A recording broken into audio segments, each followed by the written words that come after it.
your nomination, but also so the American people can hear about that. I know that you are in for a long process today, so I want to take my remaining time to talk about you, the person, your career, Todd Blanche. Acting Attorney General Todd Blanche is a patriot of the Department of Justice. He spent nearly a decade in what is recognized as one of the best prosecuting offices in the country, the U.S. Attorney's Office for the Southern District of New York, where he prosecuted drug traffickers and violent criminals. In fact, this career dedicated to justice and the rule of law started even before that. He started at the Department of Justice as a paralegal. I love that story, how you started there and you worked your way through the ranks. And it was always about hard work. Throughout time, he didn't just clock in and clock out. He did really good work, such good work that he was noticed routinely and honored for his commitment to excellence. In 2011, while he was at the U.S. Attorney's Office for the Southern District of New York, he received the Director's Award for Superior Performance as an Assistant U.S. Attorney in the Criminal Division. In 2013, he received the Federal Drug Agents Foundation's True American Hero Award. He received the New York City Police Department Commendation 3 different years. He received the U.S. Drug Enforcement Administration Commendation 2 different years, and FBI 2 separate years. And to round out this collection, he received recognition from the ATF in 3 years. I think this is emblematic of a career that was really spent doing the work of the people and trying to do it well, keeping his head down without seeking recognition, but he couldn't help but get it because of the work and the superior performance that he was doing. And I really think that's an example for anyone watching today, anyone in this audience, any young person at home, any young lawyer. Do good work, put your head down. You are evidence of that. You do good work, you do a job well done, and you get noticed for that, and opportunities will seek you out, commendations will seek you out, more than networking, political connections, anything like that. It is that in which people will seek you out to serve. And it may be done that got you recognized by the President of the United States and completely changed your life. Some members will try to hold that against you today. They will ignore that long career and every commendation that you received before you ever met or served or acted as an attorney for the president. They'll ignore all those orders and they'll gnash their teeth because they don't like one man. And I believe that misses the mark. It completely ignores the fact that the reason you stepped up to serve is because you love this country. You dedicated your career to the Department of Justice, and in fact, you lived out the motto in Latin. I will not say the Latin because no one will understand that, but I will say the motto of the Department of Justice is who prosecutes on behalf of justice, not who prosecutes on behalf of a political agenda or to target someone, who prosecutes on behalf of justice. And you stood up and took on that responsibility. And so I hope today's questions will focus on allowing you to explain the legal positions of the department that you've been a part of, or why you've made certain positions in cases or compliance with orders. All things that might go towards how you were performing in the great nation and the people you serve, how you will excel as an attorney general. But I suspect in good faith will be the price paid for clips and likes by some members in this room. I hope today is the exception. To serve, acting as the Attorney General in this time in which we are seeking for your formal nomination. I thank you for being willing to take on this nomination process, but the job itself, because that will be an enormous responsibility not only to the Department of Justice and the people that work there, but for the American citizens in this country moving forward. So I thank you very much. And with that, Mr. Chairman, I introduce Mr. Todd Blanche as President Trump's nominee. Thank you, Senator Moody. Would you please stand at this point and respond to this oath? Do you swear or affirm that the testimony you're about to give before this committee will be the truth, the whole truth, and nothing but the truth, so help you God? Thank you for your positive response. Now it's up to you to take what time you want to make a statement. Any people you have with you? Thank you, Thank you very much, Chairman Grassley, and thank you, Senator, for that introduction. I appreciate you and your friendship. Good morning, Chairman Grassley, Ranking Member Durbin, and the other members of the committee. Thank you for having me. As Senator Durbin said a minute ago, I would like to offer each of you my condolences for the loss of your colleague, Senator Graham. He was a patriot and a friend to so many of us. It's a loss for the American people, and I think honoring him today, and as he's been honored for the past several days, is the right thing to do. 17 months ago, I sat at this table as the nominee to be the Deputy Attorney General, and I told you that serving in the Department of Justice was my American dream. Since then, I have helped lead it, first as deputy and now as acting Attorney General, and I'm here today to earn your trust once more. American dream. I waited tables to get through college, moved to New York with my wife and 2 young kids, went to law school at night, read textbooks on the late train home while I worked days as a paralegal at the U.S. Attorney's Office. From that start, I became a prosecutor and spent 9 years prosecuting violent gangs and drug dealers. I rose through the ranks of the Department of Justice as a line prosecutor, then a division chief, then as of last year, Deputy Attorney General, and now Acting Attorney General. But I did not take that path for a title. I took it to make a difference for American families and the towns they call home. I am exceedingly grateful to President Trump for his trust, and to my family who have carried me through every long day and late night. My wife, Christine, our wonderful children, Sydney and Justin, my granddaughter, Blaine, who's here today. All of them are here today. My wonderful friends, many of whom are here today, are really what make this worth it. I want to thank them for not only being here today and supporting me, but also being with me every step of the way in the journey that we're on together. My family's blessings should be available to all Americans. When a family can send their kids to school, walk their neighborhood after dark, and build a life without fear, every promise of the American dream is within reach. When they cannot, none of it is. That's my job, securing safety for every American. I'm pleased to testify again today to tell everybody here that we are doing just that. We are keeping America safe.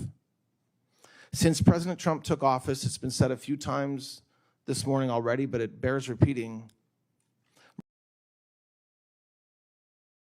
We have the lowest murder rate since 1900. Crime arrests are up nearly 114%. We've taken almost child predators and human traffickers off the streets. And the Department of Justice has filed nearly 100,000 indictments and informations since January 20th, 2025. Additionally, in just the last 4 weeks, in just the last month, we've paid $96 million in claims through the Public Safety Officers Benefits Program to eligible surviving families of fallen public safety officers, even while fewer law enforcement officers were killed in the line of duty than the prior years. And obviously, these are not just numbers. Each one is a family that still has its son or daughter and an officer who came home for dinner. If you look at Washington and Memphis as examples, where we have worked with federal, state, and local partners, pulling thousands of criminals off the streets in those 2 cities. Homicides in DC are down about 60%, and overall crime in Memphis declined by more than 40%. We've seized thousands of illegal guns, brought more than 150 missing home in those 2 cities, and cleaned up parks and spaces family once avoided, so you can take your kids and loved ones there once again. We are enforcing our borders. We are prosecuting the smugglers who profited from an open border removing criminal aliens, and dismantling gangs like MS-13 and TDA. We're smashing the cartels and ending the scourge of drugs in our communities. We designated the major cartels as foreign terrorist organizations because that's exactly what they are. Every tool that unlocked: narco-terrorism charges, forfeiture, and extraditions. Dozens of cartel leaders are now in American custody. Drug seizures are skyrocketing, and overdose deaths are finally falling. We are protecting taxpayers. The government brought the largest healthcare fraud takedown in American history, more than $14 billion, and another $11 billion in total fraud in just the last 3 months. That's money stolen from the fisc, stolen from Medicare, from seniors, working families, and we're clawing it back. We're doing all of this, I will add, through partnership. Federal agents, state troopers, county sheriffs, local and state attorneys general in your home states, all pulling in the same direction. That is what happens when we fight crime together, and I want to bring that model that we've done in a few towns to more communities in every state. Above all, we are restoring American trust. In recent years, we watched the Justice Department turned against many of you, former president, and it damaged the public's faith in justice. We are fixing that. Members of this committee on both sides have fair questions about the hard debates of the past year, and I welcome them. I'm proud of what we've done to help American families see safer streets and to have a fair shot at the life they're working to build. None of this is a Republican or Democrat issue. Every senator here has constituents who just want to be safe. The men and women of this department are the finest people I have ever worked with, and leading them is the honor of my professional life. We are keeping America safe, and we are just getting started. I love this country. I love the Department of Justice. Thank you very much, Chairman, for the opportunity to appear before this committee today, and I look forward to answering your questions. Thank you. Thank you for that testimony, and we'll now have our 10-minute rounds of questioning. I'll start, and then Senator from Illinois. I've long been concerned about concentration and anti-competitive conduct in healthcare technology, but particularly in agriculture. Family farmers deserve fair prices. I held a hearing on anti-competitive activities in this committee last October on the subject of agriculture. As I recall, as a result of that hearing, the president issued an executive order and an investigation was started in your department. And I've sensed some pause in that right now. So if confirmed, do you have a commitment that the Justice Department will make antitrust enforcement a priority? And since I think there aren't too many people in the Justice Department know much about agriculture. Absolutely. You're right. President Trump issued an executive order. I have worked already closely with Secretary Rollins on this very issue. We recently held a press conference announcing some of the work that we're doing to not only deal with the anti-competitive behavior that we've seen, but also to help ease prices in the cattle market around the country. So yes, Chairman, I commit to that. Yeah. Our committee has received a lot of outreach about the department's litigation position in Louisiana versus FDA. The plaintiffs in this case challenged the relaxed regulation governing mail-order abortion drugs. Can you tell the committee about this case and explain what the department's doing?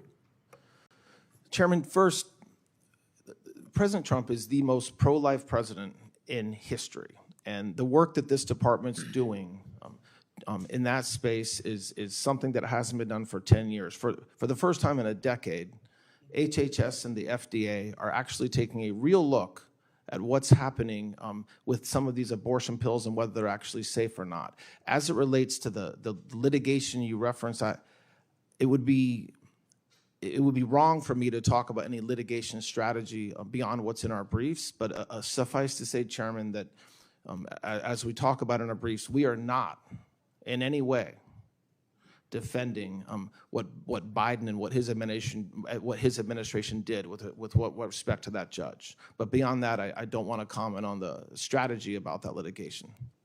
This committee has also received outreach concerning the department's handling of the investigation and release of Epstein files and your role in it. Some allegations include problematic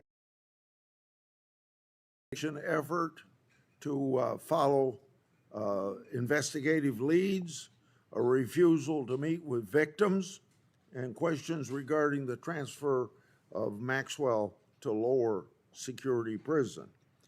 I wanted you to take the opportunity to respond to these allegations. What would you like this committee to know regarding these files?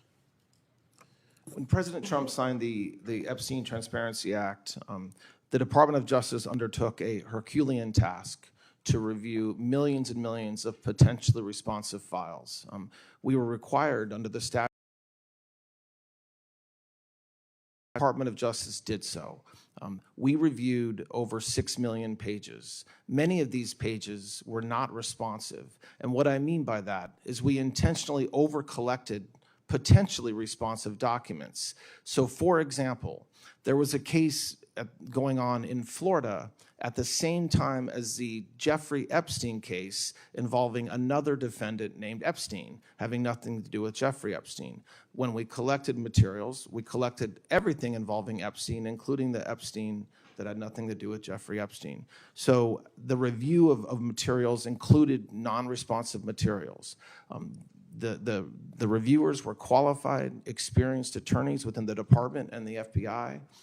They took pains to apply appropriate redactions. There were mistakes that were made, and so approximately 1% of the redactions had to be fixed after we released the Epstein files. Chairman, we had dozens of lawyers on call 24/7 whenever we learned that any victim's name had been improperly not redacted. We immediately took the document down and fixed it as soon as we could. That doesn't excuse the mistakes of which I take responsibility, but it does mean that we tried to fix them. We complied with the act.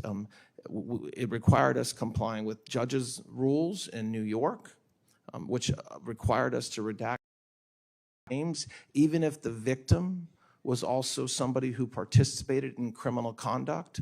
The judges in New York did not allow us to unredact those names. The other thing that we did, Chairman, is we made unredacted versions of the entire database available to everybody in this body.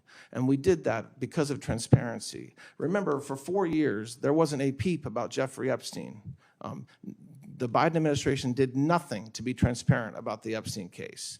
We have been extraordinarily transparent in not only producing the records, but letting unredacted versions be available to.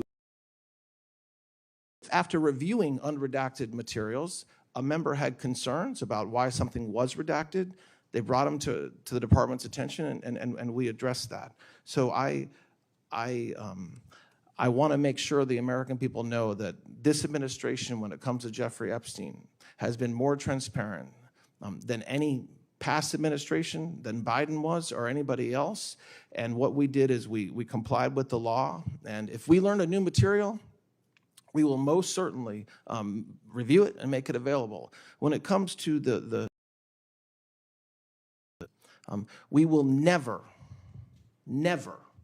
not talk to victims. We will never not do everything we can to prosecute anybody that committed any crimes against these women. So that narrative is false. We have spoken with over 30 representatives of dozens and dozens of victims since this process started. Any victim, if they're here today, I would encourage them or their lawyers to meet with the FBI. We will 100% investigate. There are no closed investigations.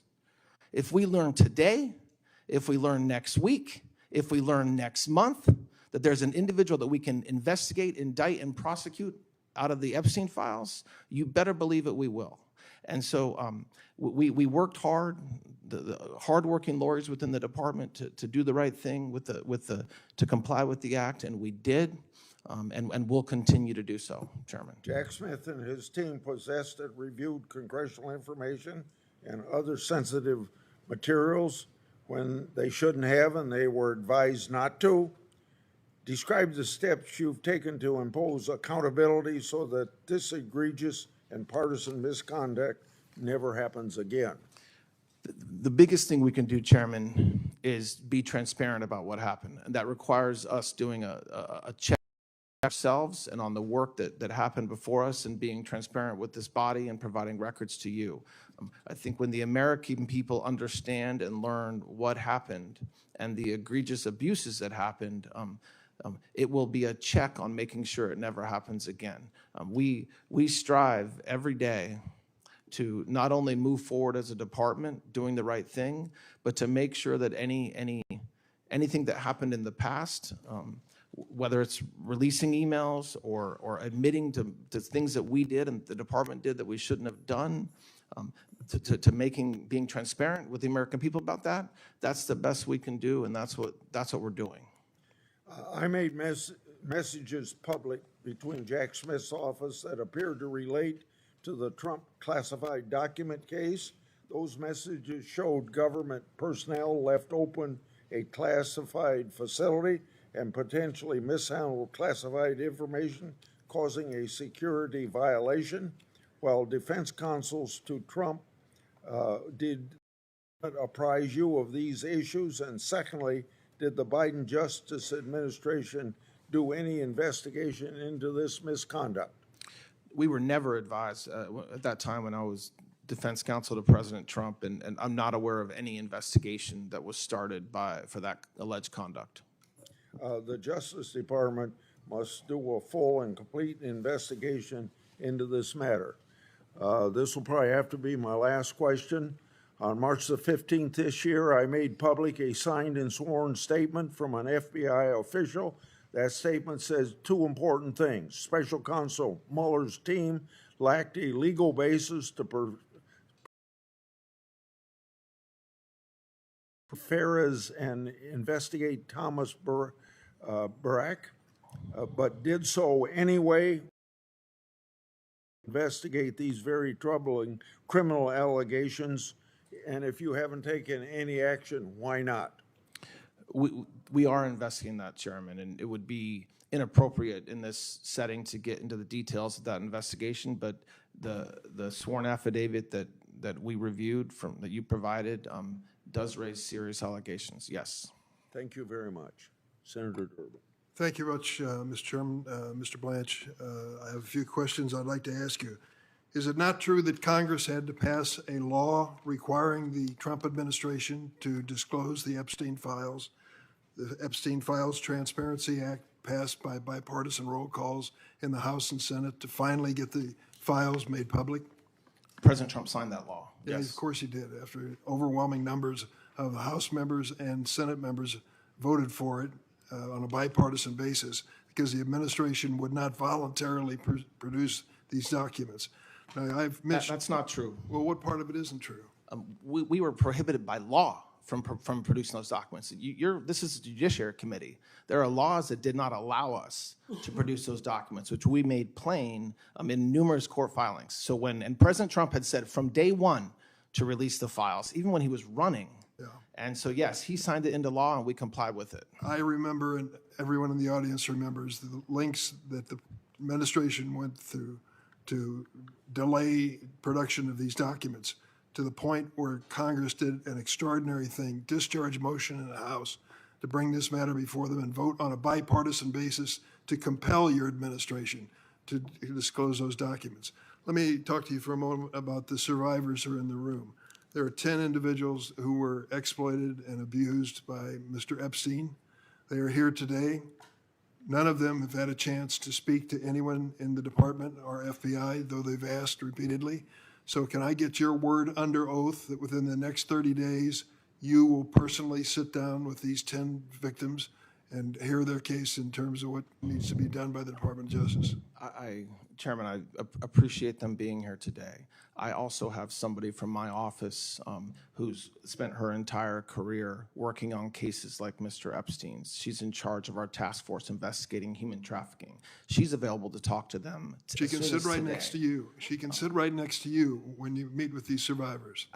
I have never said I will not meet with survivors. Will you meet with these 10 survivors? I'm asking you on the record. If they have lawyers, as you know, I'm prohibited from meeting. We met with counsel for survivors, as has many people in the Department of Justice, over 30. But if they are represented by counsel, we will work with their counsel. If they don't have a lawyer, I will certainly make arrangements to make sure the right people at the Department of Justice meet with them. Absolutely. Will you get it done within the next 30 days that each I of will these get it done survivors? today, if that's necessary. I mean, my point is, there's somebody here who can meet with them today, get their information, and arrange to meet with them. I think you ought to be in the room. Pardon me? I think you ought to be in the room because you ought to hear this. You had singular responsibility for these files. There was a delay in meeting the statutory requirement of disclosure. You were involved in that. I think you ought to be part of this. I am definitely part of it, and I have been from day one. And it will be done within the next 30 days? I can keep on repeating myself, but I said it could get done as soon as today. It could have gotten done last week. We remain available to meet with any victim or their representative at any time. Will you notify the committee when you've done this? That would be prohibited by law if they're talking about an ongoing investigation. I'm asking you if you'll notify the committee that you It met with the depends on what they survivors. said. I'm not sure I'm allowed to notify you if there's an ongoing investigation. Well, you're dancing on the head of a pin here. I'm not dancing on any pin You at have all. these survivors who have the courage to come before this committee, have the courage to tell their terrible stories, how they were exploited. Don't you think it's important that we have a prompt response by our government to these survivors? Absolutely. And there will be a prompt response. My heart breaks for every. Absolutely. And I would love to prosecute anybody. Then within the next 30 days, the last time I asked a question, you can say yes or no. I can keep on answering it the same way. I can meet with them. My staff will meet with them. We have a staff member here If you today can who meet with them, will you meet specializes- with them? I'm not sure what you're looking for me to say. As I said, Yes, is what I'm looking for. there are, if they're represented by counsel, I'm not allowed to meet with them directly, as you know. I assure you, the FBI, who are experts in this space, prosecutors who are experts in this space, and me, if necessary, will absolutely meet with them. I promise you this. I think it's I will stay necessary. updated and know everything that's happening with any victim that has information about any other people that work with Epstein, that committed any crimes with Epstein. Absolutely. Well, if you're truly committed to extraordinary transparency and you're willing to meet with these victims, I hope you will do it immediately or we're going to hold you to it. I want to ask you about the immunity provisions that you signed relative to the responsibility and liability of the president and his family and their businesses when it comes to tax audits. Would you like to explain how we can give to the president and his family and businesses exemptions from complying with the tax laws of the United States? It's not an exemption to comply with the tax laws of the United States. As part of the settlement, it was an agreement that any past audits would end. The United States, your signature, the United States acquits and forever discharges each of the plaintiffs when it comes to tax liability. That's how it reads. It's pretty sweeping.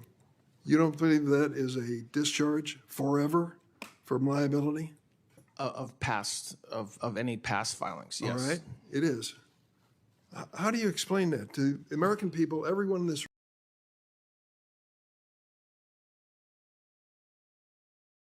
we can be held responsible for it, to the point of even criminal prosecution.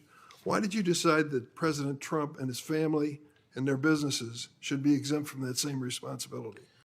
As part of this, the settlement between the IRS and President Trump and some of his family, two of his sons and his organization, as is typical when there's a settlement between plaintiffs and the IRS, part of the settlement included release of any past audits. It does not give any protection to the president, his family, or his organizations for any taxes they file. If they filed it the day of that I signed that agreement, or the day after, they have no protection. No matter what their liability, no matter what their violation of tax law, you signed a document that forever discharged them from any legal responsibility. As part of the settlement that we entered into, any past audits were How often do you think that's been done in the history of the United States? involving the president of the United States. Settlement is done regularly. So you're saying that when it comes to the President of the United States, his family and businesses have no responsibility under the tax laws for any wrongdoing prior to the signing of this document? Say that at all. What I'm saying is that I think President Trump and his family are the first president that had their tax returns illegally taken, and made available to the public. So that is unique to President Trump, yes. But this type of settlement is not unique to the Department of Justice or the IRS. It's hard to explain to the American people that no one is above the law when that type of document was signed by you, forever discharging that family and that president from any liability for violating the tax laws. Nobody is above the law. When we enter into settlements like that, we do it with all kinds of people. It's not just President Trump. It doesn't make any of those individuals above the law. So let me ask you, since you don't believe anyone should be above the law, about the January 6 rioters pardoned. We've taken a look at some of the people that the president pardoned on his first day in office, the ones who attacked this Capitol. And I'll use the word attack because I was here and I saw what happened. Anyone looking at the videos knows what happened on that day. Among those who were pardoned by the president are individuals who've gone on to commit serious crimes against innocent victims across the United States. Do you think that blanket pardon by the president of January 6 rioters was the right thing to do? I think that the Constitution gives the president the full power to pardon anybody for any reason he wants. And so I don't question President Trump's authority or his decision to do so on January 20th. You don't question his decision? As I said, President Trump, under our Constitution, just like President Biden, has the authority to pardon anybody for any federal crime. And that's something that every president, that's a privilege every president's afforded, and including President Biden and President Trump. Well, I can tell you he may have had the authority to do it, but I think someone should have grabbed him by the arm and said, stop. You can't release all of those rioters. Some of them actually physically assaulted policemen in the Capitol. Serious crimes before that day. And for the president to give a blanket pardon to these individuals is something that I don't think you can explain to the American people. You certainly can't explain it to the policemen who almost lost their lives because of these attackers. I yield, Mr. Chairman. Before I go to Senator Cornyn, I'd like to enter into the record for supporting Mr. Blanche's nomination from former Attorney General John Ashcroft, and this is a quote from the letter. "This rule of law is the best friend of liberty. To safeguard this core value, exclusively devoted to the rule of law and will honor his oath to the Constitution. Todd Blanche is the right person for that responsibility. His record and credentials undergird my wholehearted support for his nomination. Without be entered into the record, Senator Cornyn." Good morning, Mr. Blanche. Congratulations on your nomination. There's a lot to admire about your record of service to our country, and I respect the fact that you want to continue that service as the Attorney General. As I told you in my office, I think the Attorney General has the hardest job in Washington, D.C., because you are, at the same time, a member of the President's cabinet, subject to dismissal whatever the president wants for any reason or no reason at all. But then you also have a duty as the chief law enforcement officer of the United States. And I think it's a very, very difficult balance. And I want to ask you a little bit about that, particularly in connection with the settlement of the tax case. There's so much that's unusual about this. First of all, the fact that the tax returns were leaked by a IRS contractor, Charles Littlejohn, who was convicted of a crime for doing that. President Trump and his family were definitely victims of a crime there.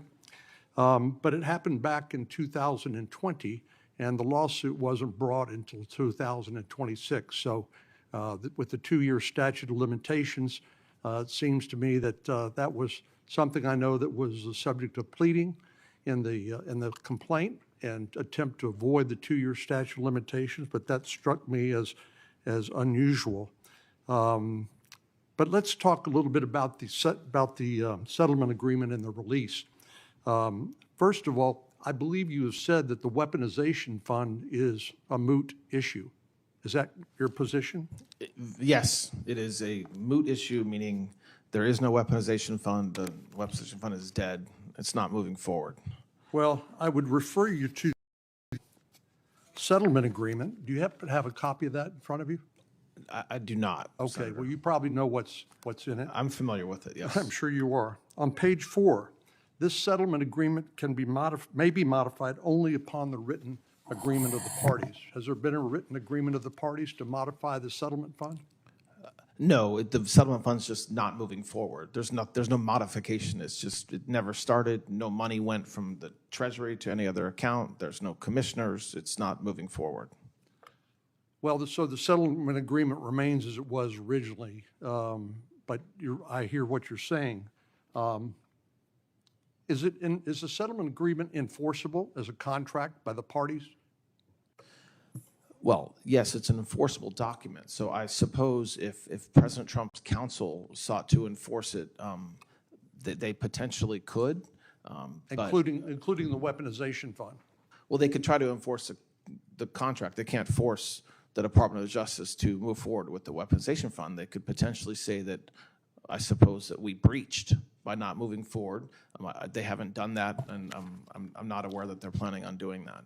Like I said, Senator, and Senator Durbin, I've talked extensively with you and other colleagues about potentially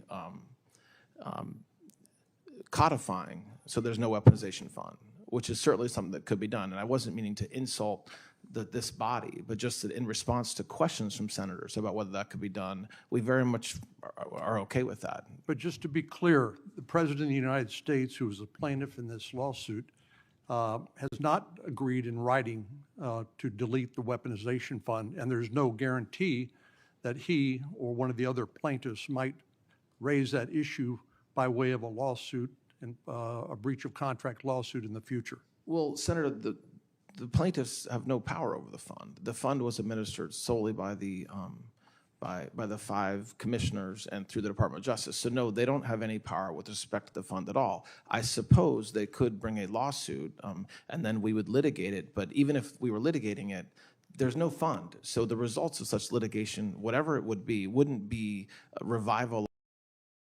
I ask you about the release, and I know I'm guilty of what a lot of lawyers are guilty of in having a chart you can't read, but I know you're familiar with this document, which is the release that you signed on May the 19th, 2026.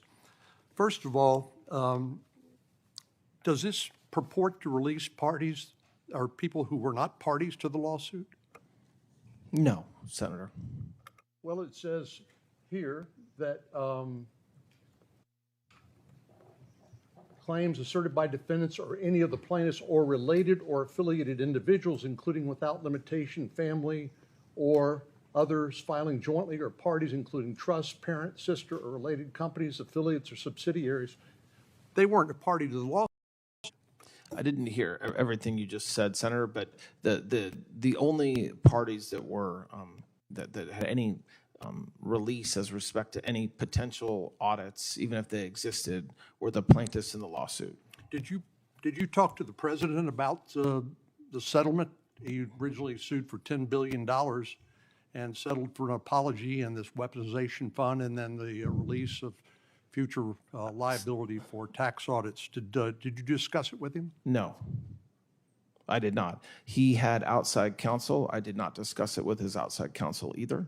It was done in the office. And this was a lawsuit brought. Can I qualify that? Sure. After, when we determined not to move forward, as the president has said, that's the only time that he and I had any conversations about this at all, was after, when it was dead, when we said we're not moving forward. And this lawsuit was brought against the IRS and Treasury, yet this release purports to apply to defendants or other agencies or departments. So does this release apply to, let's say, a investigation by the Security and Exchange Commission or some other federal agency? No, that's the standard language that we use when we enter into settlements between plaintiffs and the IRS. But no, it doesn't bind. It's issued by me because statutes require and authorize me to do that, as opposed to other cabinet members. And in this case, it binds the IRS and, by extension, the Treasury. Well, I hear what you're saying, but I certainly don't read that in the agreement. But let me turn, since I only have a few minutes left. Senator Grassley raised the issue of the mifepristone lawsuit. And just to be clear, you understand the difference between the morning after pill and mifepristone, don't you? Yes. And so mifepristone is a chemical abortion that can be administered up to 10 weeks of gestation. Length of gestation should be, according to the medical literature, confirmed by ultrasound or clinical assessment by a healthcare provider. And it's generally safe and effective according to the literature when used under medical guidance. But the problem is that President Biden's administration changed the Trump policy and allowed the administration of this chemical abortion drug, without any medical guidance whatsoever. And as you know, I've written a letter. Senator Tillis and I sent a letter yesterday.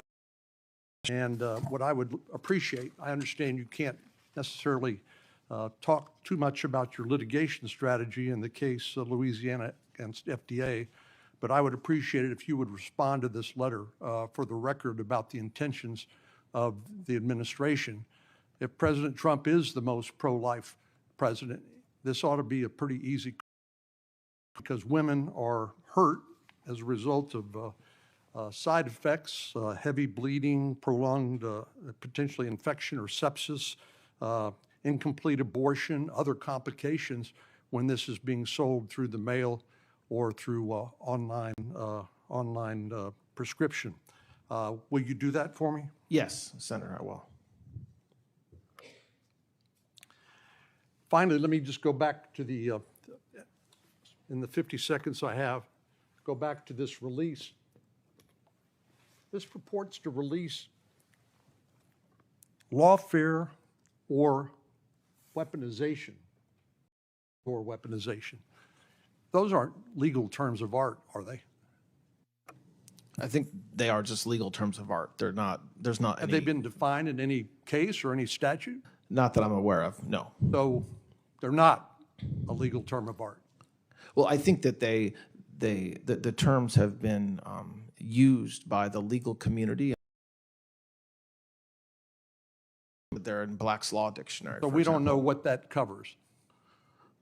Well, I think it depends on the circumstances of the facts presented as to whether it covers. As to what it covers, sorry. Thank you. My time's up. Senator Klobuchar. Very much, Mr. Chair. Mr. Blanche, after both the assassination of Melissa Hortman, our former Speaker of the House, and after the Annunciation school shooting in which 20 people were gunned down through stained glass windows, Federal law enforcement, as you and I discussed in my office a few weeks ago, work cooperatively with state and local. And we also know that they've worked together on the important work going on in the U.S. Attorney's Office in Minnesota with regard to fraud and the ongoing fraud investigation. And I know we have your commitment to continue giving resources for that investigation. Is that correct? Yes, absolutely. Yes. Thank you.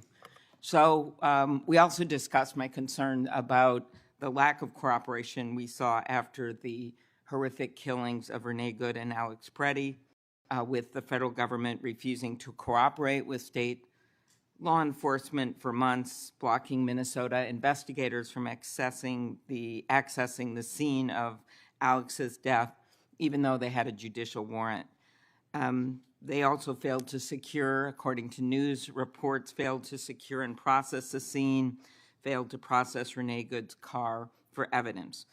When we met a few weeks ago at length, I asked you to ensure full cooperation, and I appreciated that the department shared evidence with state investigators early this week. Will you commit to continued information sharing between federal and state investigators in these cases, as well as with regard to the recent shootings in Texas and Maine? I expect that these investigations should be run as every investigation of so that necessarily includes work that the definition of full cooperation can be disputed, but I very much expect that whether it's the Inspector General or the U.S. Attorney's Office or the FBI or who's ever on the federal side of the investigation, where appropriate, to work with state and locals. I think a lot of the news reporting that you referenced is actually not accurate with what has been happening since the unfortunate events several months ago. Okay, but that aside, we've seen these recent shootings in Maine, and the reactions of the community is understandably concerned, as well as Texas. And I think that this is, and one of the things that doesn't get as much attention is the non-death cases. The Hmong elder pulled in his underwear and Crocs in 10 below zero weather. And as the nation's chief law enforcement official, do you agree that it is unacceptable for federal agents to forcibly enter someone's home without a warrant and drag them onto the street without even checking that they have the right person?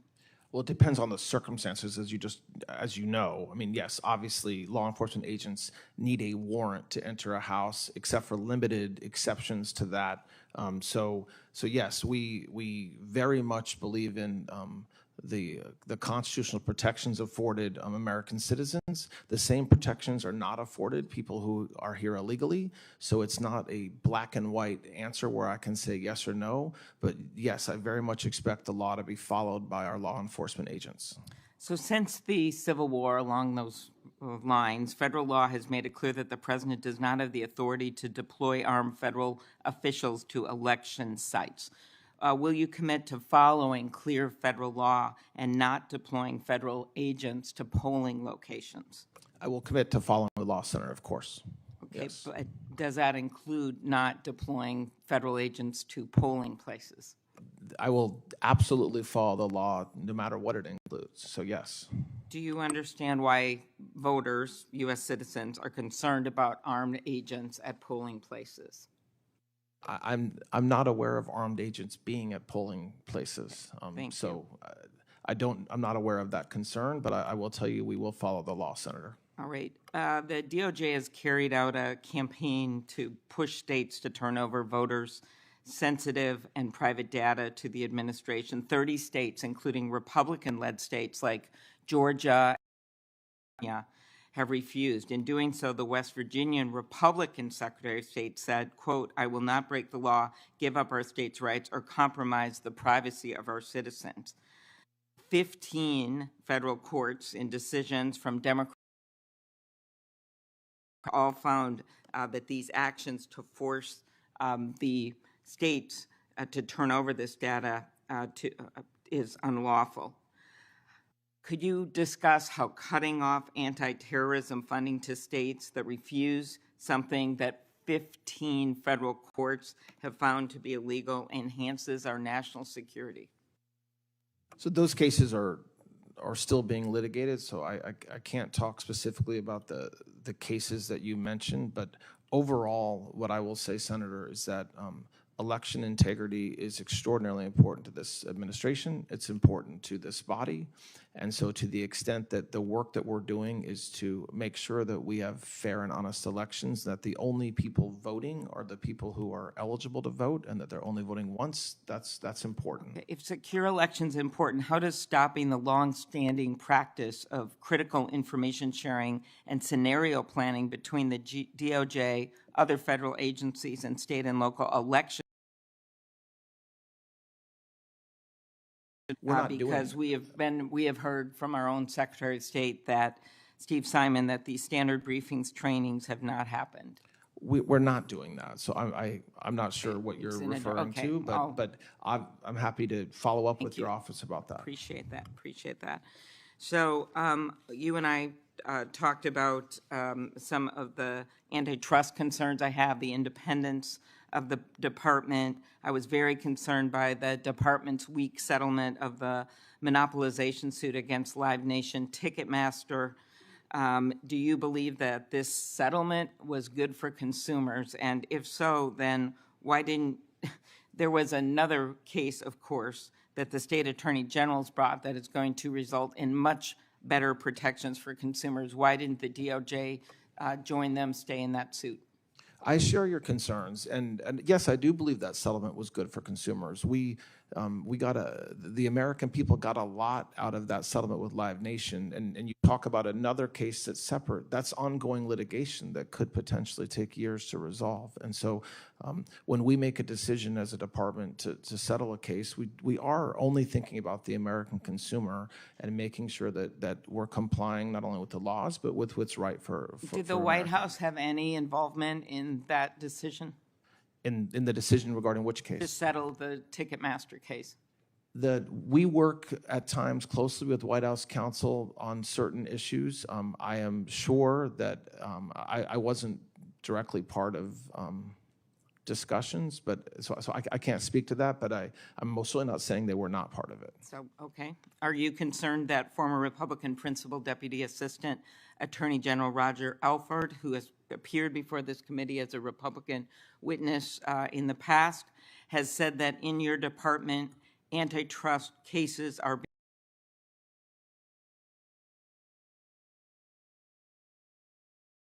Concern me because they're not true. So I want to turn to some sort of number of issues involving security. So in the wake of the shooting last year, Annunciation Catholic School was approved to receive funding through the Office for Victims of Crime for mental health and other support services. And I appreciate that the department has worked closely with the Annunciation community on this issue, but the delays in the release of these funds are creating budget concerns. Could you commit to work with me on getting those funds to the school? Yes, absolutely. Okay. Thank you. The president's most recent budget reduces COPS office funding by nearly $500 million, eliminates the Stop School Violence program that I championed with Senator Hatch. He lead on it. Are you concerned that cutting this funding will impact school safety? No, we have. I understand the question. I fully expect that the grants that ultimately are included in the budget that's passed will make sure that we're providing appropriate funds to our communities so that they can continue their good work. I have concerns about, and I've heard this from several law enforcement, and consolidate the COPS program, Office on Violence Against Women, and why do you think? Because we believe that they have very different functions. I agree with you. That's not what we're doing. There will still be 3 separate functions. What we're doing is consolidating above them to one group so that the application process is smoother and easier for grantees to do their work, and also so that internally some of the bureaucracy that was involved in having 3 separate bureaucratic streams doing the same work, even though you're right, the underlying programs serve different functions, was not efficient, so we're making that efficient. And I'll follow up with you with some of the domestic violence grants, and also just want to mention the continued enforcement under the Take It Down Act that Senator Cruz and I passed, and how important that is going forward. Thank you, Senator. Yes. Before I go to Senator Kennedy, I'd like to read a letter supporting the nominee from the National Association of Police Organizations. More than 1,000 police organizations and 250,000 law enforcement officers nationwide are represented by this letter. Quote, Mr. Blanche has proven his commitment to the rule of law and a fair and impartial justice system. As Deputy Attorney General and later Acting Attorney General, his strong partisanship with law enforcement enforcement community, from supporting the Department of Justice law enforcement assistance grant programs to working to ensure accountability within the Public Safety Officers Benefits Program. He is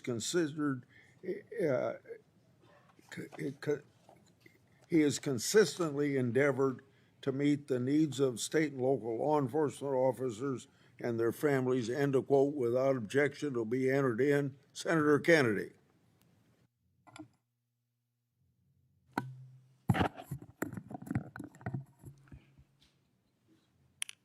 General, I assume that you consider yourself to be qualified to be the permanent Attorney General. Is that right? Yes, Senator. I've read your resume. We all have. You don't need to comment on this, but it just seems to me that no fair-minded person could conclude that you're not qualified. You spent a long time with the department. You spent a long time in private practice. So the opposition, Democratic friends, must be based on something else. Are you and President Trump friends? I'm his lawyer, was his lawyer, and now I'm the Deputy Attorney General. So I met him as his criminal defense attorney. I'm not sure there's very many people who have ever had a criminal defense attorney who calls that person their friend. I now have a... Well, let me put it this way. Are you enemies? No, we're not enemies at all. No. Have you ever seen a president of the United States appoint an enemy to be Attorney General? I have not. Usually they appoint their qualified friends, don't they? Yes, I mean, one president appointed his brother, right? he did, Senator. And I can think of another president who appointed his former law partner. Is that right? It is correct. Okay.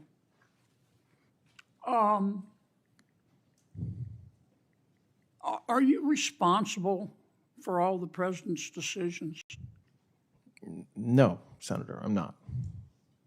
I mean, does the president get up in the morning and give you a call first thing and say, Todd, tell me what I ought to do today?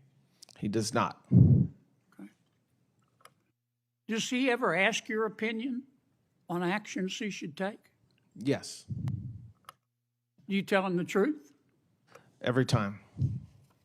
Have you ever disagreed with him? Yes, And have you ever disagreed with him and he did it anyway? yes, And did you go call a press conference and announce that the president made a bad decision? absolutely not. That's not what attorneys general do, Correct. okay? Has he ever asked you to do anything illegal? No, Would you do it if he asked you? absolutely not. Okay.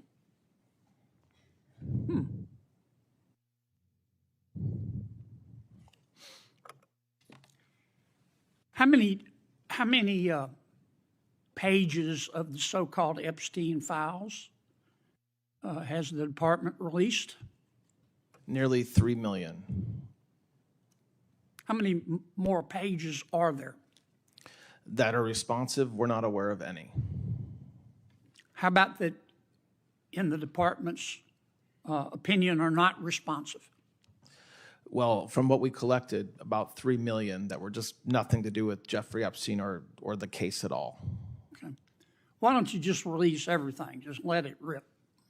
Well, that would be against the law, because the only reason we could release the 3 million we did is because of the Epstein Transparency Act. There are federal laws that prohibit the release of case files, and the Epstein Transparency Act was very explicit and specific about what could be and should be released. Other than to himself. Well, first, we can agree, can we not, that Mr. Epstein was a pig? Yes. Other than to himself, who, if anyone else, did Mr. Epstein traffic young women to? There's from what we learned, from what we know. So when we know, I mean, what's in the FBI files and what's in the DOJ files, we did not identify evidence. And by we, I mean career prosecutors, not me, not my leadership, but career prosecutors in New York and career prosecutors in Florida who worked this case hard, did identify other participants, some of whom, as has been discussed, were also victims themselves of Mr. Epstein. But we did not have evidence, as of now, of other men who were that were trafficked, that Epstein helped traffic. That does not mean it didn't happen, and I want to be clear about that. It just means that we have evidence that the FBI gathered and that the Department of Justice gathered, and that's the body of work that we have to work with, which is why I said earlier, if there's anybody out there, victim or otherwise, that has information, I beg them to come forward. Okay. Did Jack Smith read my emails? I'm not sure, Senator. I don't know. Would you check for me? We will check, Senator, yes. I think he read Senator Grassley's emails. How did he, how can someone at the Department of Justice get Senator Grassley's emails without probable cause? There are checks in place that should make it extraordinarily difficult for a prosecutor to collect and review a senator's emails or a congressman's emails or a lawyer's emails or other folks that have privilege protections associated with their communications. And those checks and balances should always be used. But Mr. Smith just ignored them? I cannot speak for Mr. Smith, Senator. Would you check for me first if he read my emails? And We will check. Number two, how he got them. And number three, I don't mean to single out my friend Senator Grassley, but what emails did he get of Senator Grassley? And I mean, what were they limited to, if at all? You know, did he get emails of Senator Grassley talking about his corn harvest and all of that? And who did he share them with? Do you know if Mr. Smith shared my emails with Attorney General Garland? I do not know. Can you check for me? We are investigating that, Senator, yes. Yeah, I'd kind of like to know all that. Now, Mayor Lori Lightfoot sent the world a letter suggesting that we should not confirm you as Attorney General. Who is Mayor Lori Lightfoot, just for the record? So she's the former mayor of Chicago. I believe she had a brief stint in the Department of Justice prior to her political life. Right.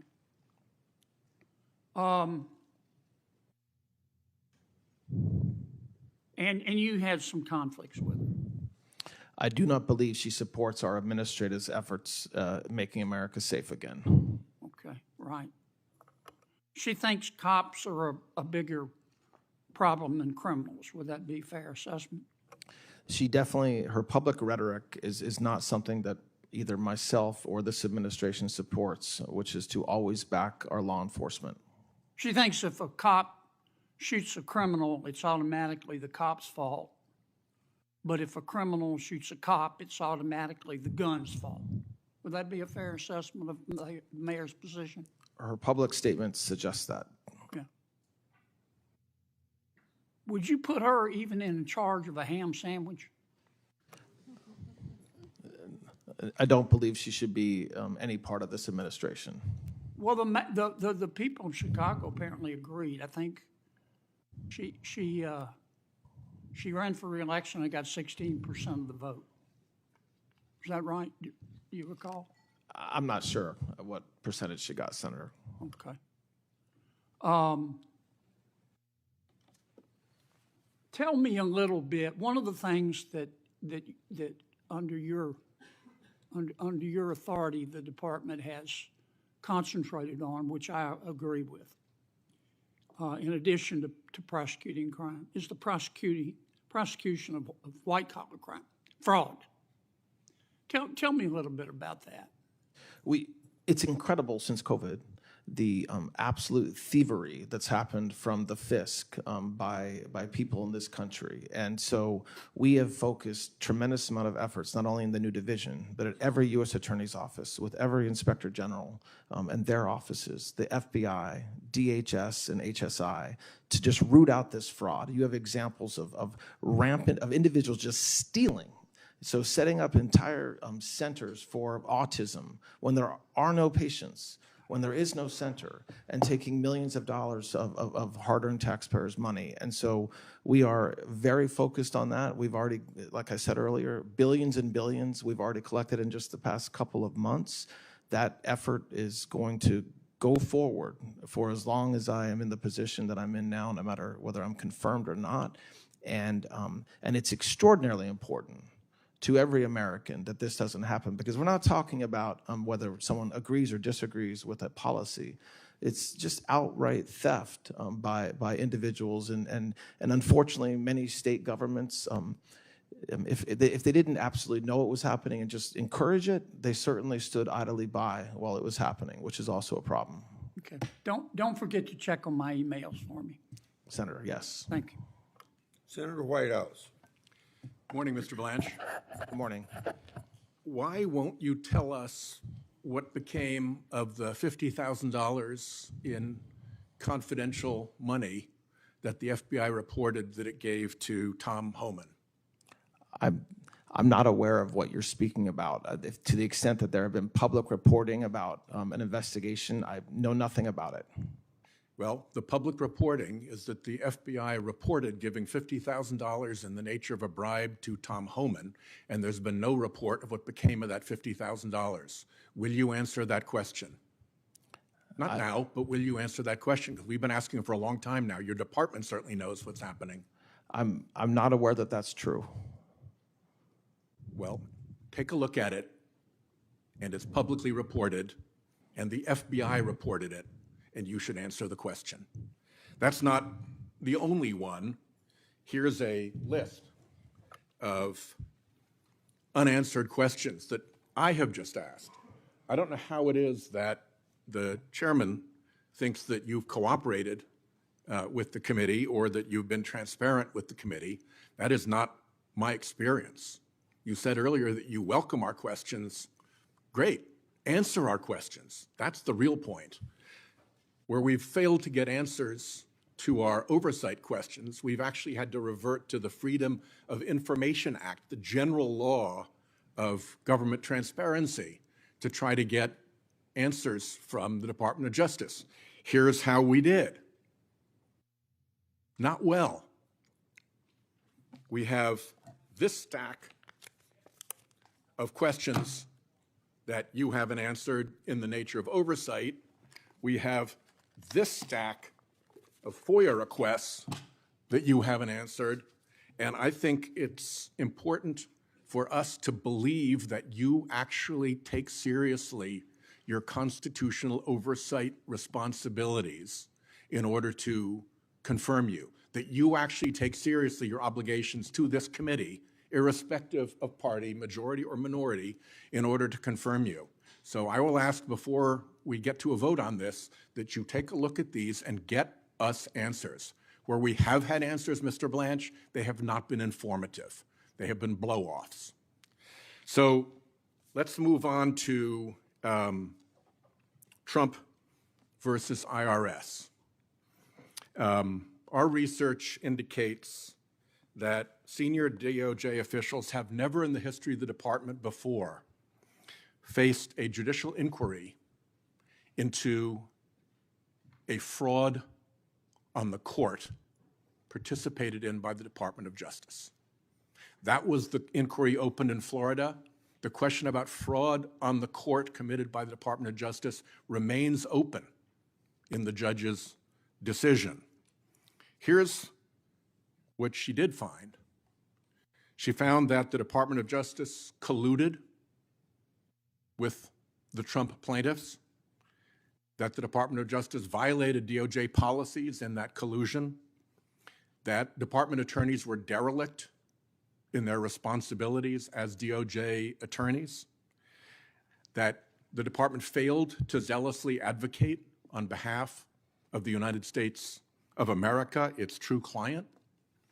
And as I said, the fraud on the court question remains open, an unprecedented allegation about the department.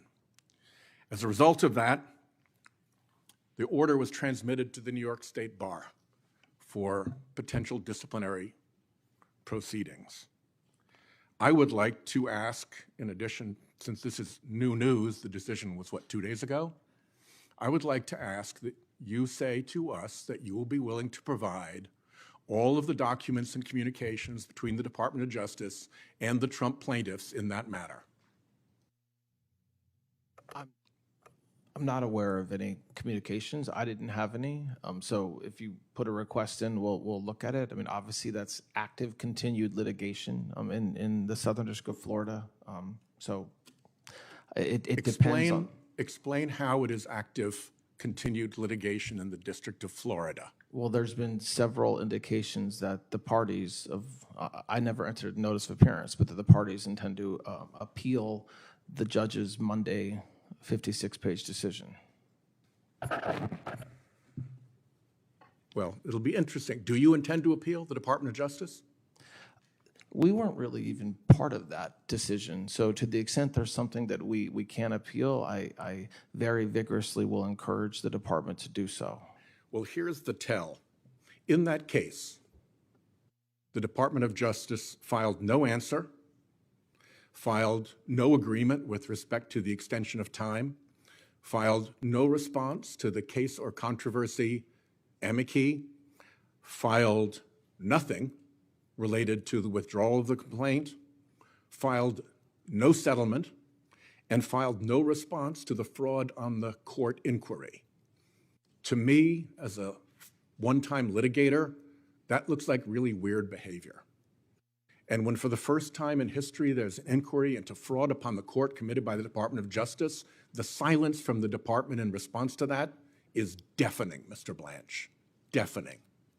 And it strikes me that the stratagem here was to file no pleadings, to try to keep the department out of the authority of the court, when what the department knew to be a collusive and false enterprise was blown up in that court.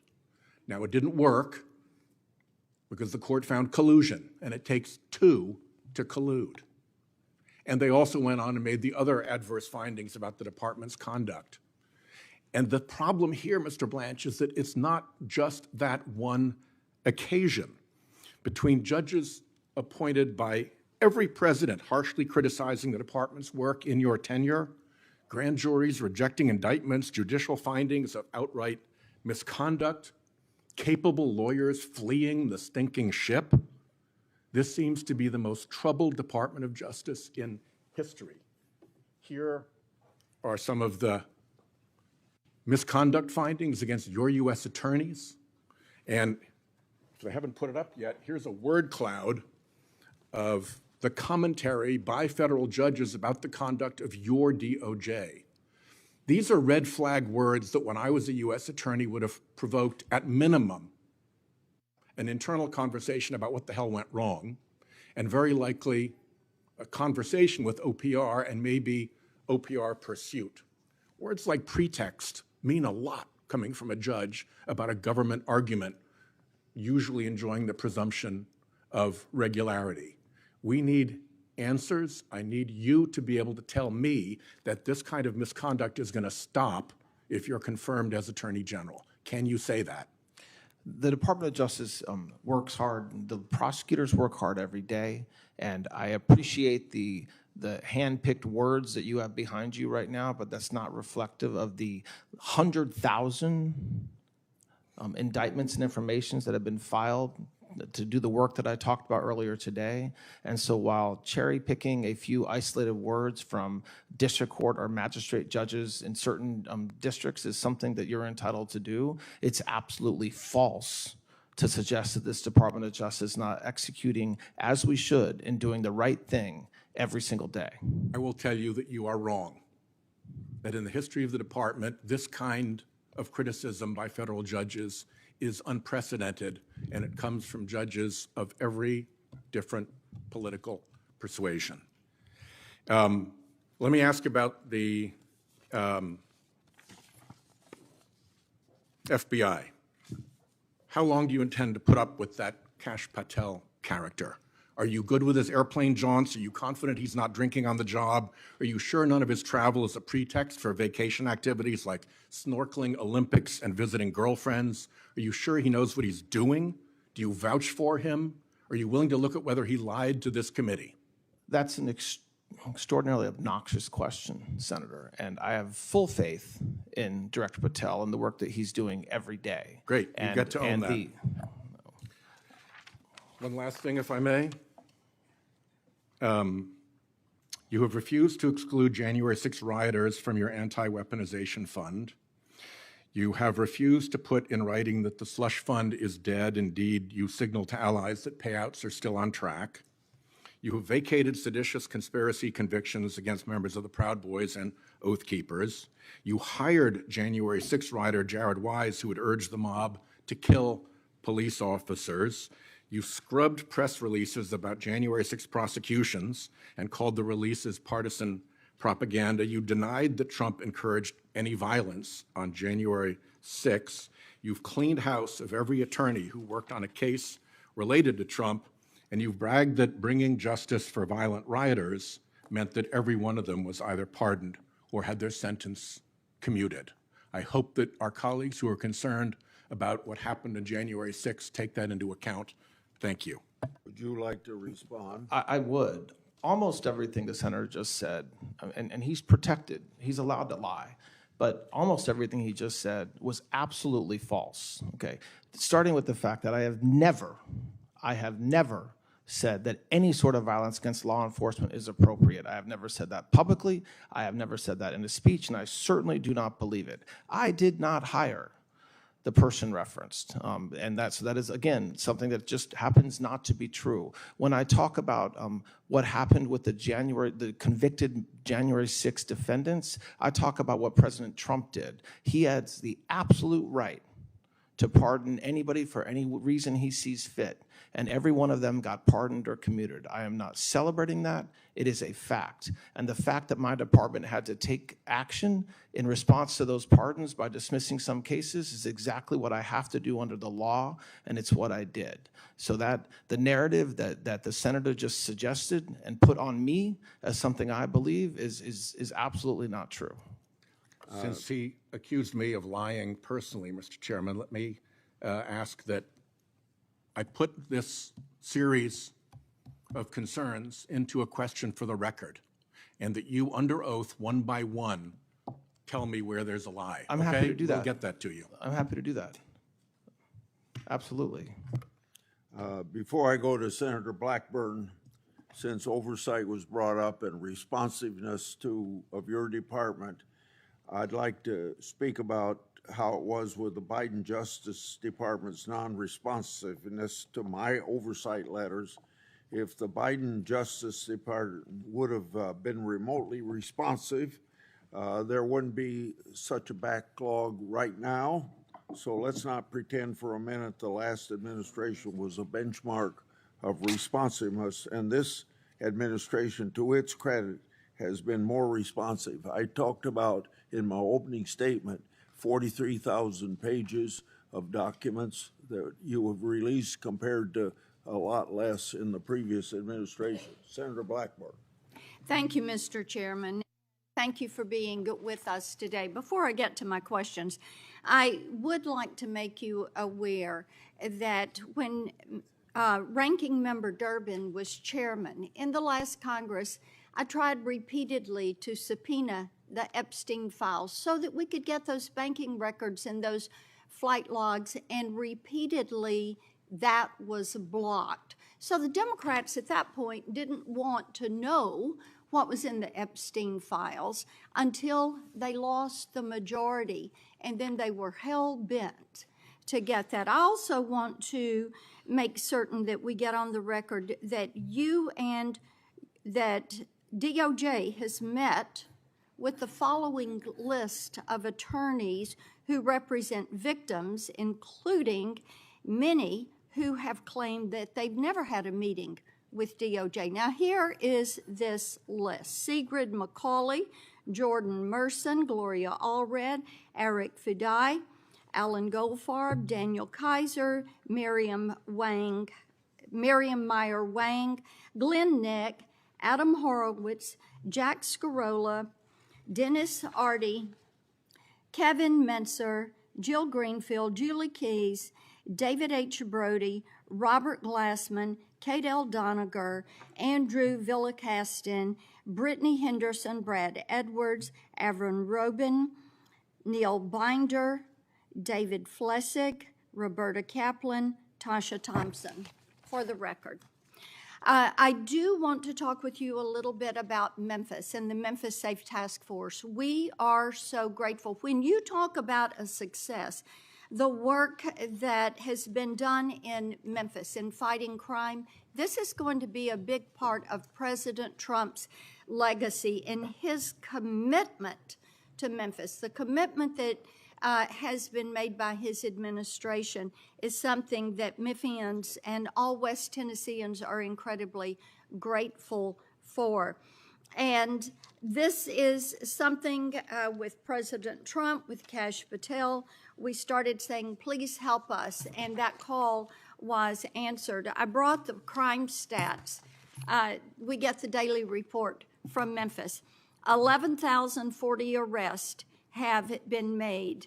And yesterday, there were 40 arrests. These included someone charged with second-degree murder, another with first-degree murder, aggravated child abuse, attempted rape, and aggravated assault.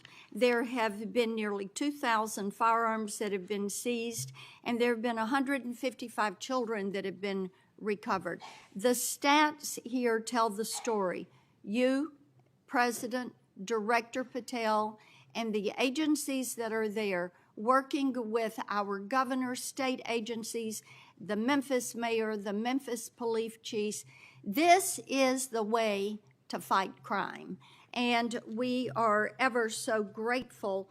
And we want to be able to sustain and build on that. And I'd like for you to talk just a moment about Memphis and what lies ahead for Memphis and more broadly for other countries, other cities and counties that are focused on public safety. Thank you, Senator.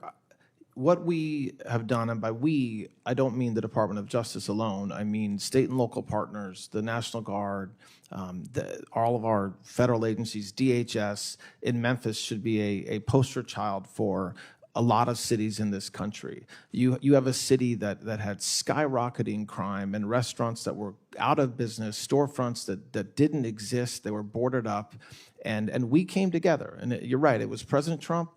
working with you, working with the governor, working with our partners, and said, we're going to fix this. We're going to, just like we did in D.C., we're going to go into this city and we're going to arrest, I mean, amazingly, a very small percentage of Memphis's population was committing a very large percentage of the crimes. And so if you can focus on that small percentage, you're actually able to bring the crime stats down remarkably, which is exactly what we did. As far as what happens going forward, we keep on doing it. Memphis, there's restaurants opening in Memphis. There's stores opening in Memphis. It's a new city compared to where it was 1 year ago, and that's something that we can't let up on. But again, I look at it as a poster child of what we should do in cities across this country. And we are pleased to know that you all are doing a model city program at DOJ in order to help with public safety in other areas. Yes, and that's not just for Memphis, but for several cities around the country where we are going to put money where our mouth is and put a lot of resources into the cities to help make sure that cities that need to be safer are safer, and if they're on the right track, that they have the resources they need to keep doing it. When you were in the office, we talked about my carjacking bill that would lower the intent standard to a general knowingly requirement, giving the prosecutors, federal prosecutors, more tools so that they could hold some of these violent carjackers accountable. We thought it was going to move with the NDAA, and Leader Schumer has blocked that, and we're disappointed. It's a bipartisan bill. But talk about the importance of lowering that statute so that we can prosecute these crimes. Yes, it needs to be done because carjacking not only in Tennessee but at every city in this country has gotten out of hand. The criminals are better at it than they have tools that make it easier to get into cars. They're willing to exact violence, and so the standard that exists now under the statute, but also because of certain cases, make it higher than a regular general intent crime. And law enforcement and prosecutors will do the right thing. So we need to be empowered with tools to prosecute these cases. And if there's cases where somebody was in the car and didn't know, prosecutors are not going to move forward. They'll do the right thing, but it shouldn't be the law that puts the damper on that. And so I'm hopeful that we can continue to work together on that, and that because it is very important. There was a deeply disappointing decision from the court in the Trump versus Barbara case that it's clear that Congress and we're going to have to step up and do something about birthright citizenship. And this is our opening. We know that birthright tourism is something that is taking place in our country. We know that during the first Trump administration, there was a good bit of evidence on this. I've had a banned birthright tourism bill that would block these 33,000 births a year from people who are circumventing our laws and coming here simply for the purpose of giving birth. It's primarily the Chinese, and it is also the Russian oligarchs that are exploiting this. And my bill would make coming here to give birth inadmissible as a way to obtain a visa, and immediately deportable as an offense. And touch on why Congress needs to act and give the administration more tools to enforce this. Yes. So the very day or the day after the decision came out, the Department of Justice issued a directive to prosecutors to focus on the conduct you're describing using existing laws and tools that we have, which is mostly around false statements or fraudulent information in the visa application process. We're going to do that. And that's pretty much we are limited in how we can prosecute folks that are coming here for lying about why they're coming here just to give birth, and also the organizations that are facilitating that. Any congressional statutory adjustment, the Supreme Court opinions relied in part on the statutory part of this that would give us more tools and would give the president more tools to keep out people who are absolutely not coming for the right reason, only coming to give birth. And you're doing a great job on fraud and going after fraud that has been committed. The fraud task force seems to be working well. And from Tennesseans, I hear a good bit about this. They want the fraudulent activity to stop. It's taxpayer money, and they want their money to be used wisely. We have had legislation that would apply to individuals that have come into the country either illegally or maybe they've been naturalized citizens. But the Fraud Accountability Act would push for that deportation and denaturalization if they have been found to be defrauding individuals or local, state, or federal government. And I wish I'm over time, and I'll ask you for this in writing since I'm over my time, but I'd like to hear from you why it is important to put more tools in that toolbox for you all to go after these individuals that are defrauding the U.S. taxpayer. Thank you, Mr. Chairman. Thank you. Before I call on Senator Coons, Senator Durbin would like to speak for a short time. Very short. Thank you, Mr. Chairman. Based on the statements just made by the senator from Tennessee, we've checked the transcript of the committee. During the November 30th, 2023 Supreme Court Ethics Subpoena Authorization Markup, I chaired and attempted to recognize Senator Blackburn multiple times so that she could offer her amendment regarding Epstein's flight logs, but her Republican colleagues prevented her from doing so by filibustering and then invoking the Senate rule on 2 hours to end the markup. Many Epstein records, including flight logs, have been public for years. My staff subsequently reached out to Senator Blackburn to work to identify which records she actually wanted and still believes had not been made public. To this day, she's never responded.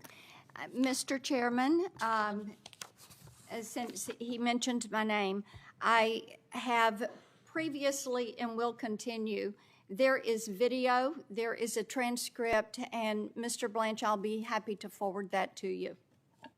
Senator Coons. Thank you, Mr. Chairman, Ranking Member.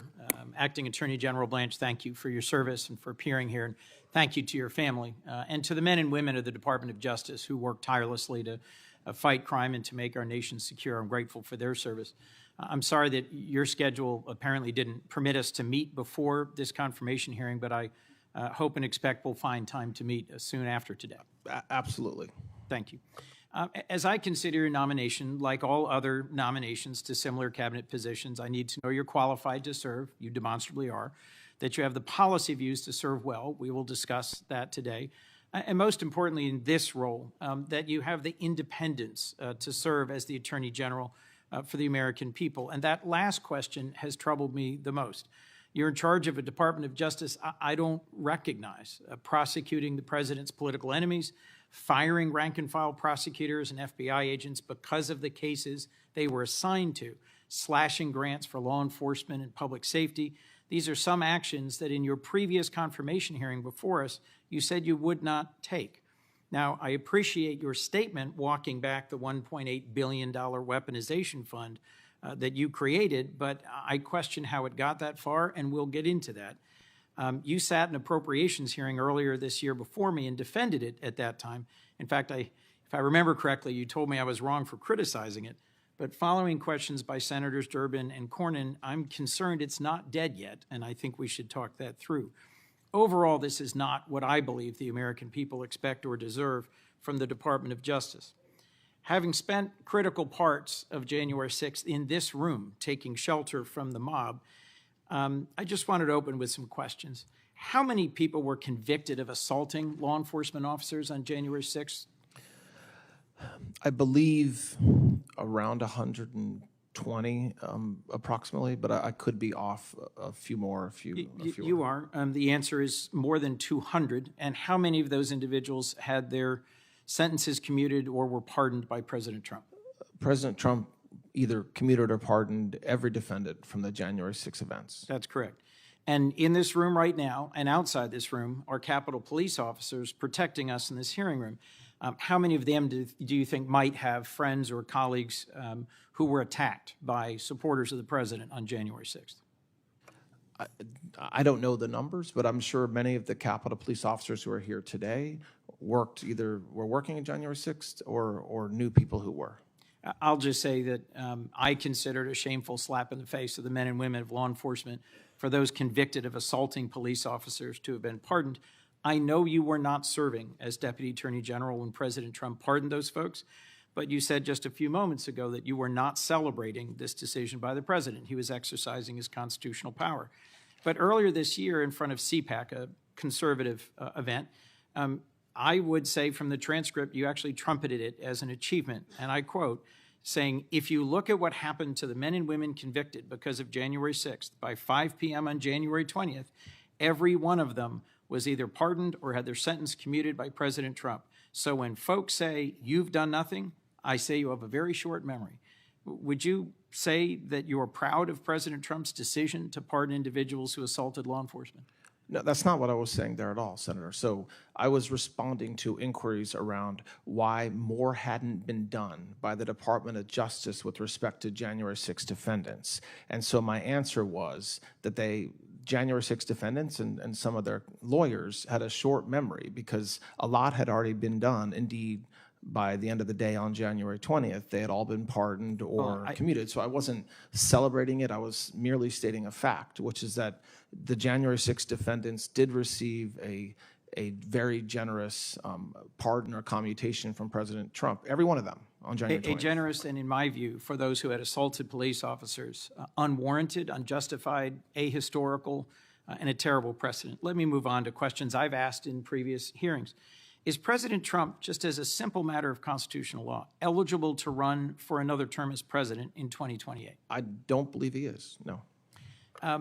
That is a correct, in my view, reading of the plain language of the 22nd Amendment. Why do you think several of the judicial nominees of this administration have refused repeatedly to answer that question simply and clearly as you just did when I put it to them? I have no idea why they answer questions the way Me neither. I mean, you're asking me to speculate about something. I don't know. Is the Department of Justice that you're running independent from the White House? The Department of Justice, like every single department in the executive, is part of the executive. I mean, Article 2 of the Constitution gives the power of the executive to President Trump. So we certainly operate with integrity. We certainly operate in the single mindset to serve the American people and do the right thing. But I am a member, if confirmed. I will be a member of the cabinet. I'm serving in the acting capacity that way now, just like the other cabinet members. And President Trump can fire me whenever he wants. So, do you have a sense why he fired your predecessor? I have no idea. I mean, President Trump, we all serve at the pleasure of President Trump in this administration. Did President Trump ever post on Truth Social directing your predecessor to get at it, to prosecute his perceived political enemies? I don't think those were his exact words. But those were not his exact words, no, but clearly that was the intention. It is my impression, sir, that you are here rather than your predecessor because the president was unhappy with her failures to actually secure convictions of folks like Attorney General Tish James or former FBI Director Jim Comey. If you're confirmed and you're asked to take an action you believe to be illegal or unethical, would you resign? That will never happen, but yes, if it were to happen, I'm not going to violate my oath to the Constitution. I appreciate that answer. You did answer a question by a colleague about input that you gave to the president. Did you ever say no to the president on the slush fund, the anti-weaponization fund? Did you advise him against this? I will not talk about communications I have with the president. I served as his lawyer for a couple of years before he was elected. I'm the Deputy Attorney General and the Acting Attorney General, so I'm not going to talk about communications that I have with him. But Senator, I will say that President Trump trusts me to give him counsel. Counsel does not mean yes, man, and so that's true in my case, like it should be in any Attorney General's case. Let me just for a minute bear down on the anti-weaponization fund. You've testified to the House. We are not moving forward with that fund, period. But you've repeatedly refused to put that commitment in writing or to submit a declaration to the court. You're an officer of the court, a member of the bar. You should be able to make that assertion in a court filing or even in a letter submitted to this body. On May 19th, you testified before the Justice Appropriations Subcommittee. Since the case had been dismissed, there was no judge and no mechanism for judicial review. But in an opinion this week, a federal judge wrote, and I'm quoting, that your testimony was at best misleading and at worst disingenuous, explaining the court remained available to review this agreement had you sought relief. Why not seek review of the settlement agreement or submit some record, some writing, given that the president continues to publicly champion this weaponization fund, and given your previous answer to me in another hearing that you wouldn't say whether or not those who assaulted cops on January 6th would be eligible for multi-million-dollar payouts? So there's a lot of questions there. First Indeed. of all, we have put it in writing. It's in repeated court filings in EDVA and DC. So this narrative that you won't put it in writing happens not to be true. The reason why neither myself nor Secretary Bessent agreed to put a declaration in is because there's long-standing precedent that judges cannot ask cabinet secretaries or people like me to put in declarations. It has nothing to do with whether the fund is alive. I'm under oath today, and I've said it's dead repeatedly. I said it to the House Oversight Committee, and I'm happy to say it as many times as necessary. As far as what the judge said in Florida, just the last question you asked about Florida, that judge disagreed with what I said. I still believe that 11th Circuit precedent, which I've studied, I am right. So we'll see. You did say earlier, this is the most transparent Department of Justice in American history. We have nothing to hide, and you started by saying we're here to rebuild trust. Two decisions or two OLC opinions I'm very interested in. I'm the senior Democrat on Defense and Intelligence Approach. I'm the most senior member of the Foreign Relations Committee on my side, who's currently serving on this committee.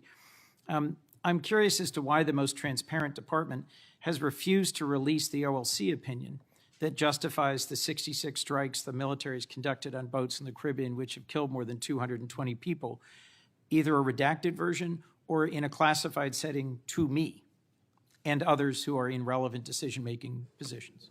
Well, Senator, we made the head of OLC available on multiple occasions to explain that to you and other members of the committee. And that is extraordinarily transparent and unprecedented that we've done that. Whether an OLC opinion is released, there's a lot of process that goes into that. But the idea that we were not transparent about our legal basis there is absolutely not true. Okay. Another chance to be transparent. The FISA court in March certified your Section 702 proceedings, but found compliance deficiencies. This is an important power of the federal government that will soon be up again for a vote, and you have not declassified that opinion. Senators Cotton and Warner, Republican and Democrat leads on intelligence, in April wrote the administration saying that they expected declassification of this March opinion within 2 weeks, yet it remains classified. You have a bipartisan request from the leadership of Intel. Will you declassify it or make it available to us? We'll continue to look at that. I agree with you that that's a very important issue, and we need 702 reauthorized. Thank you. Last question, if I could. The Safer Supervision Act is co-sponsored by Senators Lee, Cornyn, Tillis, and Langford, and it gives a path forward to making sure that federal probation and parole is more effective. We've discussed it before. Will you meet with me to talk about ways that this important criminal justice reform, supported by federal law enforcement, could move forward? I think that Please give a short answer to that. I think it's yes. Absolutely. I very much agree with what you're trying to do there, Senator. Thank you. Before I call on Senator Schmidt, and after Schmidt gets done questioning, we're going to take a 15-minute break, and that 15-minute break starts when you leave the chair and be back in at the 15th minute. Before then, I'd like to enter into the record for your supporting your nomination from 382,000 members of the National Fraternal Order of Peace. The letter emphasized Mr. Blanche's distinguished record of public service and his commitment to work closely with law enforcement across the nation. The letter states, quote, "We believe Mr. Blanche's leadership will help ensure that the Department of Justice remains focused on public safety, the rule of law, and providing unwavering support for the law enforcement professionals who risk their lives daily to protect our families," end of quote. Without objection, it'll be entered. Senator Schmidt. Thank you, Mr. Chairman. Mr. Blanche, welcome. You're entering this arena and this confirmation hearing as the nation's chief law enforcement officer at a very interesting time in our country's history, where the folks on the other side of the dais, the Democrats, in my view, have just taken an all-out assault on the men and women of this country who serve in a law enforcement capacity. We just, a couple of months ago, got through a government shutdown where I was on the Senate floor listening to things that I never heard, certainly an elected official say, in characterizing the men and women who serve this country to enforce its laws, calling them the Gestapo, President Trump's secret police, mass mercenaries. This is insane. These calls to defund ICE, this hammer and sickle wave that came through New York just a few weeks ago that's now dominating the discussion on the other side of the aisle.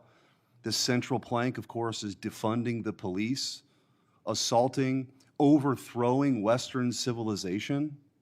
This is not your grandfather's Democrat Party, and you're fielding questions that I think are totally unfair.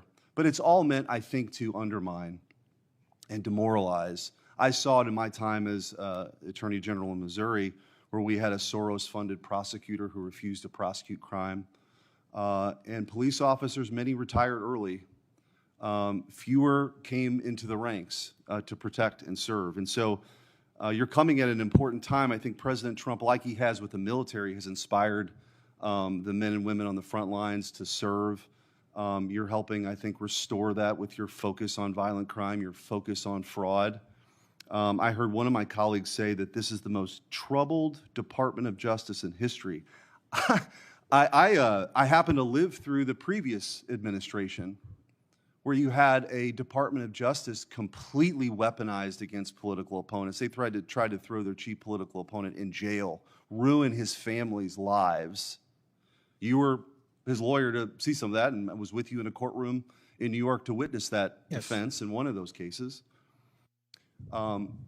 Were aimed against Catholics in this country who happen to attend a traditional Catholic Latin Mass, went after parents under the Patriot Act for showing up to school board meetings to object to critical race theory or the masking of their kids.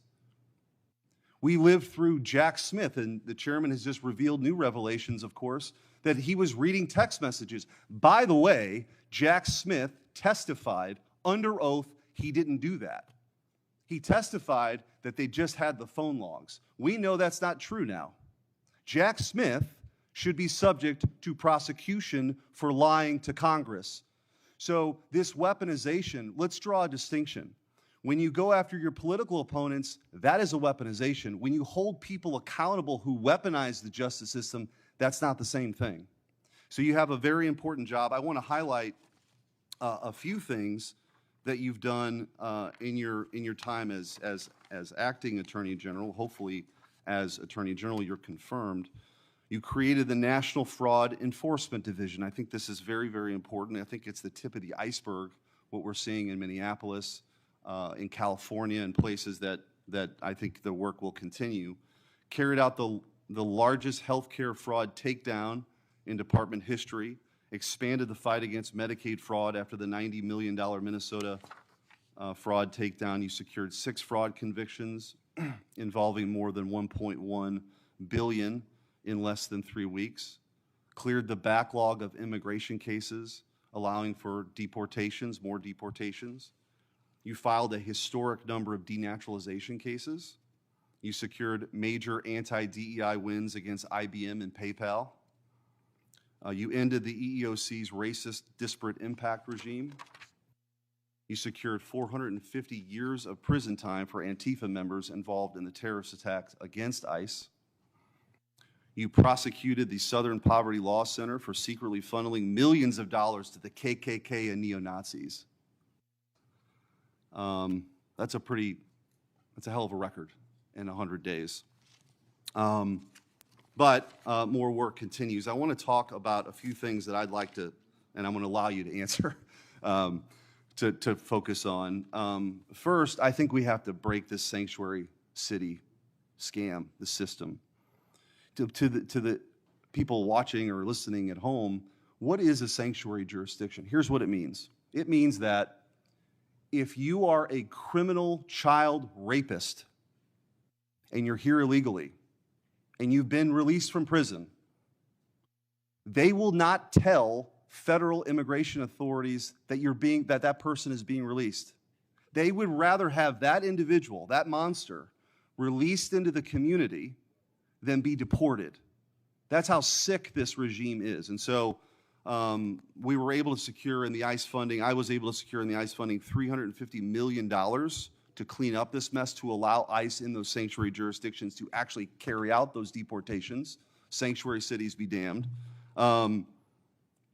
Will you use every tool that you have in your toolbox to go after these sanctuary jurisdictions? I mean, absolutely. You just hit the nail on the head when you described one example, but there are thousands of examples of our law enforcement agents being put at risk because instead of going into a jail to arrest somebody or take somebody who's here illegally, even with a final order of deportation, that individual gets released in the community, and it puts everybody in the community at risk. It puts law enforcement at risk. It's not consistent with the law. And so, yes, I definitely pledge to you that we will do everything that we can at the department to combat that.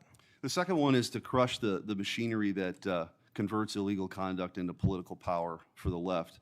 And I'm talking about the racial gerrymandering, the straw donations, foreign money, identity theft, fraudulent online contributions, the nonprofits that finance extremism while lying to their donors. Will you enforce the Constitution and Voting Rights Act against unlawful racial gerrymandering and investigate credible evidence of straw donations, foreign contributions, identity fraud, and other illegal activity through ActBlue or other fundraising platforms? Yes, of course, Senator, yes. Thank you.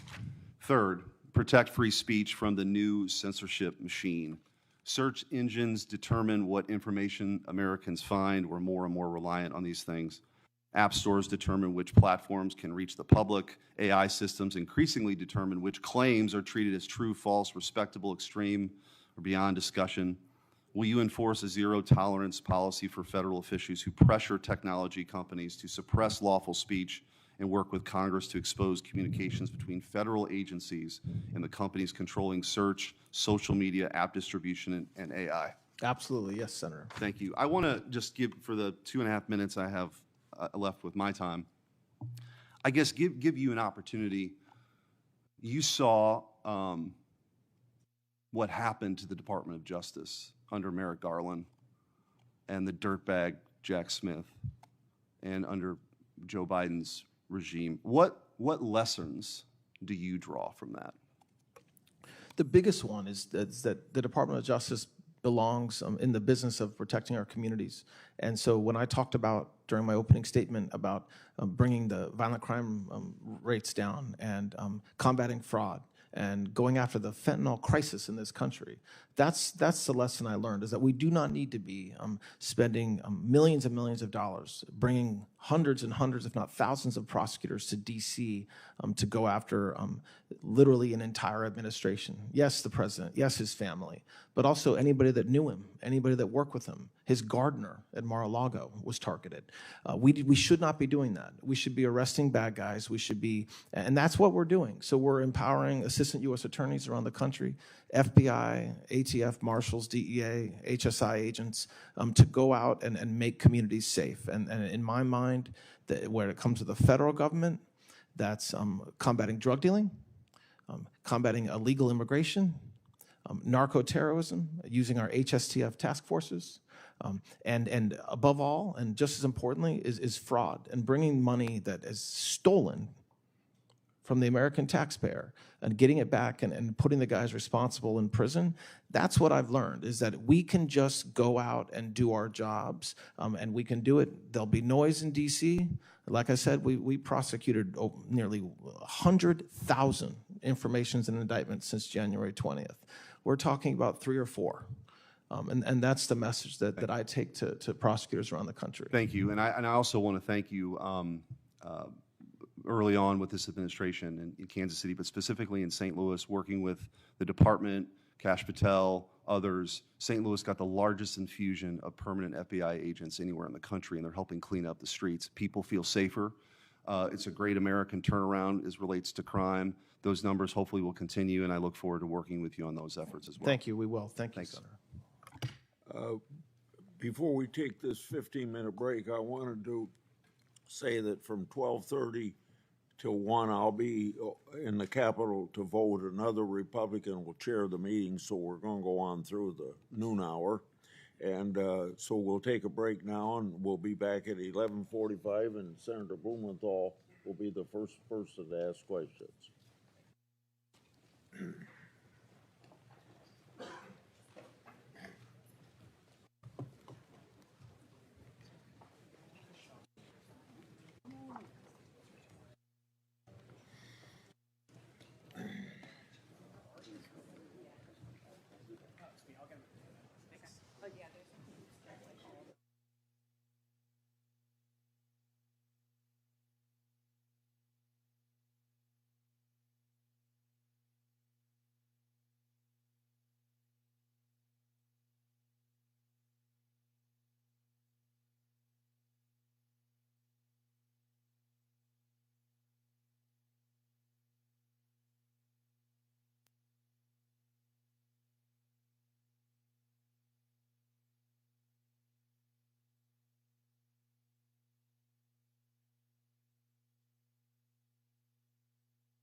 I'll ask Senator Blumenthal, is it quiet enough for you to proceed?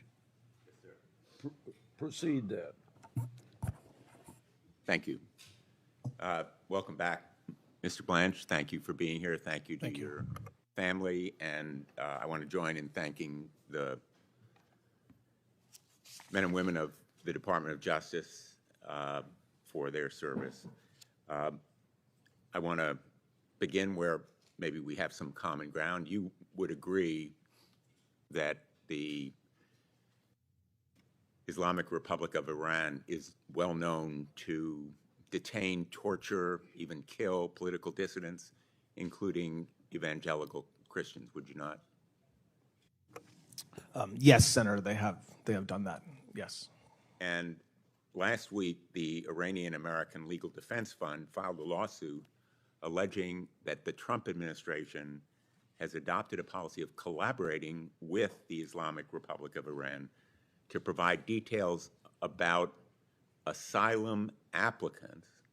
This is the United States government providing information regularly and frequently to the Iranian government about Iranian nationals who are seeking asylum here in the United States.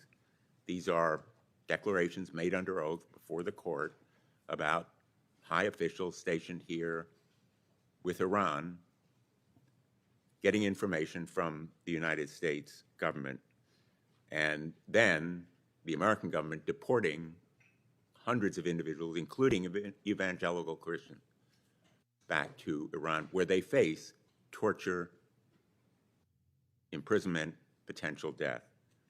Were you or the Department of Justice consulted about this policy? Well, that's not our policy, Senator. We would never send somebody home to be tortured. That's not what the American people would expect of us. That's certainly not what President Trump does. So I'm not familiar with the lawsuit you're talking about, but there's no such policy. Will you commit to investigate these allegations?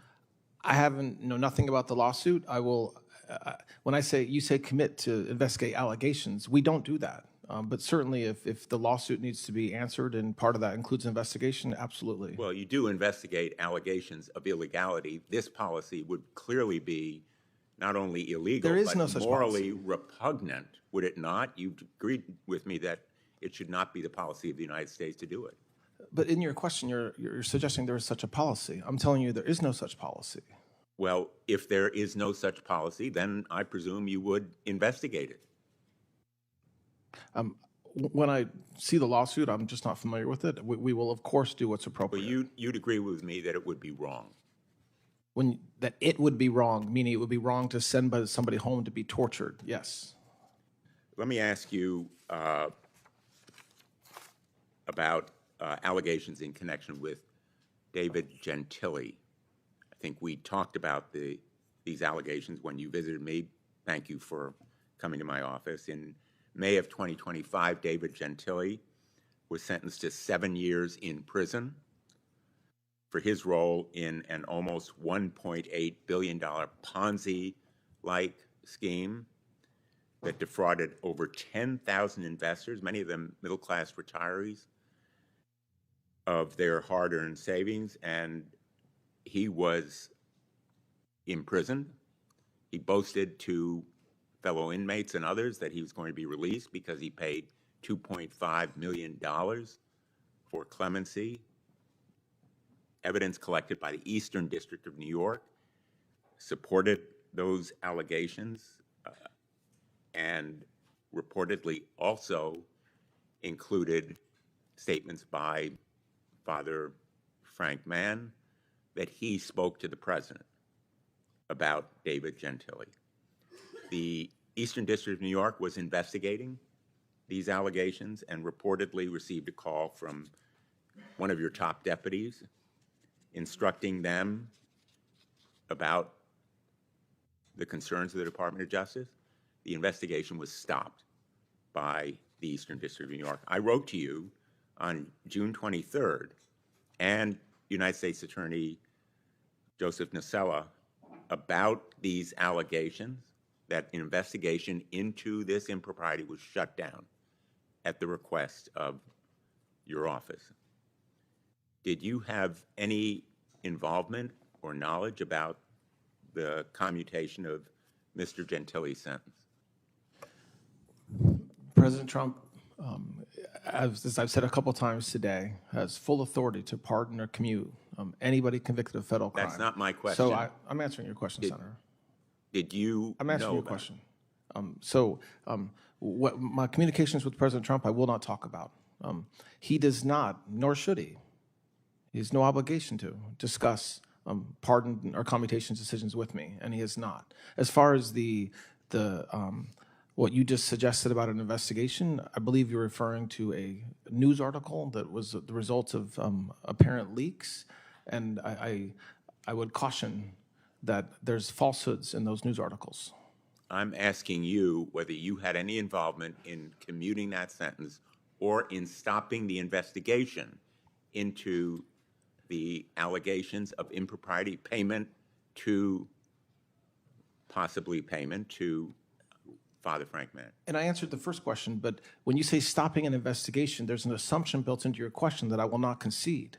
We will not talk about whether investigations exist or don't exist, and certainly some leak about something that we supposedly did doesn't warrant an answer either. There was an investigation, correct? That's my whole point in saying is that there's an assumption baked into your question that I don't think is true, meaning that we cannot comment on even the existence of investigations You've like that. commented this morning to Republican colleagues about several investigations. No, I haven't. Well, you commented in response to the chairman about the FISA investigation. About the what? Excuse me? The investigation that he asked you about. So, Senator, my point is that you're asking me questions about a news article, the source of which was apparently leaks.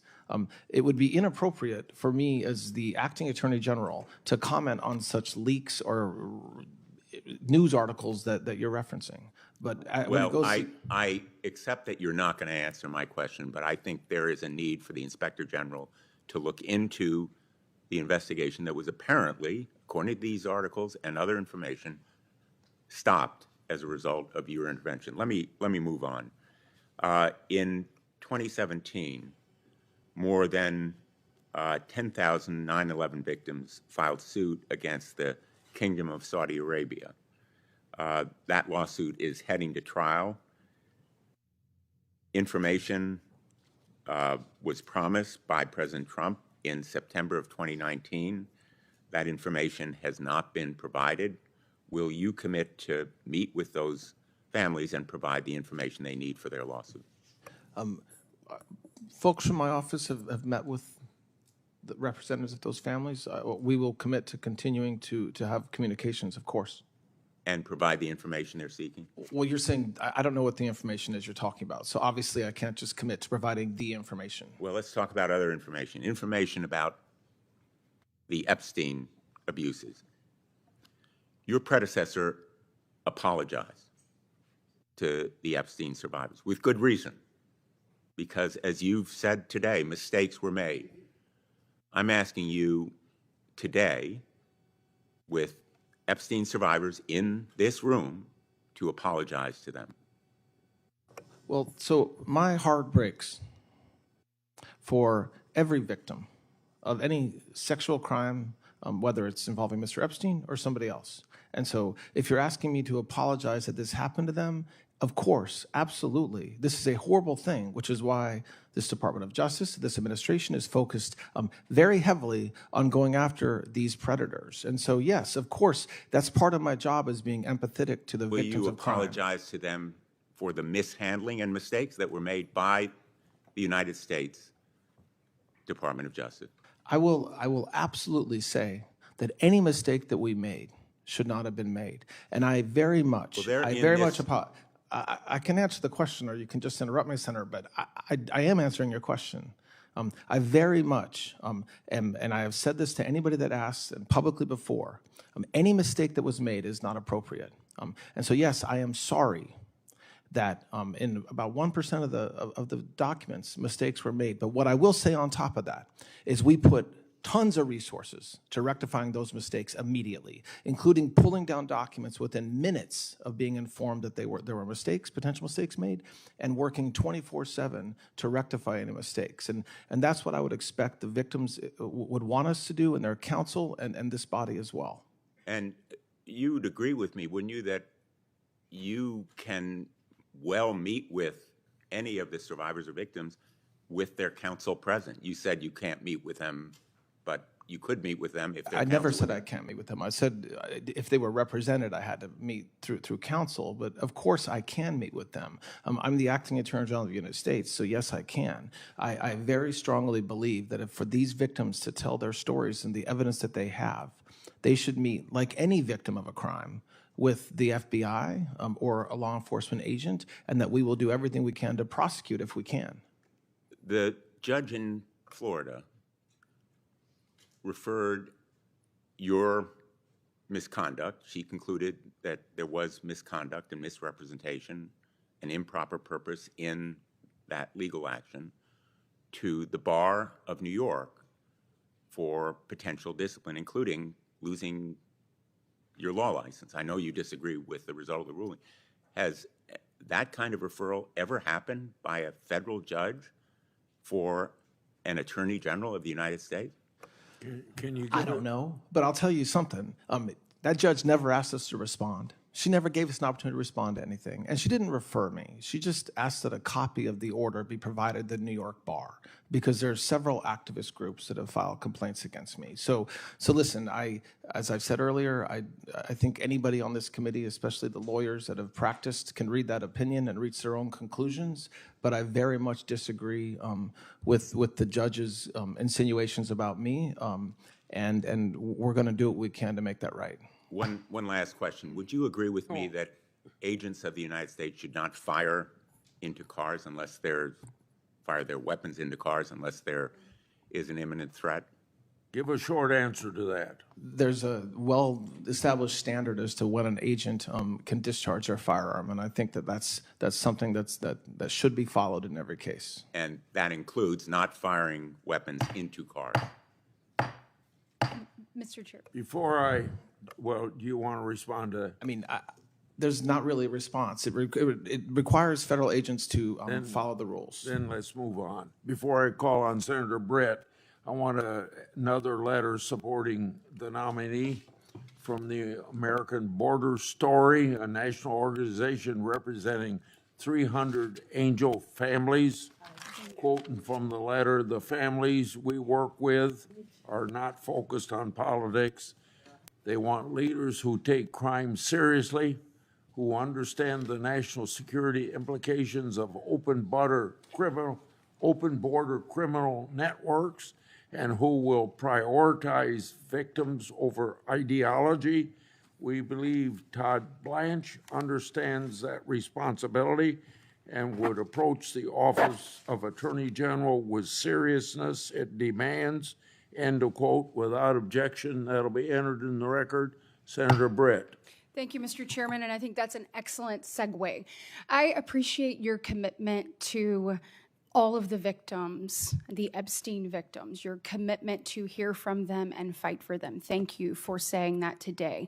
I only wish that my Democratic colleagues had that same level of conviction when it came to meeting with the families of those who have lost loved ones at the hands of illegal aliens. So thank you for that letter. Thank you for your commitment. I can only hope that they will answer the call and meet with their own constituencies who unfortunately have lost ones that they hold dear. Mr. Blanche, I want to applaud the work that you and DOJ have done to reduce crime and violent crime across the country. We've heard it a number of times here today, both in the chairman's opening, to Senator Moody talking about it, to you talking about it. We currently have the lowest murder rate that we've had since 1900. When you're looking at violent crime arrest, we are up 184%. This is real results. This is what you're supposed to be doing, keeping Americans safe. We know that you've done that through a number of ways, task force and joint operations, interagency cooperation. We've seen the forces, those task forces, successfully pursue numerous cases in our state related to major drug trafficking, related to firearms trafficking, all of which has been linked to, in many cases, broader criminal enterprises. So we're glad that our children are safer and that our communities are safer. What I'd like to know from you, because we've seen in Alabama this have tremendous results. We've even seen in one case a corrupt local law enforcement officer in the Southern District of Alabama who had engaged in a range of criminal activities in his capacity as an officer being held accountable through this work. Based on what I've seen in Alabama, I hope that you continue this all across the country. Can you speak to the work of these task forces and the success that you've seen and how you intend to build upon this work moving forward, if and when confirmed?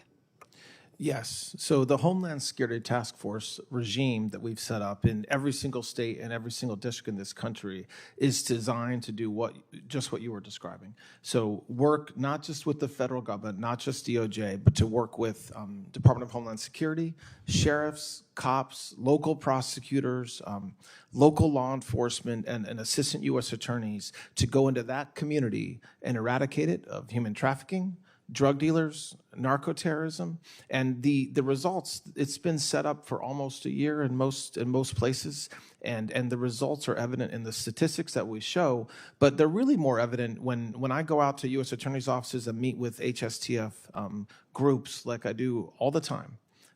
To a person, they say, this is what we needed forever. This is what works. Having law enforcement get together in a room and say, we need to tackle this gang, or this apartment building has a drug problem, or even this individual needs to be targeted because he's a violent felon and needs to go off the streets. It's basic law enforcement that I've done for a long time, that President Trump echoes and trumpets and has done since January 20th. And that's why we're seeing the success that we're seeing, and we're not slowing down. HSTFs are up and running, full speed ahead, and I hope that we continue to still see the results that we've seen over the past 10 months or so. Thank you for your commitment to that and all the work that you've done. I want to take a brief moment. Our distinguished and late colleague, Senator Graham, was excited about your nomination. He was passionate about many things, which we saw here in this committee, just in amazing ways. One of the things that he was a champion of was the unborn, and that is a deeply held conviction that we both have. And I want to talk to you and address the issue of the chemical abortion drug that we have seen just spread coast to coast. As you know, pursuant to a Biden-era administrative action, the FDA, there is no longer an in-person dispensing requirement in place for the drug, for mifepristone. It allows it to literally be dispersed across state lines, all across the country. We are losing children, and we are putting women in harm's way. Look, it has no oversight, no safeguard. I got to hear the story of Jonna Affolter, who's here with us today, and I am so grateful for her willingness to be here. But I got to hear it firsthand yesterday. I know many people have read her story in recent news articles about her then boyfriend, now ex-boyfriend, a doctor, no less, actually forcing a crushed abortion pill into her mouth in the middle of the night, then taking her keys, holding her hostage so that she could not go get help. This is sick and twisted and must stop. He used his ex-wife's information to buy those drugs online, to kill his own child, and to endanger Jana's life, and sadly, her story is one of many. And so, can you commit to me today that this administration and DOJ will prioritize taking meaningful and thoughtful action to address the dangers that occurred in the current status quo to women all over this country? Absolutely, Senator. And it's not only what the Department of Justice can do, but it's what the FDA is doing right now for the first time in a decade, actually doing real studies about the safety and the appropriateness of these drugs. And, you know, I've seen video myself of what appears to be pills coming even from overseas to young women, and doesn't matter who applies for it, anybody can get it. There's no instructions. They just come dumped out of a little plastic bag, and it's wrong. And I very much commit our resources to stopping this. Thank you very much. I want to turn to an issue that I also raised with former Attorney General Bondi, and that's illegal offshore gaming and the concern in the rise of illegal gaming amongst minors. In 2024, a study found that individuals who began gambling before the age of 18 are 50% more likely to develop an addiction to gambling.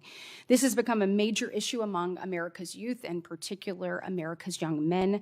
Just last year in the Northern District of Alabama, we saw a case where 10 men pleaded guilty to managing a sports betting operation and accepted over $2 billion in wagers via an offshore server located in Costa Rica. Senator Blumenthal and I have worked together on this issue and recently introduced the GAME Act, which would prohibit social media companies and advertising websites from targeting minors with sports betting advertising online. We also sent a letter to DOJ encouraging the department to use its existing statutory authorities to pursue injunctive relief and to block illegal offshore gaming operations. I want to tell you how much I appreciate the response. It was very substantive that I got to that letter, but can you also commit to me today that you're going to make this issue a priority and take robust action to combat the reach of illegal gaming operations within the United States, and then in particular the targeting of minors through this? Yes, Senator, absolutely. Thank you. The U.S. Census Bureau reported over a decade between 2010 and 2020 that the over 65 population in the United States experienced the largest ever 10-year numeric gain and percentage point increase in terms of share of the overall population. In its annual report to Congress last December, the FTC noted that total fraud losses by older Americans defined as age of 60 and older increased almost fourfold from 2020 to 2024, shooting up from $600 million in 2020 to $2.4 billion in 2024. As our society ages, and it will continue to be a problem that we must take robust action to address, particularly given technological advances and other ways that this fraud is occurring. I introduced the GUARD Act with Senator Gillibrand, and it would allow state and local law enforcement agencies and to use certain federal grant funding to utilize blockchain for investigating financial fraud. It also permit federal law enforcement to assist state and local law enforcement with tracing tools for blockchain technology. I'm thrilled it was reported out of this committee by voice vote earlier this year. I know that DOJ has programs in place like Elder Justice Initiative, but can you speak specifically to DOJ's efforts with respect to elder financial fraud and the extent to which we will work to continue to make this a priority under your leadership, and the importance of collaboration with state and local law enforcement officers as we work to bring justice to these people who have been abused? Yes, Senator. We are very focused, not only at Maine Justice, but at every U.S. Attorney's Office on protecting our elderly who are absolutely victims of scams of any sort, and many of the scams are coming from overseas, from Burma, and from these literally entire buildings filled with individuals cold calling our senior citizens, trying to get them to give them money or send them money. And so we've charged I think over 300 this year alone. We'll keep on doing that, and it has been a priority, as it should be, and it will remain a priority of the department to target these criminals, again, many of whom are not even in this country, going after our senior citizens. Thank you so much for your service, and I look forward to supporting your nomination. Thank you, Senator. Before I call on Senator Rona, I have another letter for the nominee supporting Mr. Blanche. From the Americans United for Life, a pro-life organization, I quote, Mr. Blanche's commitment to respecting human life is evident in his actions as acting Attorney General. We at Americans United for Life are confident in Mr. Blanche's commitment to a fair and even application of law, end of quote. Without objection, it'll be entered in the record. Senator Hirano. Thank you, Mr. Chairman. Welcome, Mr. Blanche. To ensure the fitness to serve of all nominees who come before any of my committees, I ask the following two initial questions. Since you became a legal adult, have you ever made unwanted requests for sexual favors or committed any verbal or physical harassment or assault of a sexual nature? No, Senator. Have you ever faced discipline or entered into a settlement relating to this kind of conduct? No, Senator. Mr. Blanche, over the course of the past 5 months, the New Mexico Department of Justice has talked to your staff about getting access to information for its investigation into an alleged crime at Jeffrey Epstein's Zorro Ranch. Will you and your team continue to cooperate with the New Mexico Department of Justice and help it get the information it needs? Yes, we're continuing to work with them, and yes. Thank you. Senator. Mr. Blanche, at an April 8th press conference, a reporter asked you a question about President Trump's desire to see his perceived political enemies prosecuted. You answered, quote, "That is his right, and indeed it is his duty to do that." To clarify, Mr. Blanche, do you believe it is the president's right and duty to order the investigation or prosecution of his perceived enemies? Yes or no? I can't answer that yes or no. That wasn't the question. And my answer was that as the President of the United States, under Article 2, he's in charge of the Department of Justice. And so my answer reflects that idea, not that he has a right to go after his political enemies. Reclaiming my time, I think that what the president meant was pretty clear, and I just wanted to know whether you thought that that is indeed his right and duty to prosecute his perceived enemies. So let me get to that. Investigations of the president's perceived enemies aren't theoretical. They are happening. For example, last August, President Trump posted on social media that George Soros should be charged with RICO. Weeks later, one of your deputies directed several U.S. attorneys' offices to investigate Soros's charitable foundations for violating the RICO statute. Mr. Blanche, to confirm, were the U.S. attorneys' offices asked to launch these investigations because of the president's post? Yes or no? I'm not even confirming that they were asked to, but most certainly not because of any truth Well, the from president Trump. the president definitely posted that Mr. Soros should be charged with RICO, and lo and behold, several weeks later, that is exactly what your office sought to have done. Since last year, DOJ has sued 30 states seeking their voter lists. 14 of those lawsuits have been resolved by federal judges. Mr. Blanche, did any of those 14 federal court judges from across the country agree with DOJ's legal position? Again, yes or no? With some of the legal positions, yes. Pardon? The answer to the question is yes. Some of the judges agreed 14 with some, judges? agreed with some of our legal positions, and most of those cases are under appeal. Actually, that's not correct. The answer is actually no. These 14 federal judges, some of them were Trump appointees, disagreed with DOJ's position in terms of getting access to these voter rolls. Well, I think it's all part of DOJ's attempt and with the president's attempt at election interference. We know that federal judges are a problem for you, certainly a problem for President Trump, because they actually care about facts and evidence. And that's why last fall at a Federalist Society event, you called for young lawyers at that event to join you in fighting a war. And you said, we need you because it's a war and it's something we will not win unless we keep on fighting. The war that you were talking about was against federal judges who were ruling against the administration, correct? No.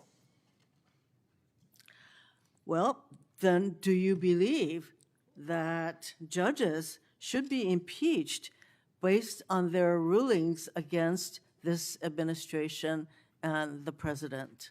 Yes or no? No. No, I don't believe that. On that, you disagree with the president because he believes judges should be impeached for disagreeing with them. President Trump sees DOJ not only as a tool to attack his enemies, but also useful for helping his friends. To that end, on May 18th, you signed an Attorney General order establishing funding and setting out requirements for the so-called Anti-Weaponization Fund, correct? You signed Yes, such an I order? did sign that document, yes. Have you rescinded that order? Yes, the order is no longer in effect. There is no Oh, that- weaponization fund, Mr. correct? Blanche, that is not my question. My question is, did you rescind that order? Yes, I'm doing it under oath right now. No, the It fact does not that, no, exist. when you answer that there is no fund, that is not rescinding the order, because you can resurrect that order at any time. So actually, your answer is no, you have not rescinded that order. Mr. Blanche, one of your first acts as a Deputy Attorney General was to issue a memo eviscerating DOJ's enforcement work against crypto criminals. Crypto crime surged in 2025. Mr. Blanche, are you aware that Americans reported over $11 billion in crypto fraud losses to the FBI last year? Our crypto enforcement is way up compared to a year and a half ago. So I didn't eviscerate anything. To the contrary, actually, we empowered AUSAs around the country to go after criminals in the right circumstances, and Mr. Blanche. we continue to do it. I take it you are not aware that there were reports of over $11 billion in crypto fraud reported to the FBI. That was my question. Are you aware or are you not aware? Are you talking about the fraud that we have prosecuted? No, I'm $11 talking billion? about the $11 billion worth of crypto crime. This is a pretty good, simple question. I just don't understand Are the you or are question. I'm you not sorry. aware? But it doesn't seem you're aware because you're making all kinds of excuses. The fact is that crypto enforcement, you eviscerated that work that your department is supposed to be doing.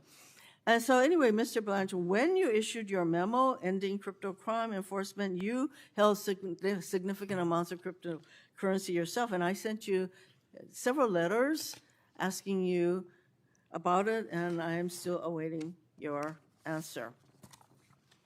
Mr. Blanche, it is clear to me that your leadership is going to be a continuation of what we have seen so far at the Trump Department of Justice, or more likely to be called the Department of Retribution and Corruption.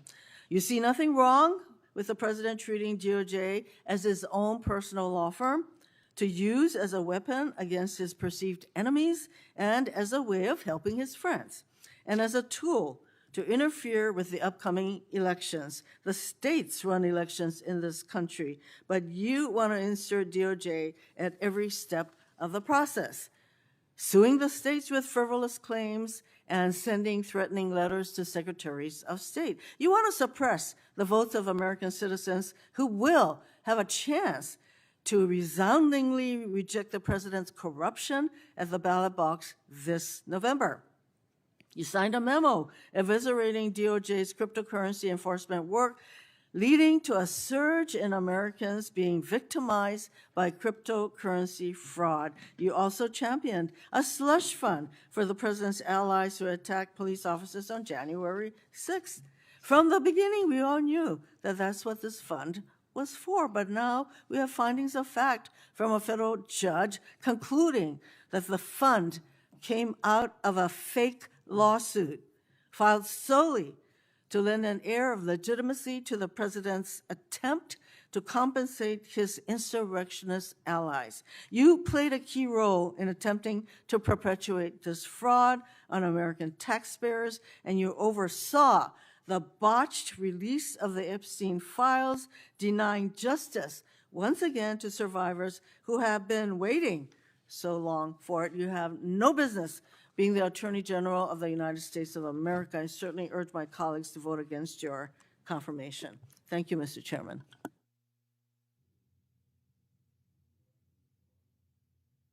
I mean, Chairman, on the crypto point, our crypto prosecutions are way up, and it is very true that crypto fraud is a thing, and it's still happening. But getting rid of a task force of a bunch of lawyers in Washington, D.C. did nothing more than empower AUSAs around the country to bring cases, which is what they've done. So I'm proud of the work that we're doing in that space, and we'll continue to do it. Before I call on Senator Tillis, we've been talking about political prosecutions. You've been criticized and the department's been criticized, but I wish you'd spare me the outrage. They cheered on Biden as he weaponized the Justice Department, targeting President Trump, congressional Republicans, parents, Catholics, and conservative Americans nationwide. So I think that the other party has zero credibility on this issue. Moreover, let's look at some of the so-called political prosecutions underway. How about the Southern Poverty Law Center? The group's apparently been funding extremist groups like the Ku Klux Klan and the National Socialist Movement. How about Don Lemon and the ICE protesters? They stormed and intimidated folks in the middle of a church service. Those are not political prosecutions. Protecting the taxpayers and other First Amendment rights is the responsibility of the government and the Justice Department. Senator Tillis. Thank you, Mr. Chair, and I'm going to take up where you just left off. Thank you for being before the hearing. I think you're doing very well, Mr. Blanche. I'm going to kind of ascend to the rarefied air of the moral high ground here for a minute. As I've heard some of the Democrats talking about this administration, it's almost as if they weren't here when the Biden administration did the indictments against President Trump. We've already heard it talk about Jack Smith. We haven't talked about the way that they dealt with a family member who was being indicted, and Hunter Biden. I don't remember them saying anything during those days in Judiciary Committee. I don't think I remember them ramping up the freedom of access to clinic entrances and trying to arrest pro-life people from the law that they decided to ratchet up in 1994. A couple of important cases there. And then the January 6th Capitol riot prosecutions. The fact of the matter is, and I'll get to this in a minute, the part I don't like about it, but hundreds or thousands of people's lives were destroyed because they did something stupid that day.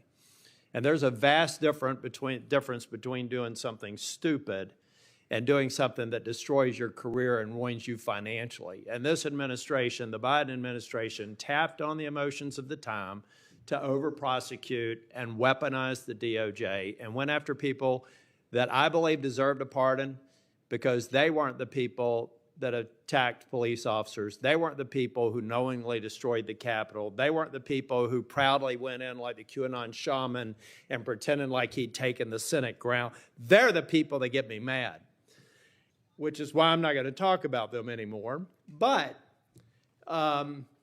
it's remarkable how it's almost as if that Men in Black, that device they use to erase their memories, it's remarkable that these people sat before this committee when all that was going on and not a whiff. I hate duplicity and I hate situational ethics. And I want to lay the groundwork to say I was against that, and I'm also against some of the decisions of the president. Not you, Mr. Blanche. You work for somebody, and you got to do what you're told to do. And I hope you stay within the ethical bounds of the law. You have to answer to the bars and everyone else.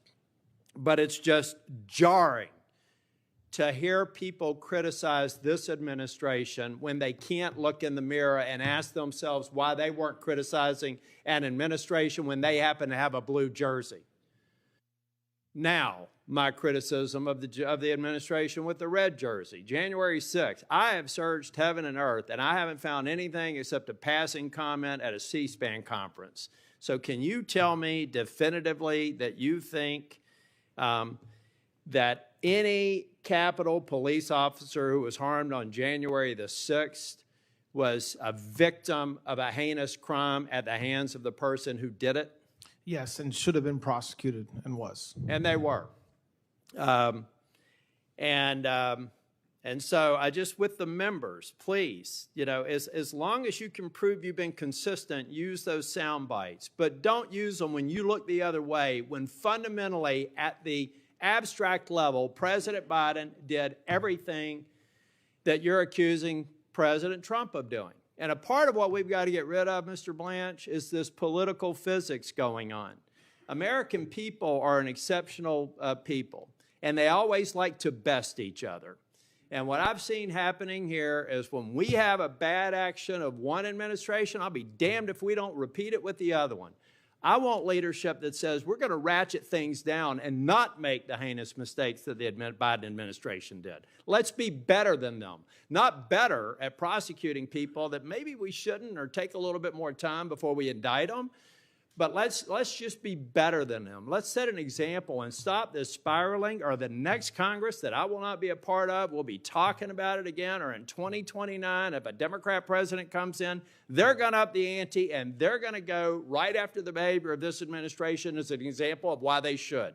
Because this administration has done the same thing to justify some of their behavior. I'm not criticizing you, but I'm trying to just cut through the rhetoric and let people all know that we are at this place today in part because of the actions of the Biden administration and the weaponization that I even saw under Garland, who I generally supported.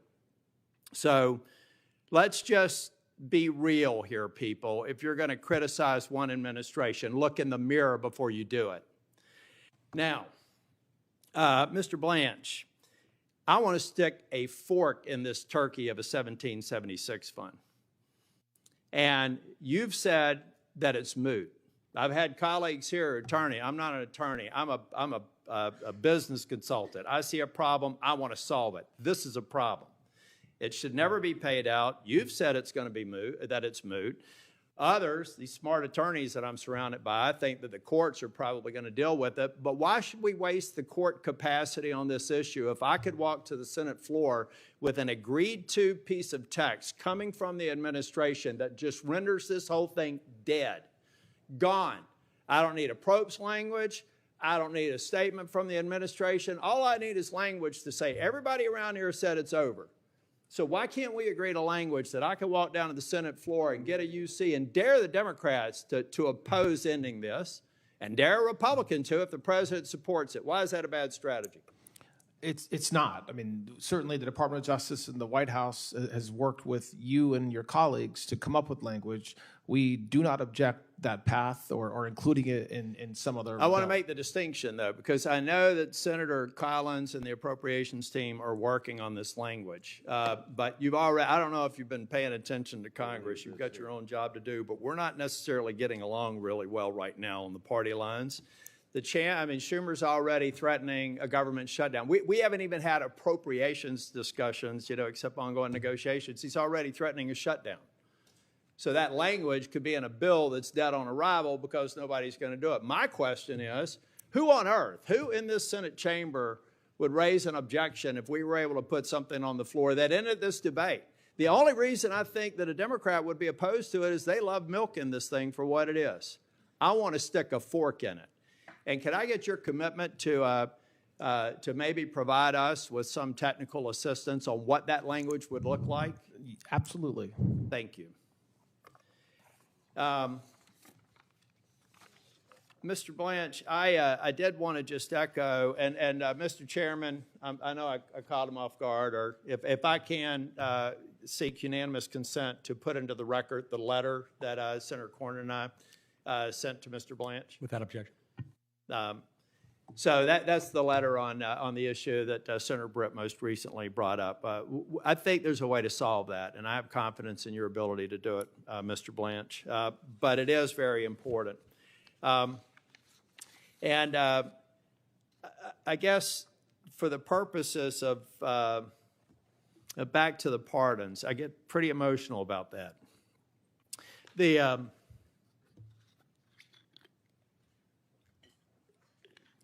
I think we need to do a better job of looking through the pardons process. Okay, I've talked about the January 6 pardons, but in this administration, and I'm no fan of Ed Martin, that's exactly why he'll never get confirmed in the U.S. Senate as long as I'm here. That's only 172 days. Maybe he can come back next year. But I think the pardons process is something else we have to look at.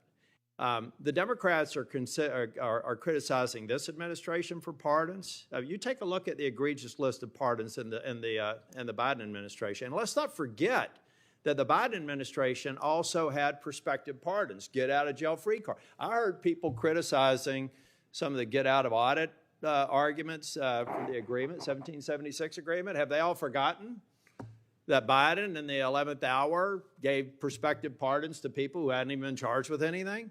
Again, the point that I'm trying to make, folks, is you're all victims of political physics. There was no criticism about that then. And now we're trying to criticize this president for pardons that I've criticized. So the point here, and I do believe that in the Trump administration, I have talked about the January 6 pardons, but I'm concerned that the Binance CEO got pardoned. I'm concerned that there was talk about a corporation getting a pardon. So I'd be very curious, if you're confirmed, if we could sit down and understand how that process goes and to what extent we can have visibility into these people getting pardons, starting with a lot of the pardons that came out of the Biden administration. Can I get your commitment, if confirmed, to walk through that process? Of course. Yes, Senator. Thank you, Mr. Blanche. You've done a great job today. Senator Booker.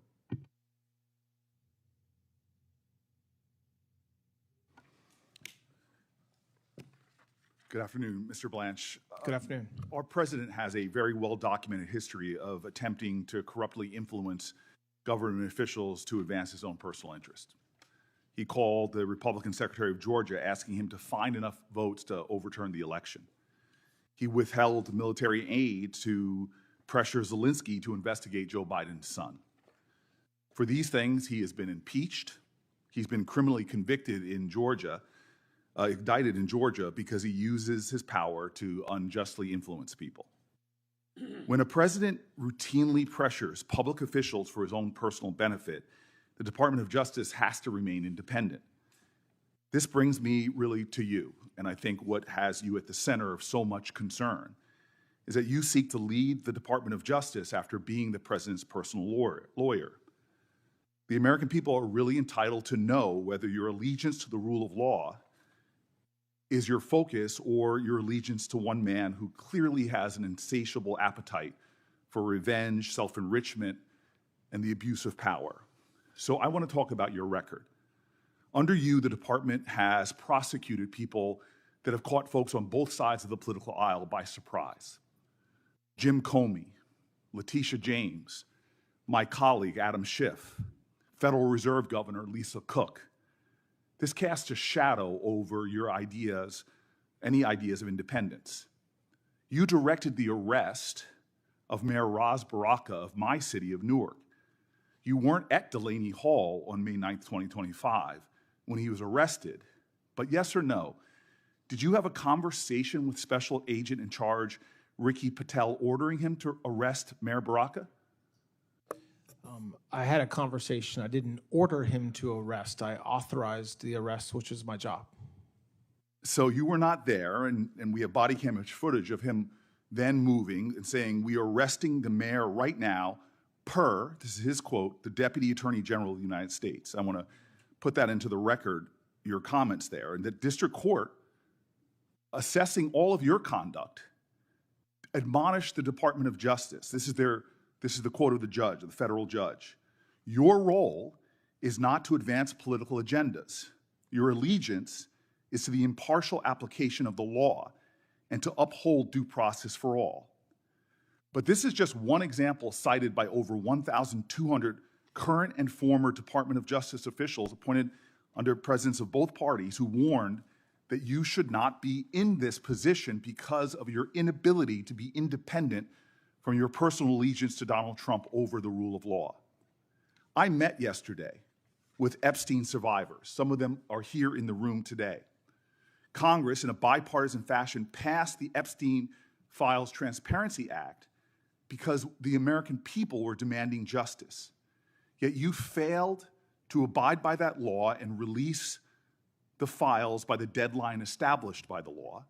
And when the files were finally released, you failed to protect the survivors that law was intended to protect. Survivors' personal information, including names, phone numbers, home addresses, and images were released. Powerful people were redacted. Survivors were subjected to re-traumatization. More than 1,200 victims, yet only 2 people have ever been prosecuted, Jeffrey Epstein and Ghislaine Maxwell. Now, I was stunned earlier by your conversation with one of my colleagues that you wouldn't even commit to meeting with the survivors, but you did meet with Ghislaine Maxwell. Your claim that you can't meet with these victims because they're represented by counsel is utter nonsense. Counsel can be present or a client can waive their right to have counsel, but you're a lawyer. You know this. That was not truthful, what you said to my colleague. You said that they should meet with the FBI. All of these women have reported their crimes decades ago, but yet you won't meet with them. What you will do is meet with Ghislaine Maxwell. Over a year ago, you sat with her, and you publicly said you were seeking the truth. So let's talk about what that 2-day meeting produced. Did your interview with Ms. Maxwell lead to a single additional person being charged, yes or no? No. Did it lead to a single new investigation, yes or no? I can't talk about whether there's any investigations. I'm not asking you about an ongoing or closed investigation. I'm just asking you I about can't this answer unusual... your question, yes or no. Did you or anyone else from the DOJ or associated with the president discuss a presidential pardon with Ghislaine Maxwell or her attorneys? No. Did you discuss clemency, yes or no? No. Did you discuss... She was convicted. What do you mean clemency? Did you discuss her transfer to another institution, yes or no? No. Well, just 1 week after your meeting, Ms. Maxwell was transferred from a low-security federal institution to a minimum security prison camp. Were you involved with that transfer? When, as I've talked about before, in the time leading up to me going down to meet with her, we learned that she was receiving threats. It turned out when we were I'm going to there, interrupt you for a matter of time because... Okay, well, it's not a question I can answer, apparently, in the time you're giving me. I'm going to tell you this because I deal with issues of criminal justice. When people are under threats in a Bureau of Prison facility, they're put into solitary confinement or protective. They're not moved to a camp. That's not always true. It is. You're Well, just what is wrong. what is true is someone that is accused of child sex trafficking under the Bureau of Prison's own policies is not put in a facility like this that seems clearly like a reward. The Department of Justice is also responsible that powerful corporations play by the same rules. Let's take a proposed merger between Paramount, Warner Brothers, and Discovery. This is no ordinary transaction. It was a proposed $111 billion merger involving 2 of the last remaining legacy Hollywood studios. As Deputy Attorney General and later Acting Attorney General, you exercise oversight of the Antitrust Division. You approved the decision to close the department's investigation into that merger, yes or no? I was part of the decision. I Yes, don't know you were whether- involved in that. You That don't is a even yes. let me answer, man. Did That's the incredible. career attorneys The who answer to- investigated that deal recommend closing that investigation? I didn't have a conversation with the career, but as I was saying I didn't earlier, ask you that. I asked you, did the career attorneys who investigated the deal recommend closing the I investigation? have no idea what they You were in charge of that department, yet you have no idea. Well, I didn't say I had no idea. It's no idea about the question you asked about what the career attorney's view was. You do not know what the career attorney's view was. I'm not sure what the view was with respect to closing it or not closing it. Let me tell you why ethics laws that bind you about the appearance of impropriety are so damning in this case. On the same day that Paramount shareholders voted to approve the merger, David Ellison, the head of the acquiring company, hosted a dinner that you attended honoring the President of the United States. While you were at that dinner, the DOJ was still investigating a merger. Did you speak with Mr. Ellison on that evening? No. Did you discuss with anyone involved in that organization that evening the department's ongoing investigations? No. Well, 6 weeks later, after that dinner, that investigation was closed, that you're stating you have no idea if the attorneys in charge even finished their investigation. That's not what I said. What did you say? You asked me a question about whether the attorneys recommended that the investigation be closed, and I said I wasn't sure. That's different than what you just threw back at me. Do you believe that that creates an appearance of impropriety that you were at a dinner? No. Okay. The Justice Department ethics rules are very clear about avoiding the appearance of impropriety. In a case like this, I don't think that's appearance of impropriety. I think that's improper. That the connected and the powerful are getting a chance to rub shoulders. It would seem appropriate that you avoid those kind of appearances and dinners like that. Every appearance or dinner or speech that I give are cleared by ethics officials. So your attendance at that dinner was cleared by ethics officials? Everything that I do. I didn't ask you everything you do. Was your appearance at that dinner You cleared? can ask the questions, but you cannot control my answers. I'm under oath, and I can answer the questions. I choose to answer them. Were you So what I will approved tell to you approve? is when I do Yes things or outside, no? when I Were do you things, approved when by I do ethics things to- outside of the department, whether it's a speech, whether it's a dinner, whether it's an event, they are approved by ethics officials.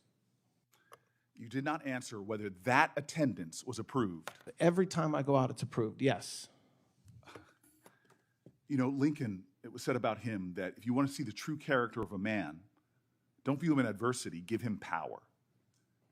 I believe you've had a lot of power. And so we don't have to speculate about what has been revealed with your time in that office. We don't need to worry about what kind of attorney general. You've already had that power. This isn't a job interview like usually. You've sat before this committee before. You've made promises time and time again before. You got the job, actually, to be the number 2 and the acting director. So this isn't a confirmation hearing. This is more of a performance review. And clearly, when it comes to the treatment of Epstein victims, when it comes to politically motivated prosecutions, when it comes from avoiding appearance of impropriety with corporations, you failed. You're asking this body for a promotion. And you've spent today making a lot of promises to follow the law, promises to be independent, promises to serve the American people and not the president. But we don't need your promises. We have your record. We have watched you exercise one of the greatest powers entrusted to any public servant. And what have you shown us? 1,200 victims waiting for justice. What have you shown us? There's 2 prosecutions. While the people involved, the victims, are waiting for action, one of the people prosecuted gets the most cushy arrangement possible after you visit with her. Again and again, you seem to be favoring the interest of a president and the powerful. You've chosen Trump over truth. You've chosen corporations over the Constitution. And you failed to meet the test. I'll say this in closing. This is why your nomination should fail. The Attorney General's client is not the president. It's the American people. You've been protecting one man for most of your career, for years and years and years. He has demonstrated himself to put undue pressure. This is why he was impeached. This is why he was criminally indicted.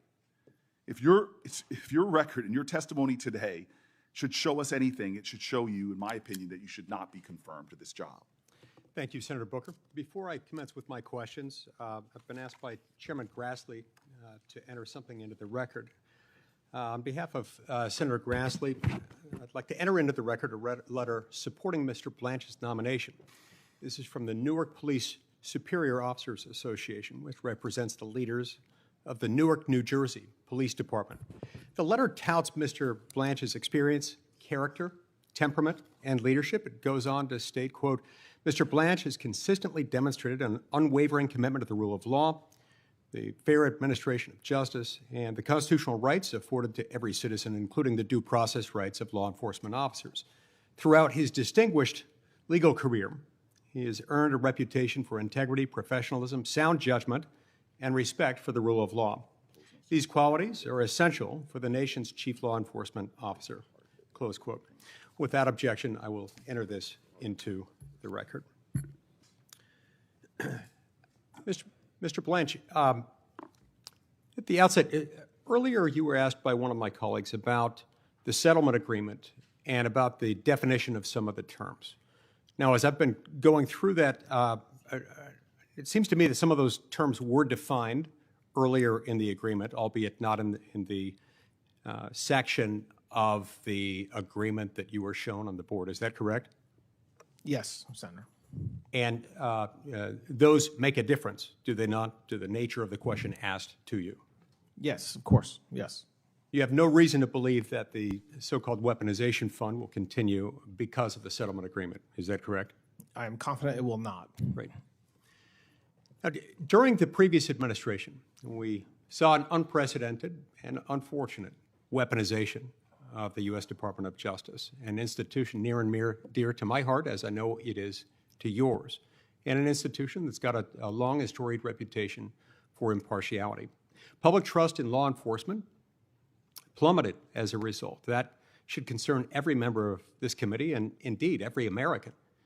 The Arctic Frost investigation swept up more than 400 Republican-aligned groups and individuals with blanket investigations, fishing expeditions in some instances, designed to intimidate and silence conservative voices or anyone deemed not favorable to President Biden and those who served with him. Investigators even violated the sanctity of Congress in a brazen move that tramples on all sorts of protections, including the fundamental separation of powers.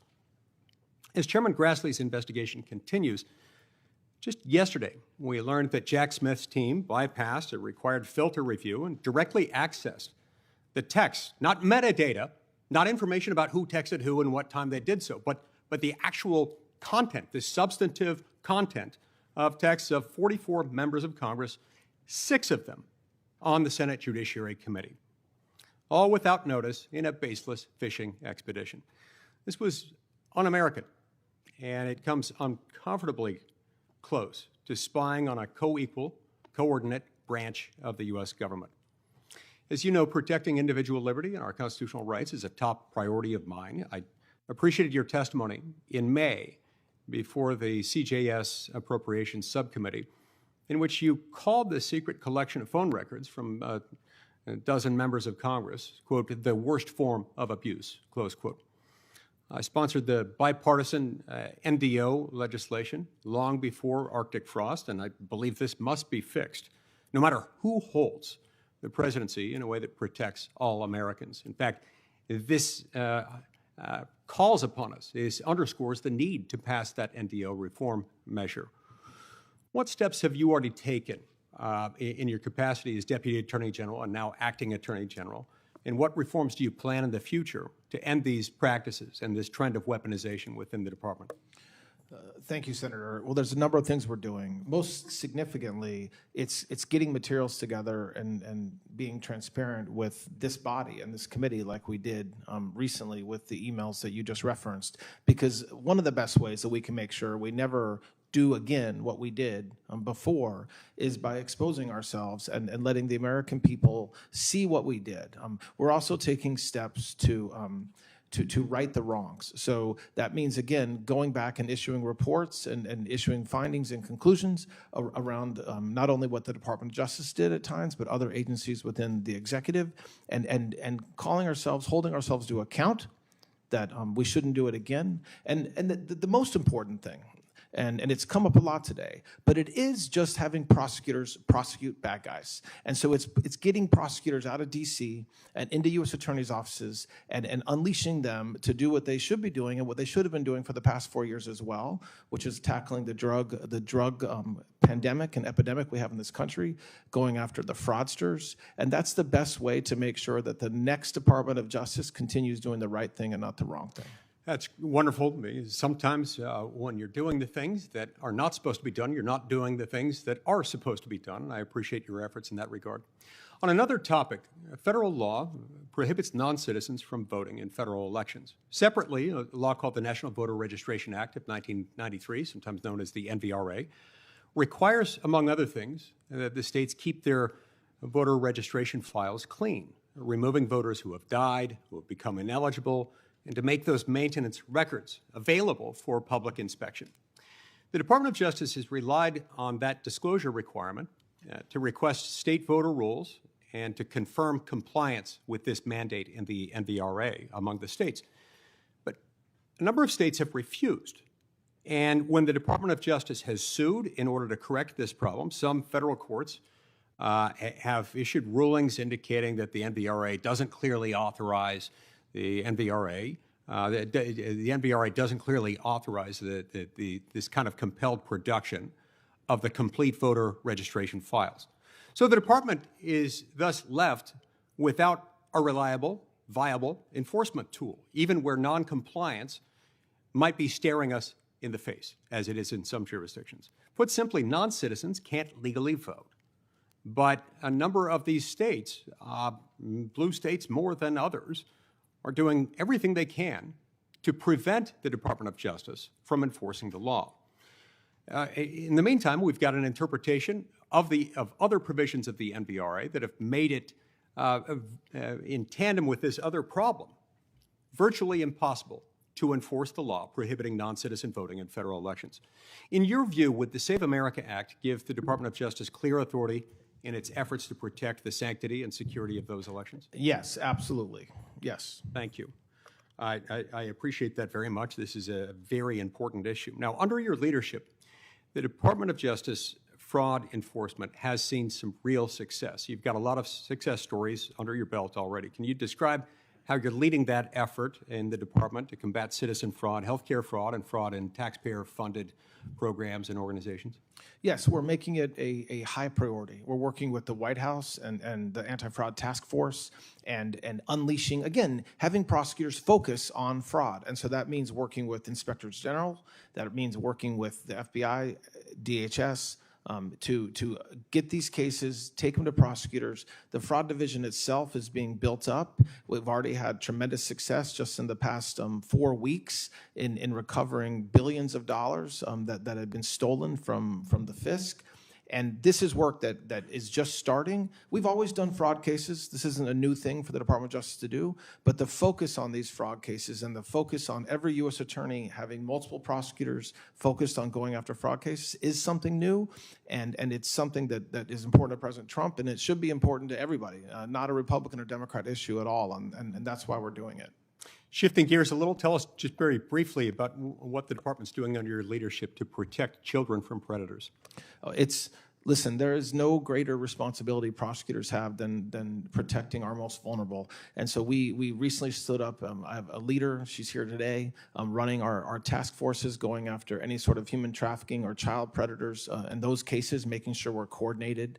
We are, again, focusing AUSAs on going after these cases. We've seen multiple investigations leading to prosecutions and even multiple sentences at this point, starting since we first took office over a year ago. And again, this is about spending resources where they should be spent. So instead of spending time in D.C. working on cases that we really have no business working on, we are out in the field protecting our victims, protecting children, and going after the predators that are in every community and putting them in federal prison. I'd like to turn now briefly to Section 702 of the Foreign Intelligence Surveillance Act, FISA 702. And I want to address some of the repeated claims made by some of my colleagues that our intelligence collection under 702 would go dark when the statute lapsed as of midnight on June 12th. As you know, Section 702 operates under year-long certifications approved annually by the FISA court. Is that correct? Yes, that's correct. And the government most recently obtained approval of its 702 certifications in March of this year. Is that correct? It did, yes. So those certifications remain valid until they expire, right? Correct. And they don't expire until midnight on March 16th of 2027. Is that correct? That is correct. Okay. So in the event that the telecommunications providers don't comply, the FISA court can and would compel compliance and impose fines. Isn't that right? We would certainly try, yes. Okay. We would Thank you. I want to echo briefly what my colleague, Senator Coons, has commented with regard to the Safer Supervision Act to ensure that supervised release is focused on those who need it, promoting both efficiency and public safety. So thanks for your comments on that. I really appreciated those. And then also, some of my colleagues have mentioned a recent court order in the case regarding the leak of President Trump's tax returns and the ensuing settlement. Responding to that opinion, was there any improper coordination of any kind between the Department of Justice and the Trump team as to this settlement? No, not at all. Okay.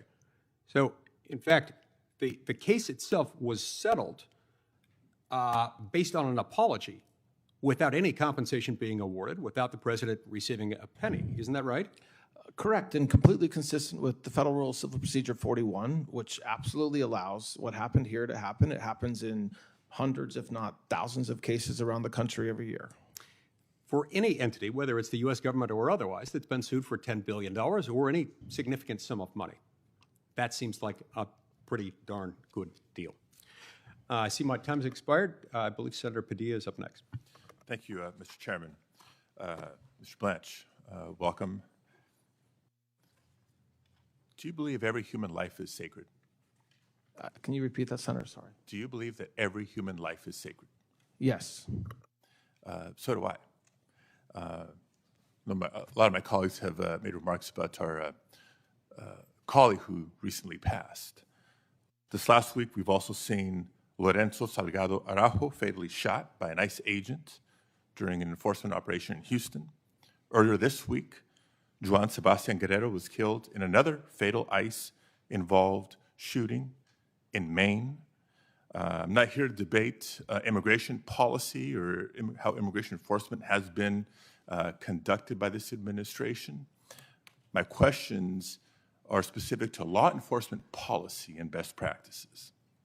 Given that these are officer-involved shootings, federal officer-involved shootings, what role should the Department of Justice play in ensuring independent and transparent review and investigations over these incidents?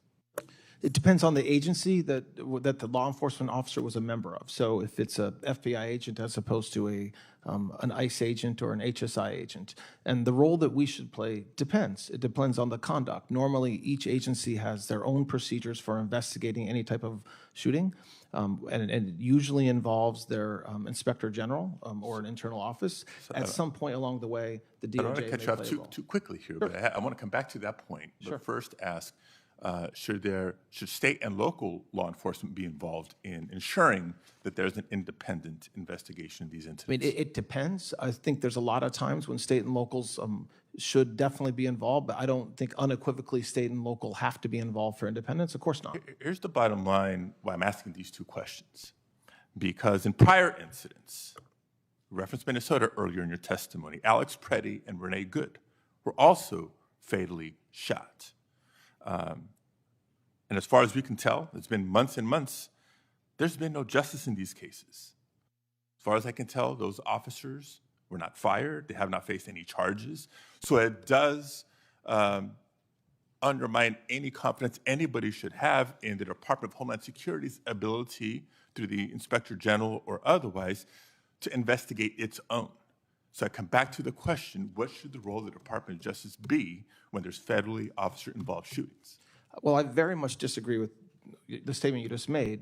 The mere passage of time between January and today doesn't mean there's no justice. It doesn't mean that so these investigations do take time. And as Senator Klobuchar talked about, and it's her state, we meaning the federal government, have worked with the state and locals in that case. Move on to other issues, but here's what I see. I mean, no justice, clear justice, and I get investigations take time, but no justice. In those two cases, what we have seen is people continuing to die, not just in detention facilities, but on the streets of America. Next topic, coming back to January 6th. There have been several of my colleagues who have asked about the quote-unquote slush fund. Do you personally believe that someone who forcibly entered the U.S. Capitol and assaulted law enforcement should be rewarded with taxpayer money? Yes or no?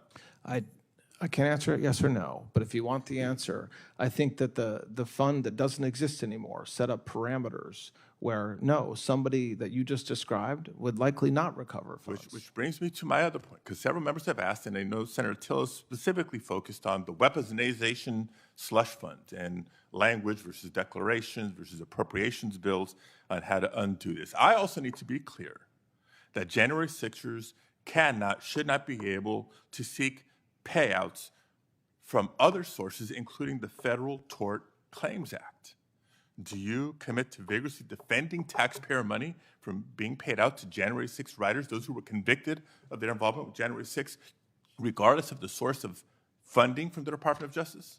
You're talking about a statute that exists and it allows anybody to seek to file a suit against the United States. So I can tell you we always vigorously defend our cases, but I can't speak to a particular case. Well, we know this of is a hypothetical. There's been at least 4 letters that I've signed on to, along with Senators Durbin, Klobuchar, and Whitehouse, who asked earlier about the status of January 6 riders seeking payouts from the department. When can we expect responses to those letters?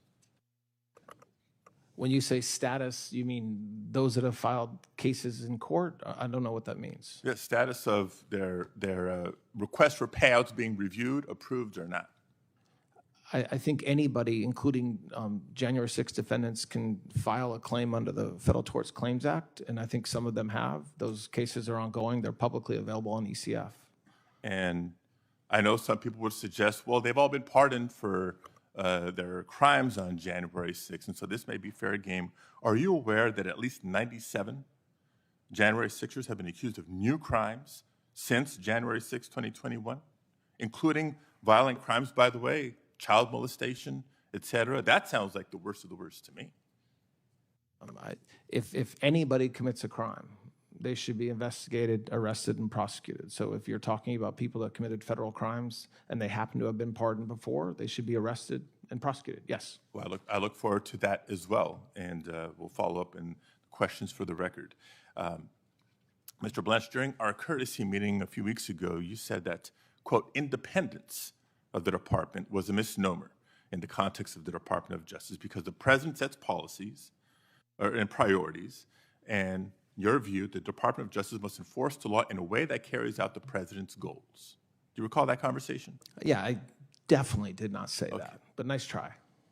No, that's exactly what I recall from our conversation. So I want to be on the record saying I'm happy disagree. to tell you what I said to help your recollection. So the Department of Justice should be independent or not?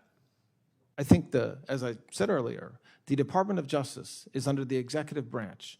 If confirmed, I will be member of the president's cabinet. So absolutely, my obligation is the American people and the rule of law. So we'll but talk that about being said, I am a member of the cabinet of the president of the United States. We'll talk about the if confirmed in a minute, but let me also point out the Department of Justice's own website states right on the homepage that what the department's core missions is independence and impartiality.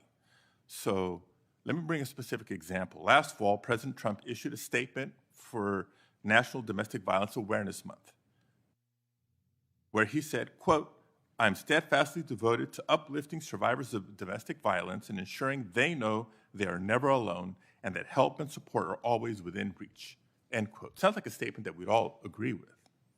But the Office of Violence Against Women is a vital component of the Department of Justice that administers grants to organizations that provide services for victims of domestic violence, sexual assault, dating violence, and stalking.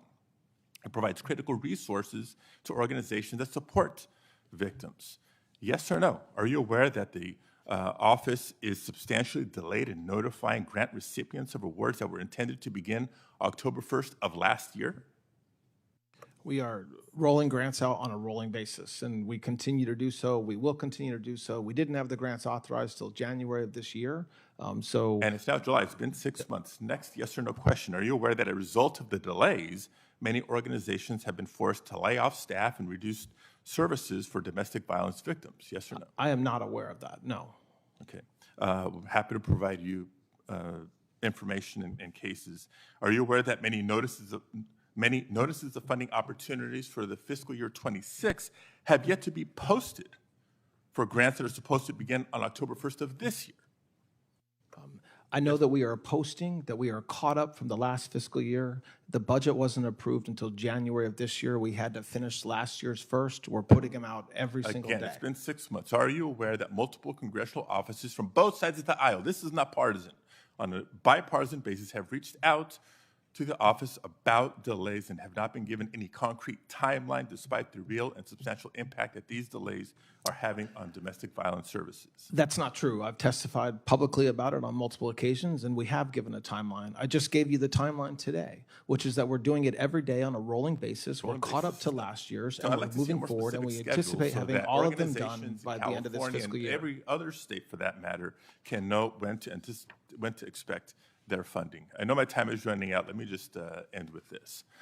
Mr. Blanche, it's the duty of the Attorney General of the United States to, quote, operate free from partisan consideration and protect citizens' rights to equal justice. But what I've heard today fails to inspire much confidence in your ability to carry out that duty or to put federal law before loyalty to the president.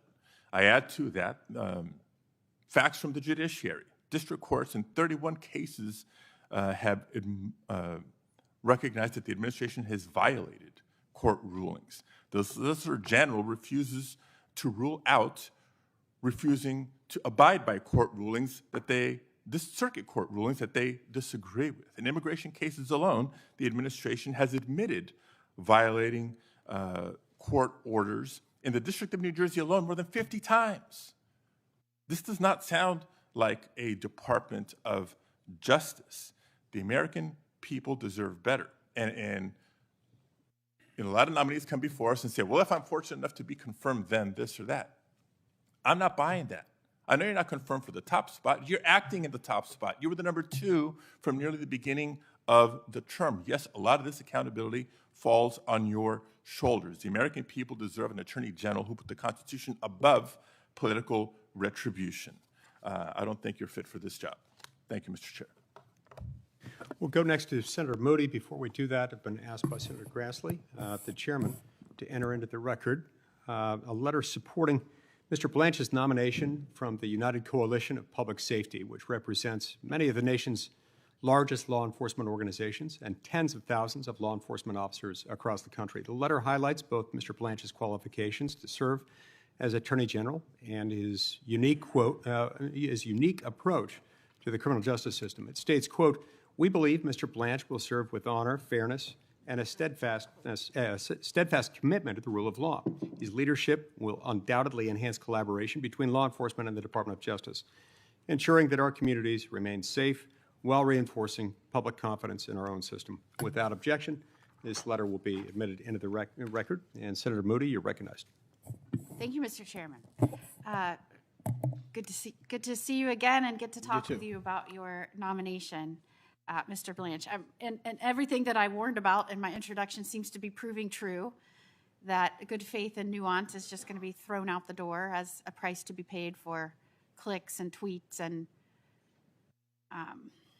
promotion of some partisan agenda today. Because, I now quote from one of my colleagues, they said to you, protecting one man for most of your career.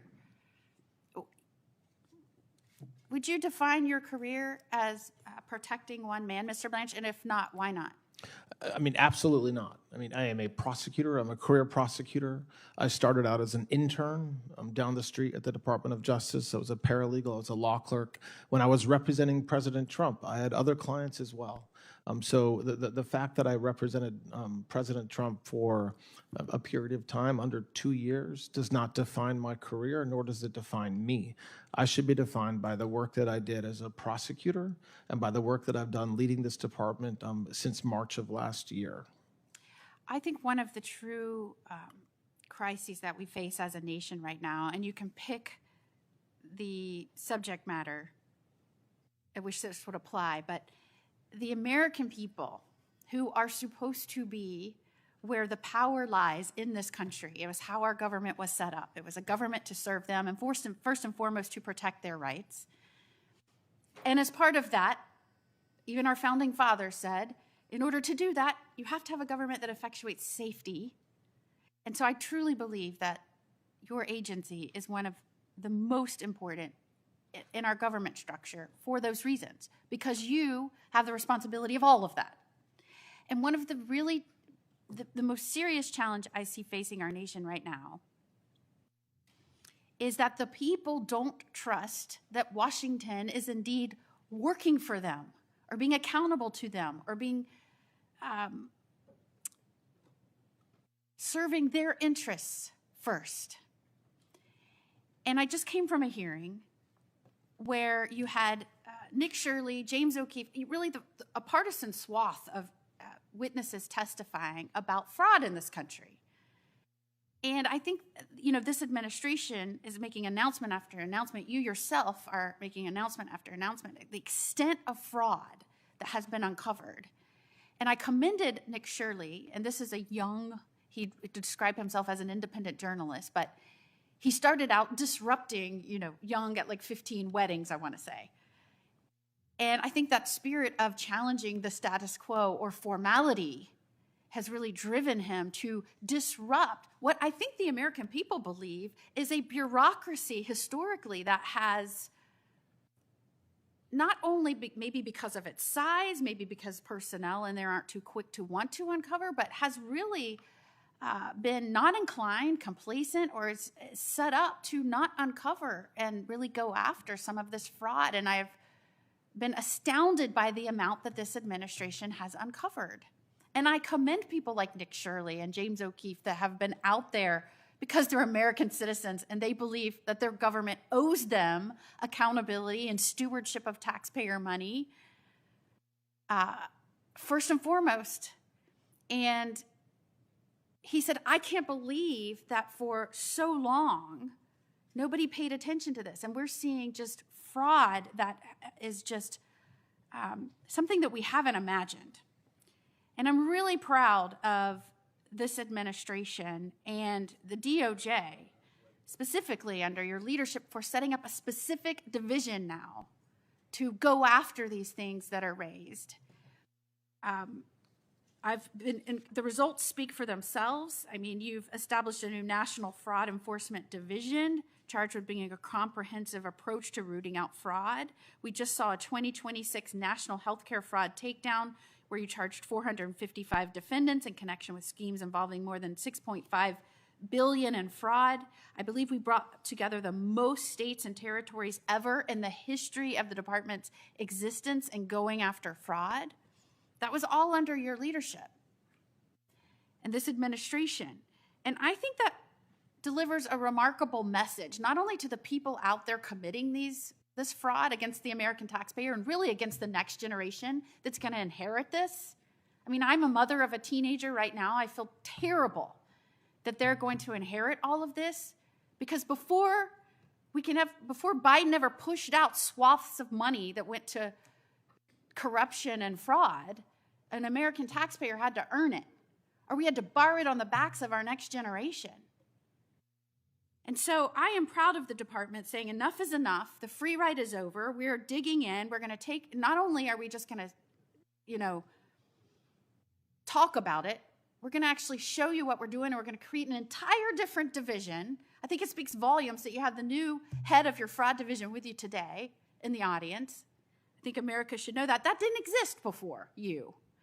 I would like for you to tell the American people right now a little bit about that, because I have to tell you, when some of these states learned about this fraud going on, when Nick Shirley showed up and exposed some of this insane fraud that was happening right under state administration government's noses, the reaction from state leadership, and the governor of Minnesota called Shirley far-right delusional conspiracy theorist, maybe because he campaigned on these small businesses that were set up with that money so that the American people, like, we are growing small businesses, make me your vice president. Maybe that's why he had to knock Nick Shirley down a notch. Governor Newsom came out and said, slow Shirley is the fraud. He tried to ridicule and demean this 24-year-old kid who's just uncovering fraud. And these are chief executives of states. So I'd like for you to explain what you're doing differently. Because right now I just came from a hearing where not one Democrat was in the room to ask this bipartisan witness panel about the fraud that's happening or what we could do about it. Not one Democrat was in the room. And we've got elected officials around the state, when people are trying to bring it to their attention, calling out the people bringing it to their attention, and not only that, trying to pass legislation to stop them uncovering it.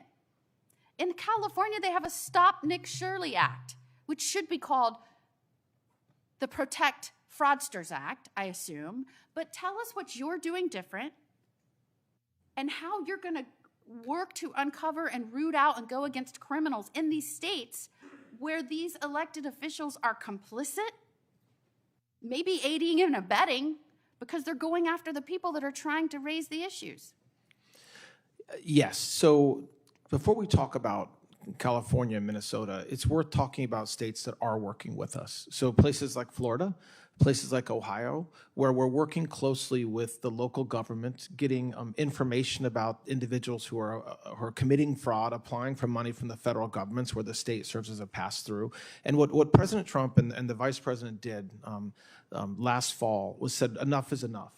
We need an all-out government approach to combat fraud. And so part of that is our new fraud division. And the work that they're doing is exactly what you just described. And some of the stuff that Nick Shirley has uncovered has been incredible.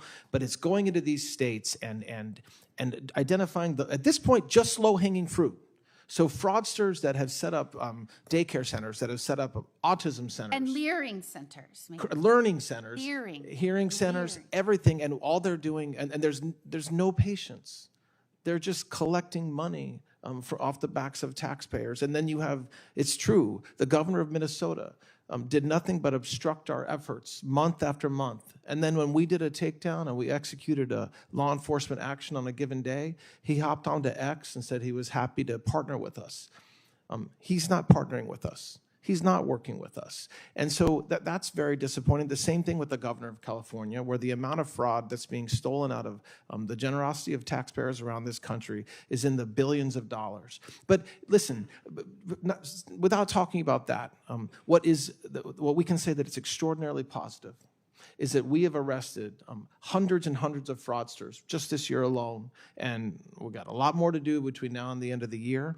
And that's the work of, again, our federal agents, our inspector generals, DHS, HSI, working with us, FBI, and then our prosecutors who are now have been given full authority and have been unleashed to tackle this problem. There is no fraud too small. Colin McDonald says it, and it's right. If you commit $1,001 of fraud, you should expect to go to federal prison.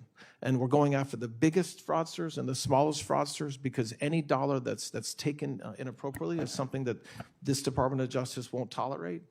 So it's a big effort, and it's going to take a lot of work. We're hiring a lot of prosecutors. We're using a lot of AUSAs around the country. But I expect that we'll continue to see the results that we're already seeing. So thank you very much for the work that you guys have done as well to help facilitate our success there. Thank you, Mr. Blanche. Senator Welch. Thank you very much, Mr. Chairman. Thank you very much, Deputy Attorney General. I want to talk to you a little bit about the Anti-Weaponization Fund. Just by way of background, you've had a long-standing relationship, of course, with President Trump, served as his personal criminal attorney, right? I met him for the first time a couple years ago. Right. And in the course of your representation of the president, you earned over $9 million, correct? Well, my law firm was paid that much. I had 6 or 7 lawyers. Well, that was in your financial disclosures. I don't have a problem. No, with I you- did. I was paid it. Sorry, I was. But Right. I'm saying it went to my law firm. I had employees. Right. It's been raised that you have a close relationship with the president, but you're entitled to that, and the president is entitled to appoint as Attorney General a person in whom he has some trust. So that's not an issue for me. But on the anti-weaponization fund, there is the question of whether a president who is suing the taxpayers, the IRS, for $10 billion, and where his formerly personal lawyer is representing the taxpayers, is there a conflict of interest? And my understanding is that before you actually got here, you did get ethics training when you were, after you were acting Deputy Attorney General, correct? Yes. And my understanding is that you were advised that you should not be engaged in matters that affected President Trump in his individual capacity. Is that correct? No, I'm not sure what your understanding is based upon, but no. There's very clear ethics rules that I was required to follow that I do follow. It's based on a letter from Mr. Terrell, and you received normal ethics training. Yes. And normal ethics includes that you do not represent someone with whom you have been representing them before in a personal matter, right? I'm not trying to get uber technical, but there are very technical rules around the ethics requirements, and I follow them. All right. Well, maybe you could provide us with what the ethical materials I can tell were you that right were now if you're provided. interested. What I'd like you to do is send us the materials. Let me go on. If you had an issue, there was a dispute about, say, Paramount, would you have a lawyer from the Justice Department who owned $9 million in stock negotiate on behalf of the government with that company?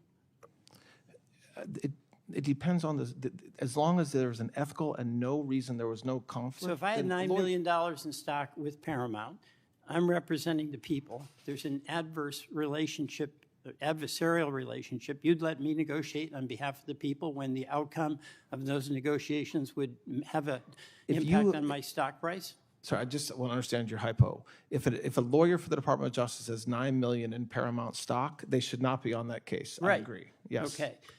And, you know, what happened here with the president that's so mystifying to many of us, it would be analogous if the governor of Vermont sued the Department of Taxes for $10 billion. And we don't appoint attorney generals, but in New Hampshire they do, but let's say we did. And the governor's formerly personal attorney. There's no comparison Let between... me finish my question. The governor sues the Department of Taxes for $10 billion. His former personal attorney, who's now appointed Attorney General, negotiates with the Department of Taxes and ends up settling by setting up a fund in the control, essentially, of the governor for $1.776 billion. That doesn't sound fishy to you? Well, the hypo you just described, I don't think it's appropriate to use the word fishy. It's either ethical or not ethical, and there's you know no... what? Vermonters would just say it stinks. I mean, that is truly bizarre, that the chief executive gets his appointed person who was formerly his personal attorney to negotiate on his behalf, where at the end of the day, taxpayers are going to pay. So I'll just leave it at that. The other thing I'll correct, though, is you use the word as if I negotiated. I wasn't part of the negotiation, which I've said before. Your department is. You had to sign Yes, off on it. that's true. That is your signature. Yes, that is my So whether, signature. I mean, look, you're at the top of the pile here. Yes. So you don't get involved in all the phone calls and all the details. But at the end of the day, you have to do due diligence and satisfy yourself that you in good faith can sign off on the agreement. Correct. And you did. So Yes. that is your responsibility, and I'm sure you accept Oh, I do it. have responsibility for it. That's I agree right. with that. Yes. All right. And, you know, let's talk about the pardons. I understand the president, any president, has total authority to pardon anyone he or she wants. And that includes commuting sentences and it includes restoration of gun rights. You know who Liz Oyer is. Yes. And you know who Mel Gibson is. Yes. All right, Mel Gibson was convicted of domestic violence. What he did was he punched his then girlfriend in the teeth, threatened her with a gun, while she had their infant in her arms. Now, it's the president's decision. He can restore Mr. Gibson's gun rights. That's not your decision. But my understanding is you had a pardon attorney who, when requests were made to restore gun rights to domestic abusers, they'd be vetted. Mental health issues, other issues, and that's because 500% increase in homicide rates of domestic abusers who have guns. You asked, or one of your people asked, Liz Oyer, to provide a letter that basically said, okay, we can restore his gun rights. Is that correct? That happened the day I was starting. I know was Ms. 2 Oyer days. has claimed that It was 2 days after. I know that Ms. Oyer has claimed that that had anything to do with her firing. I didn't even know of that. I had known nothing about Mel Gibson or that letter when I fired her. Nothing. So why did you fire her? For a number of reasons. For one, You were there 2 days? Yes, for a number of reasons. It had nothing to do with Mel Gibson. The decisions that she had made as pardon attorney in the weeks and months leading up to the end of President Biden's term were completely inconsistent with President Trump's authority, including recommending commuting every single individual on death row, which even President Biden didn't do. Right. I'll let the Americans be the jury of whether that sounds right. But 2 days after you were there, she got fired. She was told to do a letter that was basically going to validate the decision the president had made to restore gun rights to a man who smashed his girlfriend's mouth, threatened her with a gun, and did it with her holding their infant.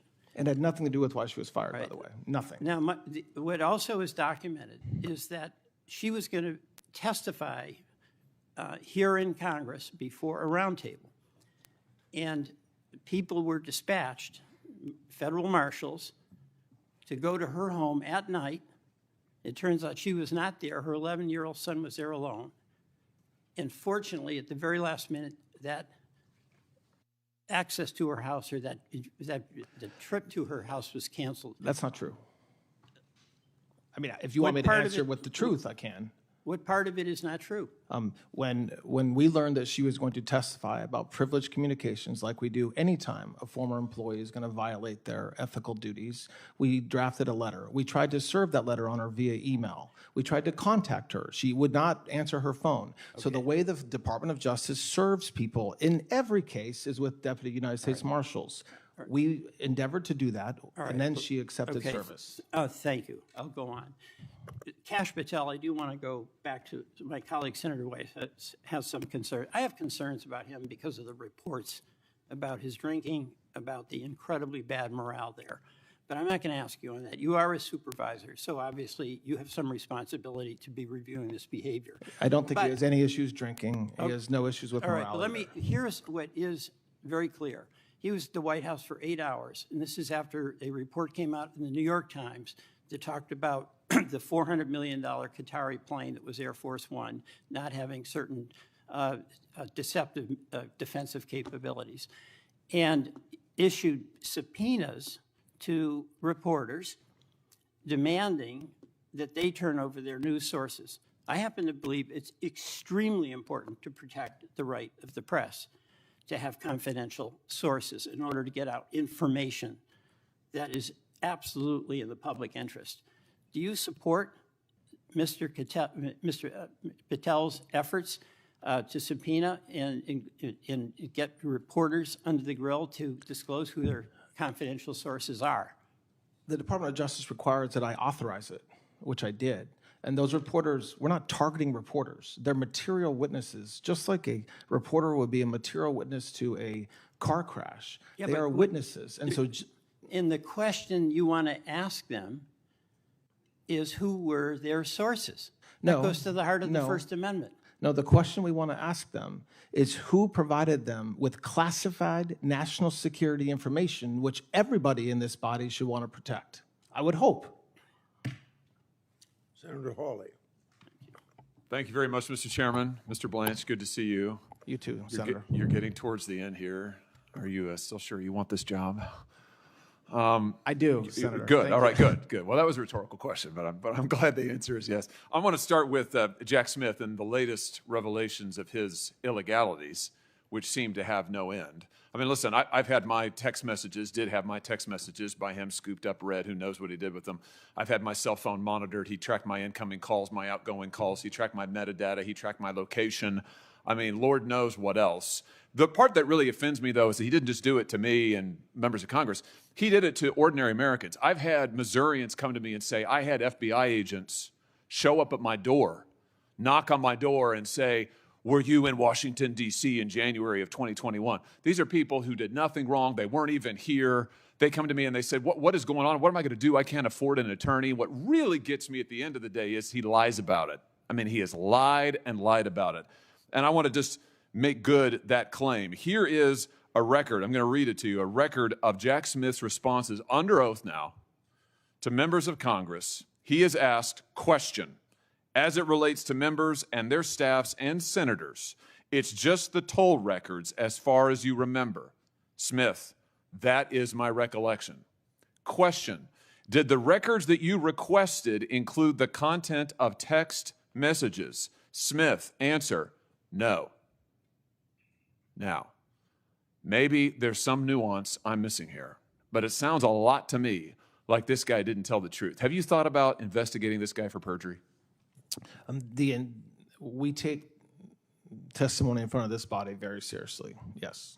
Good. Well, I think he absolutely should be investigated. I think he absolutely should be prosecuted, if at all possible. And based on his responses under oath, I think he should be. And I think it's time that we say that these people who did this, who engaged in this mass illegality, blatant violation of the separation of powers, blatant violation of the Constitution. We know what they did to President Trump. We know what they did to everyday innocent Americans. And that's before we even touch the issue of trying to recruit spies into Catholic parishes, sending members of the anti-terrorism division to go hound parents who went to school board meetings. It's unlike anything we've ever seen in American history. And my view is there needs to be accountability for it. I hope that you will investigate Jack Smith for perjury, and I hope that possibly you'll prosecute him. Yes, Senator.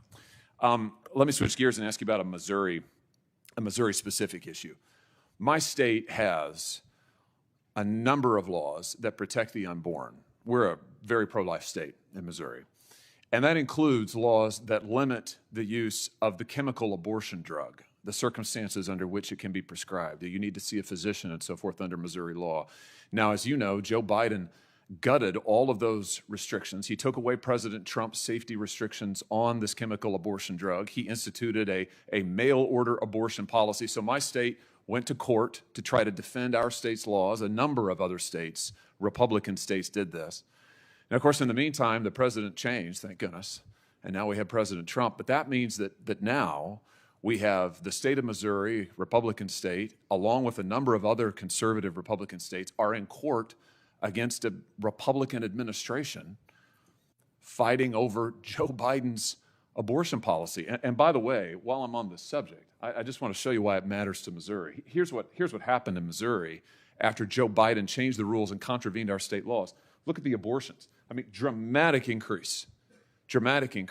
Because under Joe Biden's abortion rules, it doesn't matter what your state law is. Doesn't matter what the voters in my state do. You can just mail in this abortion drug, no prescription, no follow-up visits for the mother, no medical support at all. You mentioned this earlier, I think. You can mail these in from overseas, from India, for heaven's sake, and that's where many of them come from. Nationally, we see the same thing. Since Biden put his policy in place, massive increases in the number of abortions. Here's what I want to get at with you. I just hate that we have these Republican states. I hate this policy, first of all, but I hate it that we have these Republican states in court against a Republican administration. And it just seems to me there's got to be some solution to this. So I just want to ask you, what do you think that is? I mean, how do you think we can get to some solution here from all of this mess and find our way out of it? I turn it over to you. I share your concerns, as does this entire administration. As you know, I mean, we have the most pro-life president in history, and you are one of the most pro-life senators in this body, and so that is a good thing. I don't want to talk about litigation strategy here; it's not appropriate. But it is I will say, as we've said in our briefing, we are not defending what Biden did and will not. The FDA has a process that we're letting them go forward in, and this is, again, in our briefings. It takes a year. They've committed to do it significantly less time than a year, and we are will always. And when I say we, I'm not just saying the Department of Justice. I'm saying President Trump's administration in its entirety will protect the life of the unborn and work with states and obviously you to make sure that we do that in the best way. I want to get to a solution as well. I don't want to talk about litigation strategy here. I don't think that's the right forum, but I very much share your concerns, Senator. You mentioned just a second ago, I think this is an important point. I just want to make sure I drive this home. You're not defending this abortion policy, Biden's abortion policy, which changed President Trump's own rule. You're not defending that in court, right? I mean, you're not defending that on the merits. And it's in all of our pleadings that we are not, correct. Yeah, and even the FDA commissioner said, I'm just going to quote him here, that Biden's rules as a legal matter lacked adequate consideration. The HHS Secretary, Bobby Kennedy, said that Biden's rules invite potential dangers by offering mifepristone without sufficient medical support or supervision. So those are from your filings. So I want to be clear on this. You do not defend this policy on the merits whatsoever. And presumably you have no issue with President Trump's earlier rule, which had common sense safety restrictions. You had to see a doctor, get a prescription. There had to be a follow-up visit to see if there was any hemorrhaging. Those were in place before Biden gutted them. Presumably, there's no issue with any of those. I anticipate the department would defend those rules. Yes. So, okay, that leads me to this question. Why not, while the FDA is doing its review, why not put President Trump's rules in place? They're good rules. Why not do that rather than leave in place these rules? I mean, just explain that to me. Well, this gets to my original point when I don't think it's appropriate to talk about our strategy, litigation strategy here, except to say that we want to get to a good result consistent with President Trump's administrative directive and priorities, and we very much believe that the Biden rules were wrong. So we're continuing. Good. I'm glad to hear that. Do you have any thought about what a solution, a good result might be? I mean, do you have any? And I'm not asking you to discuss your litigation. I mean, apart from that, I mean, how are we going to get out of the litigation? I want to be clear. I want to get out of the litigation. I hate the fact that all these Republican states are litigating against the Republican administration. We got to find some way to end that. So maybe you have a thought. I hope that the work the FDA is doing now, because remember, we have to have studies that we can defend in court. We have to be able to say to a judge, probably in this district, that our change was not arbitrary and capricious. So we're trying to let FDA, we meaning the Department of Justice, do their work so that we can have continue to protect the lives of the unborn children and, frankly, the state's laws, like Missouri's, which is really what's being violated here at its core. Let me just ask you one other thing on this. I know that you've seen these stories, these news reports about women who are assaulted by their boyfriends or whomever. They get pregnant. The boyfriend doesn't want it. You know, they take the drug, crush it up, lace it in their drink or what have you. You know, one example, Rosalie Markovich. Rosalie, she got pregnant. She was excited. She did not want to have an abortion. She wanted to have her baby. Her boyfriend did not want that. So without telling her, certainly without her consent, he laced the drug into her drink. It caused her to begin to miscarry. He restrained her so she couldn't go to the hospital. I mean, this is assault. Multiple states now have brought dozens of criminal charges against men who do this.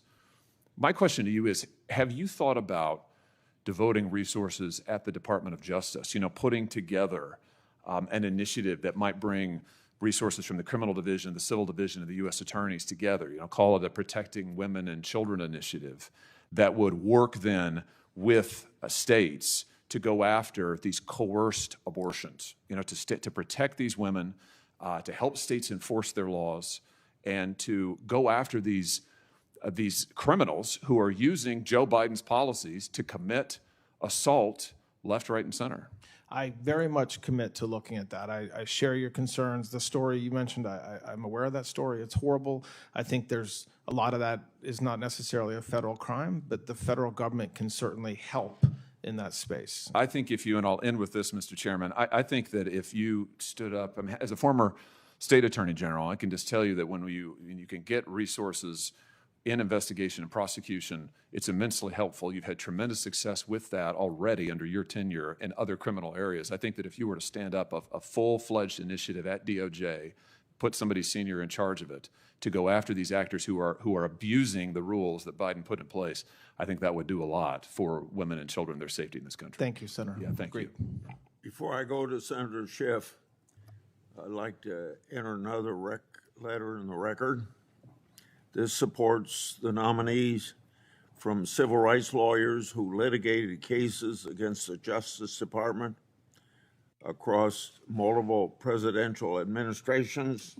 The letter states that Mr. Blanche has, quote, gone a long way to restoring faith in the rule of law and has been especially encouraging to pro-life cause, for which so long has been relegated to a second-class status, end of quote, without objection. That'll be entered in the record. Senator Schiff.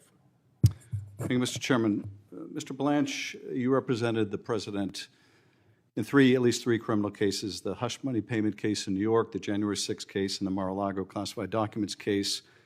You said when you appeared last before this committee, you would consult with ethics lawyers about that apparent conflict of interest in handling any case involving the president, having been his personal counsel. Did you consult with Joseph Terrell, a senior ethics lawyer at the department? I believe I met with Mr. Terrell, yes. Did Mr. Terrell tell you that ethics laws and policies required that you not be involved in cases involving your prior representation of the president? Yes. So in those three matters, the hush money payment case, January 6th case, Mar-a-Lago case, you were to recuse yourself? I'm recused, correct. Well, by the way, the cases are not ongoing, Senator, but to the extent there's any work around those cases, yes, I'm recused. So you said to CPAC a couple months ago, the other things that are happening, there is not a single man or woman at the Department of Justice who had anything to do with those prosecutions, meaning the prosecution of the president. So you're saying that it's not a conflict of interest for you to be involved in the firing of prosecutors who prosecuted your client, your former client? There's no conflict there? Is that no, there is. I wasn't involved. So that would be a at conflict. CPAC, you're taking credit for the firing of these Department of Justice lawyers, but you're not willing to take responsibility before this committee. Is that the case? No. Okay. I'm making, there's a you statement I gave you at were CPAC. bragging about this at CPAC, the firing of these prosecutors, the firing of the FBI agents, the getting rid of everyone who investigated your client. You were proud of that, speaking for the Department of Justice, but you don't think that's a conflict of interest. You moved to vacate, I don't think you're going to deny involvement in this, you moved to vacate the convictions of 12 Proud Boys and Oath Keepers, which erased their convictions, restored their gun rights. These people were convicted in the January 6th investigation, which also involved the president, who you represented. You were involved in dismissing those cases, were you not? I'm the acting attorney general, so yes, my department moved to dismiss. I was not involved. You didn't recuse yourself from that matter. You were No, willing. there's no reason to, from the Proud Boys matter. Yes, I mean, it was. lawyer, you know was- the rules. it There was are rules that say when I yes, have to there be are recused, rules, and that's not one of them. And there are rules. And when you're told to recuse yourself from investigations I that always you do. handle for the president, you're supposed to recuse yourself. No, when so I represented the president. you have also said, you've also refused to release Volume 2 of the Special Counsel's report. That was an investigation into the Mar-a-Lago documents case. How is that not an abundant conflict of interest? Refusing to release to the public an investigative report of an investigation into your client. I am not a judge. A federal judge. No. has said The it cannot be department's released. position under you, Mr. Blanche, the department's position under you, Mr. Blanche, was do not release the report. So that position. If you went into court asking them to release it, it would be released by now. So how is that not a patent conflict of interest? What you're saying happens to not be true. I did not do that. What you're talking about happened before I became the you Deputy support Attorney the General. release of Volume 2? No, I don't, but I'm recused and it had nothing to do with that case. Like, you can't accuse me of violating my ethical rules and then lie about what I did. So you had nothing to do with the decision to prohibit the release of the report? You had nothing to do with the department's wasn't in court. position? I No, I'm wasn't not the asking deputy- whether you were in court. I'm asking you whether anyone sought your opinion or used your guidance in refusing to release Volume 2. When You're that saying you had nothing to litigation, do with when that that decision? litigation was ongoing, I was a private citizen, still representing the President of the United States. It was before March. Since March, to the extent there's been anything in front of that judge, Mr. I haven't Blanche, been part of I it. asked you in your last confirmation hearing whether you would release the report, and your answer was no. Your answer was not, I will recuse myself. Your answer was, no, I will not release the report. That was your testimony last before this committee. You subsequently were advised by ethics lawyers not to be involved in these matters, but it appears you were involved in these matters. Let me ask you about another matter. I You wasn't were- involved. Well, You can't say it appears I was okay, involved, all right, but I well, said I let me- wasn't. Let me ask you about another one you have your name on. Geez, the truth has to matter at some yeah, point. it does matter. We just don't hear much of it from you. But let me ask you about another matter you have your name on. I don't think you can deny responsibility here, and that is the IRS settlement agreement. So you put your name on this. That absolves the president of tax liabilities in the past. The president was convicted in the case you represented him in of falsifying business records in part for tax purposes. Does this settlement not absolve the president of any liability for tax crimes associated with what he's already been convicted of? That's not what he was convicted of. It not having to do with Well, for tax I'm happy to purposes. read the statement of facts. The participants took steps that mischaracterized for tax purposes the true nature of the payments made in furtherance of the scheme. So you know, The Mr. participant Blanche, there was not the president. It was somebody else. Well, if the president is conspiring with others to falsify business records to help them cheat on taxes, he is also exposed to liability. You know that as well as I do. He can't be audited for that. And of course he can be. Of course he can be. And he can be prosecuted for it. But the agreement you signed on behalf of your former client, on behalf of your current client, in a staggering example of self-dealing prohibits that. Let me ask you this. Does this tax agreement, this addendum you signed, also hold him harmless from any audit or tax liability with respect to the billions in crypto money he made in his first year as president? It's not forward-looking. So to the extent there are taxes filed by the president or his sons or the Trump organization after the date of that agreement, there's no protection. Well, but before that agreement, so any So taxes... he hasn't filed taxes yet any- for money he made last year, right? So Yes. no. So if he no protection. if he filed tax returns this year for money he earned last year, that his sons earned, that his World Liberty Financial, all those people earned and defrauded taxpayers on it, he faces no liability under this agreement you signed. There's no evidence taxpayers were defrauded, and he But is not protected. there's He evidence is in not this protected. agreement He's that not you've protected. absolved him of any liability over No, it. I just said he's not absolved. So the question So this was, agreement doesn't apply to a tax return filed last year to or tax filed this returns- year? To tax returns filed after the date of the agreement? No, No, it does not before the apply. agreement. A tax return filed in this calendar year before this agreement. Before the agreement, it applies, not Yes, after. okay, so for a tax return filed this year for last year, for the billions he made, there's no tax liability even if he cheats on his taxes or his kids do or his business do. He is absolved of that further potential liability. No. Well, it's in the plain language of your agreement. Did you write this language? You by have the to way? use the facts, though, Did that you- he hasn't did filed you- taxes yet. So when he files taxes, there's no protection based upon this agreement. Did you write this language? Did I type it up myself? Did you write this language? No. Well, you put your name to it. I did.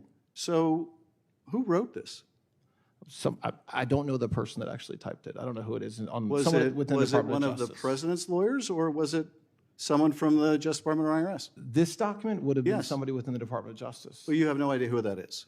I don't know the name of the person that typed And it up. did you debate with them the statute of limitations, which clearly would preclude the president's claim, this $10 billion lawsuit? We had extensive discussions internally about the underlying litigation. And did you reject the statute of limitations defense? I'm not a judge. I don't reject But things. you Meg. signed an There was- agreement there for was- the there U.S. was discussion around you, the you signed an litigation. agreement for the U.S. basically indicating that the Justice Department's position that the statute of limitations applies doesn't matter. I did. That's not what I said. I didn't say that anywhere. Who rejected the 25 defenses the IRS had to this sham lawsuit? Who rejected them? Who said that these defenses we're not going to accept, we're just going to go with the president's agreement in the slush fund, this immunity? There was a lot of discussion internally. But you made the about decision. case. What's the decision? What do you mean? You made the decision to not defend the IRS and the Justice Department. You made the decision instead to sign this slush fund agreement. We made the with decision to settle the case, correct? Yeah. And in doing that, you basically decided that you were going to be the lawyer for the president and the lawyer for the IRS and the Justice Department. As the court found in this case, there was no adversarial relationship. Yes, the court found it was a sham, it was a collusive relationship. And what I don't understand, Todd Blanche, what happened to the Todd Blanche who was a prosecutor in the Southern District of New York? What happened to the prosecutor people had respect for? What happened to the prosecutor who once respected the rule of law?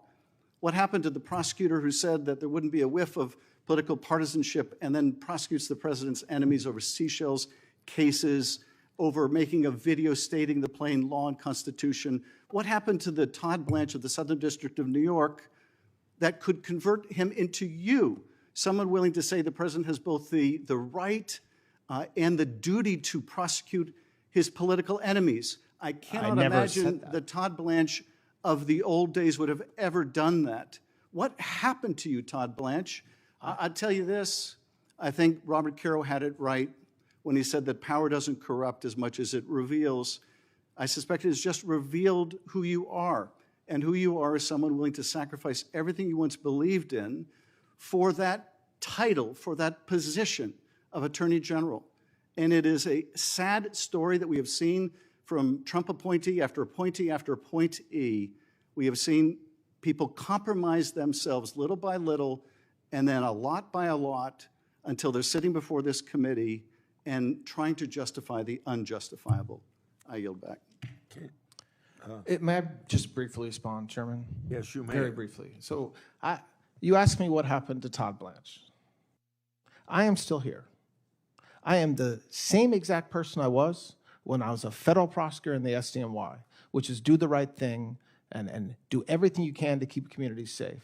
So when I was a line prosecutor, when I was a supervisor, when I was the head of a division, my motivation and my goal was the same thing with the people who worked with me and worked for me, which is do the right thing, enforce the laws, and put bad guys in jail. And so you spend time talking about, I did not interrupt you. I did not interrupt you. A little courtesy would be appropriate.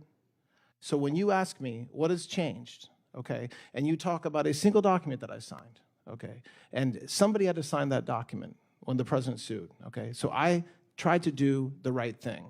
What I do every single day, and what the prosecutors in this country do every single day, and the nearly 100,000 indictments and informations that have been filed since January 20th, is exactly what everybody in this building should want the Department of Justice to do, which is to make our communities safer, enforce the laws, both civilly and criminally, and always do the right thing with integrity, which is exactly what I'm doing. So I am the same Todd Blanche I was when I was a federal prosecutor in the SDNY.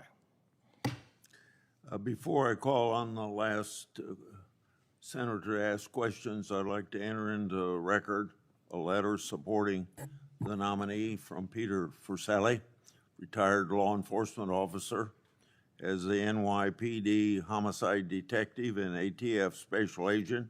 Mr. Furselli worked alongside Mr. Blanche when he was a prosecutor in the Southern District of New York. The letter states, quote, I know Todd Blanche to be a quiet, thoughtful, soft-spoken man, but make no mistake, beneath that measured demeanor is a tenacious, fair, and deeply ethical federal prosecutor. He is the kind of lawyer who does not seek the spotlight, yet he consistently delivers results grounded in the law and justice. End of quote. Without objection, it's entered in the record. Senator Cruz. Thank you, Mr. Chairman. Mr. Blanche, thank you for the job you are doing. It is rich seeing Senate Democrats complaining about weaponization and politicization of the Department of Justice after 4 years in which they were complicit in the greatest abuse we have ever seen of the Department of Justice. I want to do something that was strikingly absent in much of the questioning from our Democrat colleagues, which is actually focus on facts instead of made-up stories. And I want to compare where the department was under Joe Biden to where it is now under your leadership. During the Biden administration, the Justice Department devoted extraordinary resources to investigating and prosecuting President Trump and his supporters. Is that correct, Mr. Blanche? It is. The department authorized Operation Arctic Frost, which investigated members of Congress and other political figures. Is that correct? Yes, Senator. The department's senior leadership, Attorney General Merrick Garland, Deputy Attorney General Lisa Monaco, FBI Director Chris Wray, all personally approved the opening of this investigation. Is that right? That's correct. This investigation involved nearly 200 subpoenas, targeted over 400 Republican-aligned groups and individuals. Is that right? Yes, Senator.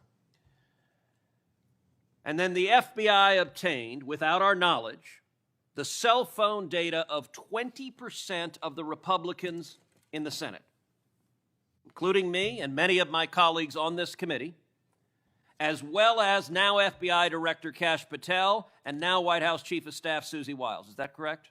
Yes, Senator. Just yesterday, Chairman Grassley revealed that even more senators' communications were targeted. Jack Smith's team obtained and reviewed the text messages of 44 members of Congress, including 19 Republican senators. When the Department of Justice loses sight of criminals because it is turned into a partisan arm of the DNC, the American people pay the price. It also meant the Department of Justice was not doing its job, which is enforcing the law and putting criminals in jail.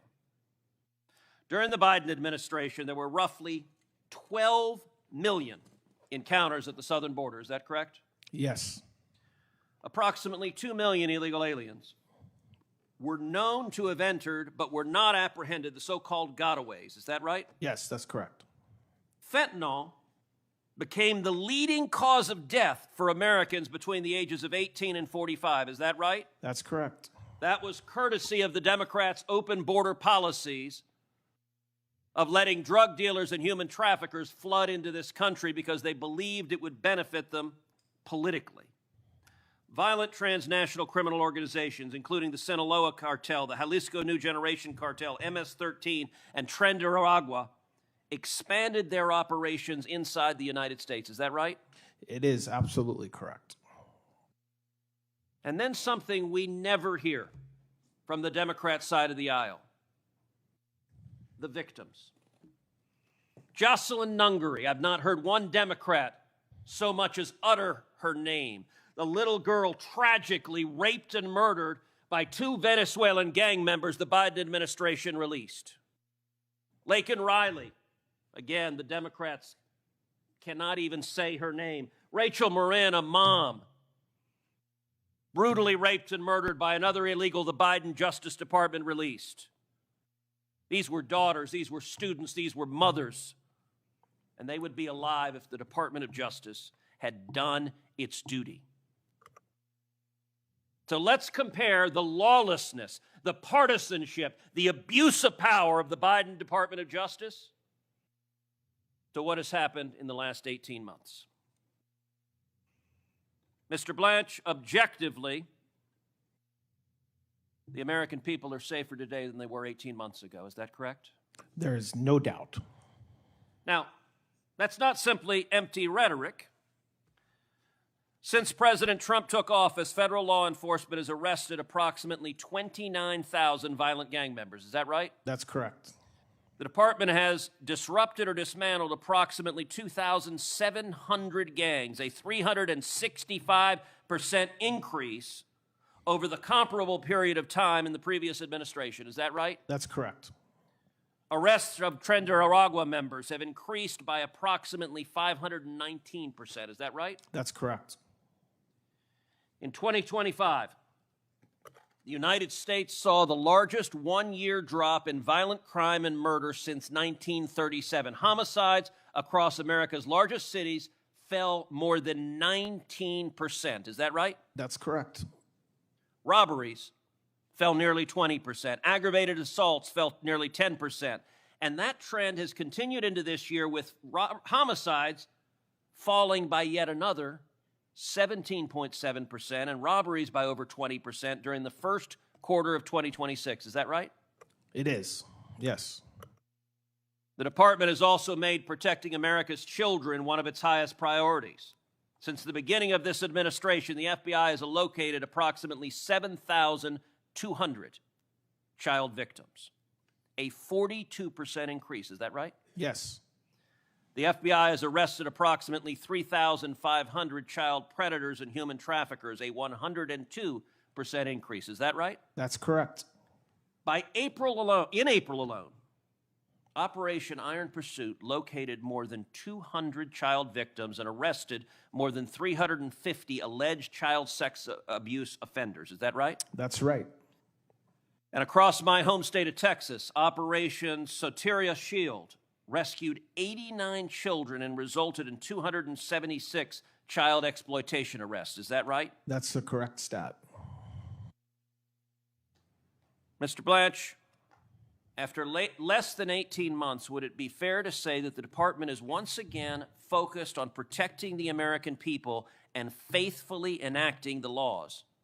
That's exactly what we're focused on, Senator.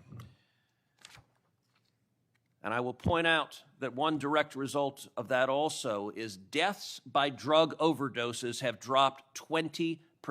There are literally thousands of Americans who are alive today because of the job you and your colleagues at the Department of Justice are doing. And I, for one, want to say thank you for focusing the department on saving people's lives and putting criminals in jail. We have great prosecutors, Senator, and great agents. Now, I want to go to a topic that Senator Hawley asked you about, which is the Biden administration rule concerning the abortion pill.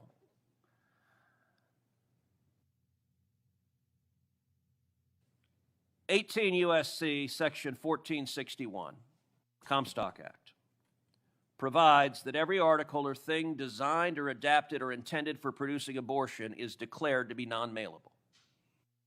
I have to admit that statutory text to me looks quite straightforward. It is not subtle, it is not difficult, it is straightforward. As you know, during the Biden administration, the Office of Legal Counsel issued an opinion concluding that those provisions generally do not prohibit mailing abortion drugs unless the sender intends them to be used unlawfully. Is that right? Yes, that's correct. Now, Office of Legal Counsel opinions may be reconsidered when the Attorney General concludes they are inconsistent with the law. Is that right? That is right. Will you commit to carefully reviewing that opinion to ensure that it faithfully reflects the actual statutory text that Congress enacted? Yes. Likewise, as Senator Hawley asked, Louisiana versus FDA remains pending before the Fifth Circuit.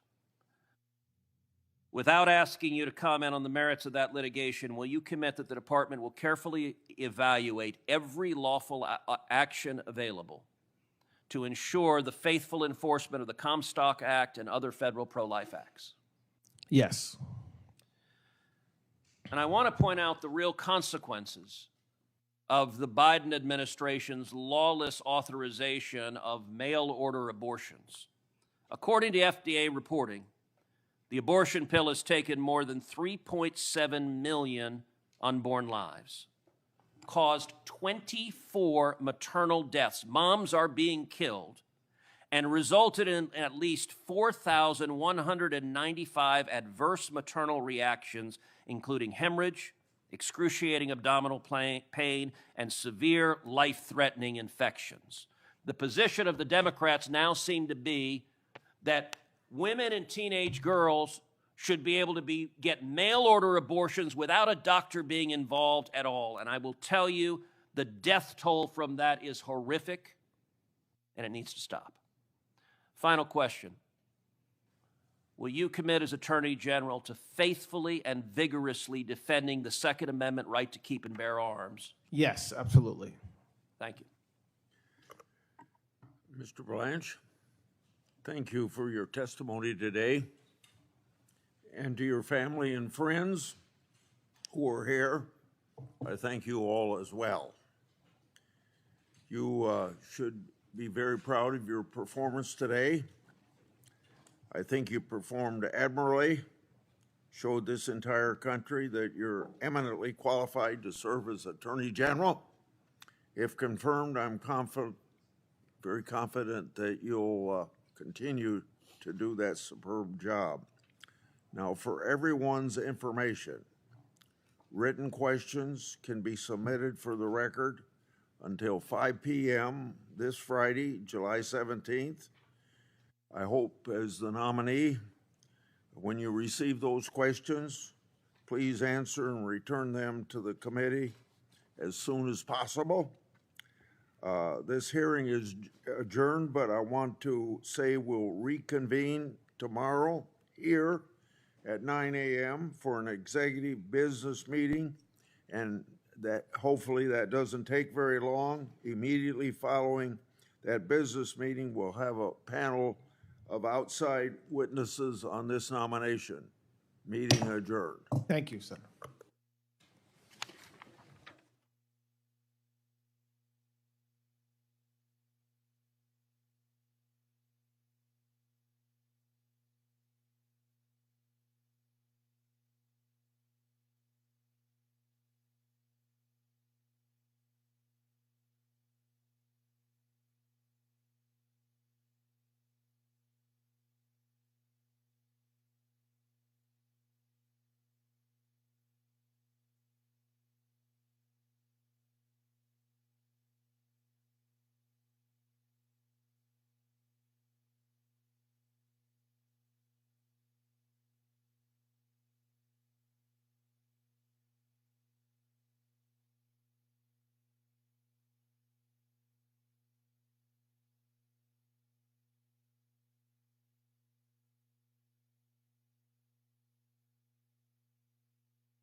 It's different.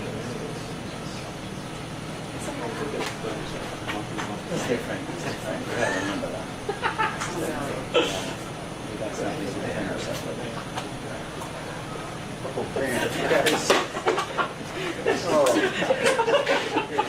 We don't. That's true. We don't. That's not you did that.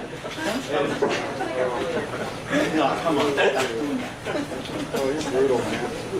But the iPhone X was not compared to that. Oh my gosh. You see, it's just a thought, so you were too loud.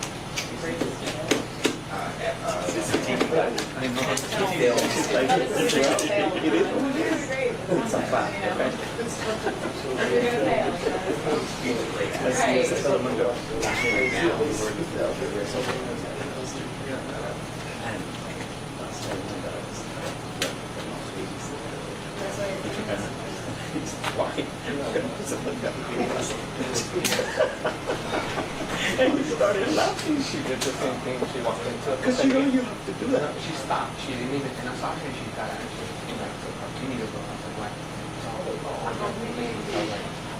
And then it's like,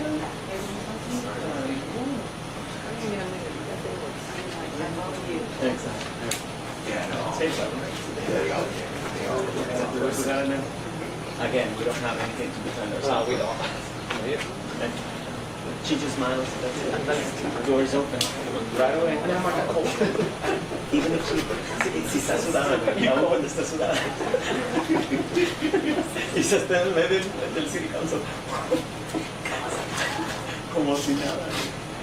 We got you the report yesterday. And I did not. No, actually, I mean, No, she's exactly. Thank God for somebody like that. Imagine cuando llegamos a un lugar y Luis se puso tan madre que piensa en la cara. O no. Llegas con la diferencia. Yo creo que era este.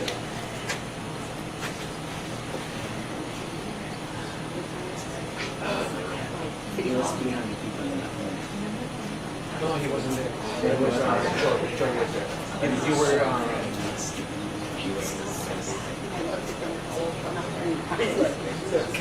I just feel like half of the whole bottom. Yeah, I was like, No, I think it was. I was Just be honest. I was like, every since I came in here and nothing was next to me, I started fainting. Like this is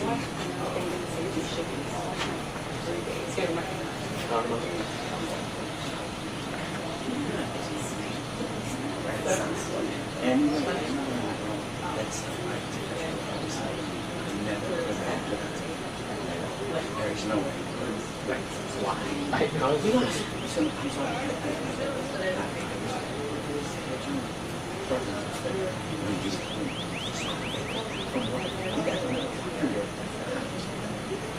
I want to have bed sheets every week. They're all the bed sheets.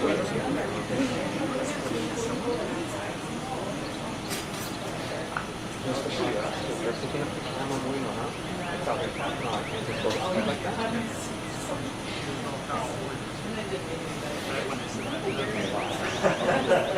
That was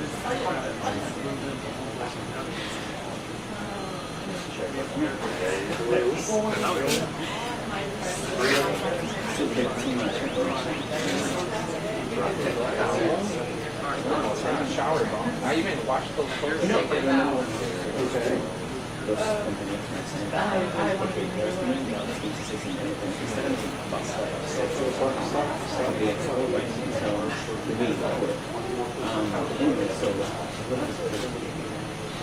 I saw something on this shows somebody just walking up. No. No? Pero que no había una noche. Era una noche. Por ser más alto.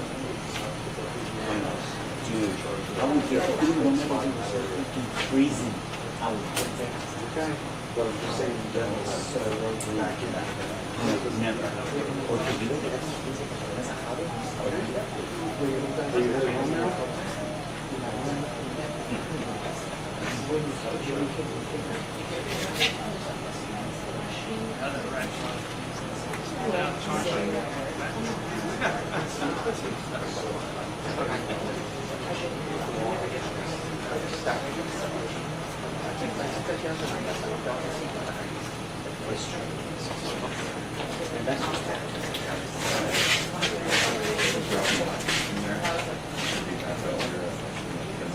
10 more minutes?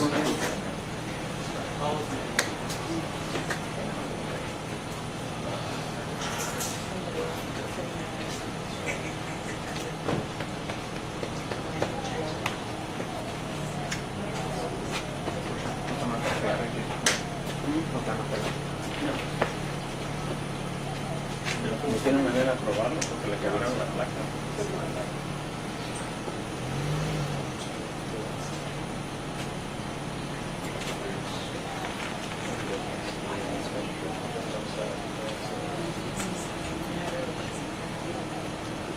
Sí, claro, claro.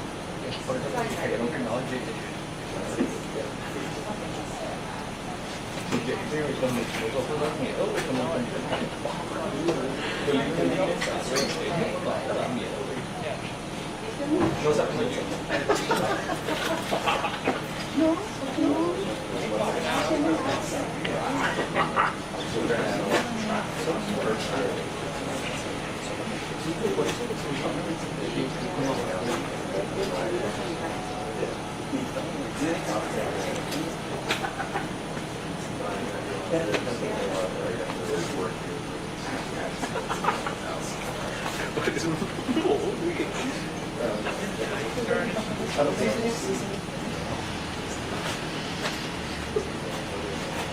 y luego, me la agarró el dedo y la se me hace que ahí viene, ahí viene.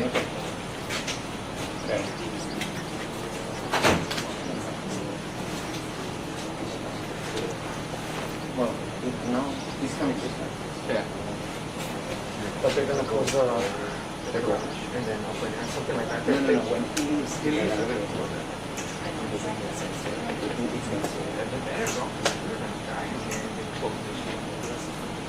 Oh, see, he has a point.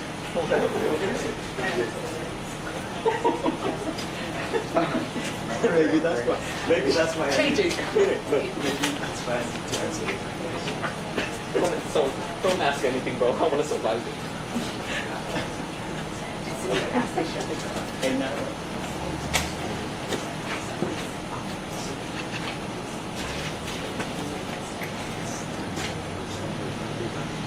I know, that's scary, bro. I was looking at that and I was like, yeah, let me avoid that.